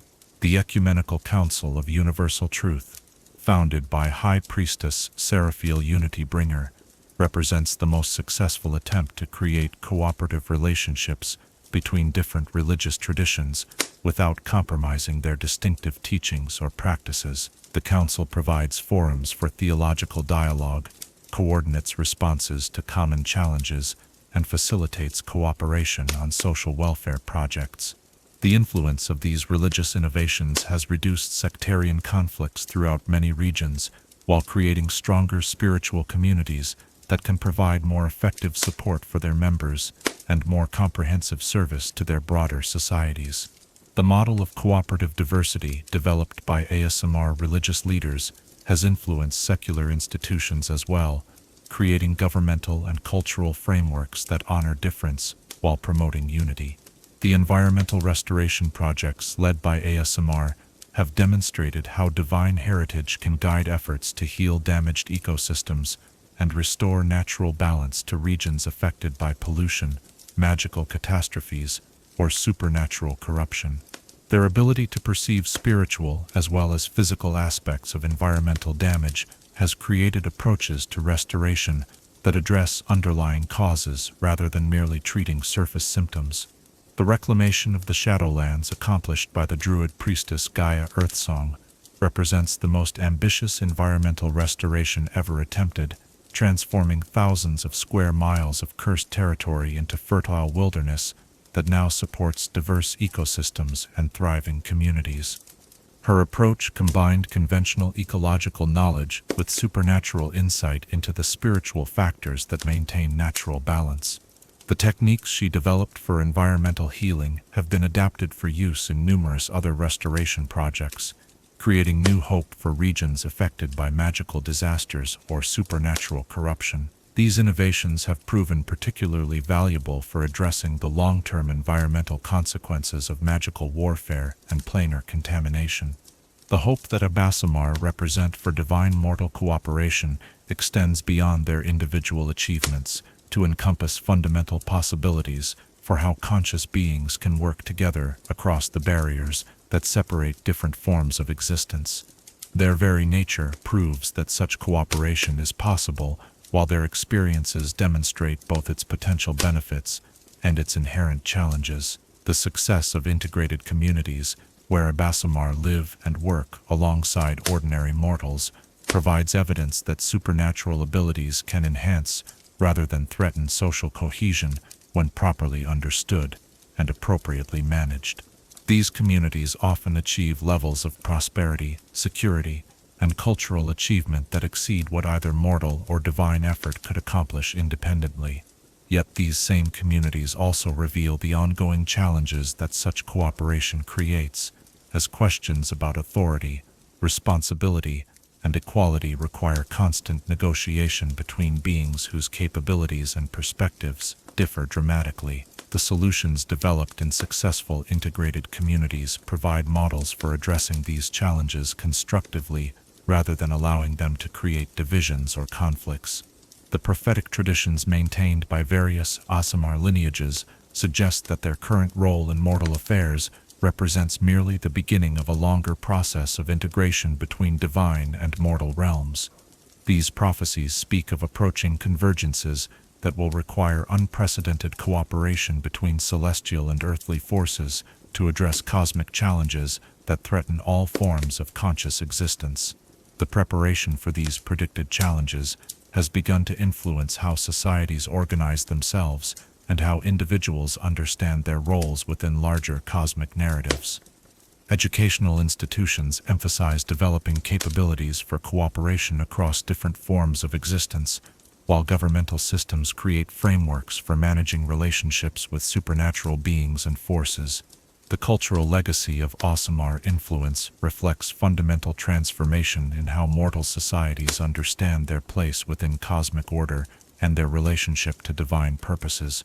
Rather than viewing themselves as separate from or opposed to supernatural forces, many cultures now embrace models of partnership and cooperation that honor both mortal autonomy and divine wisdom. This cultural evolution has created societies that are more resilient in the face of supernatural threats, while remaining more open to beneficial intervention from celestial sources. The balance between independence and cooperation that characterizes these cultures provides models for how conscious beings can maintain their essential nature while participating in larger communities and purposes. The artistic movements, philosophical schools, educational institutions, medical advances, social reforms, technological innovations, diplomatic achievements, religious developments, and environmental restoration projects that have emerged from Aasimar influence represent more than mere historical curiosities. They constitute proof that divine heritage can enhance rather than replace mortal capability, that supernatural power can serve rather than dominate human aspiration, and that the barriers between different forms of existence need not be walls of separation, but can become bridges of cooperation. As we reflect upon the legacy of light that Aasimar have woven throughout the fabric of mortal civilization, we see reflected the highest possibilities for what conscious beings can achieve when they choose to serve purposes greater than their individual interests. while honoring the dignity and autonomy that make such service meaningful rather than merely compulsory. Their stories remind us that true legacy lies not in the monuments we build to ourselves, but in the light we kindle in others, not in the power we accumulate, but in the service we provide, not in the recognition we receive, but in the hope we inspire. The legacy of Aasimar teaches us that every individual has the potential to carry heaven's light into dark places, that divine purpose operates through willing cooperation rather than coercive domination, and that the ultimate measure of any life lies in how it has contributed to the ongoing struggle between despair and hope that defines the cosmic condition. Perhaps the greatest truth revealed by the legacy of Aasimar lies in their demonstration that the divine remains actively engaged with mortal affairs, not to control or dominate, but to inspire and empower, not to replace mortal effort, but to enhance it, and not to eliminate the struggles that give existence its meaning, but to provide the strength and wisdom necessary to face those struggles with courage, compassion, and hope. In the end, the legacy of light that flows from celestial heritage into mortal hearts serves as eternal reminder that no darkness is so deep that it cannot be illuminated by conscious choice, that no despair is so complete that it cannot be overcome by persistent love, and that no challenge is so great that it cannot be faced by beings who choose to serve the light rather than submit to darkness. Through understanding this legacy, we gain insight not only into the nature of divine heritage, but into our own capacity to become sources of illumination in a world that desperately needs reminding that hope remains possible, that goodness endures despite apparent defeat, and that the light of conscious love continues to shine through willing hearts into every corner of existence, where darkness seeks to claim dominion over the eternal aspiration toward transcendence that defines the deepest truth about what it means to be alive in a universe where love remains the fundamental force that binds all things together in service of purposes that exceed individual comprehension, yet embrace every individual consciousness as essential participants in the ongoing creation of meaning itself.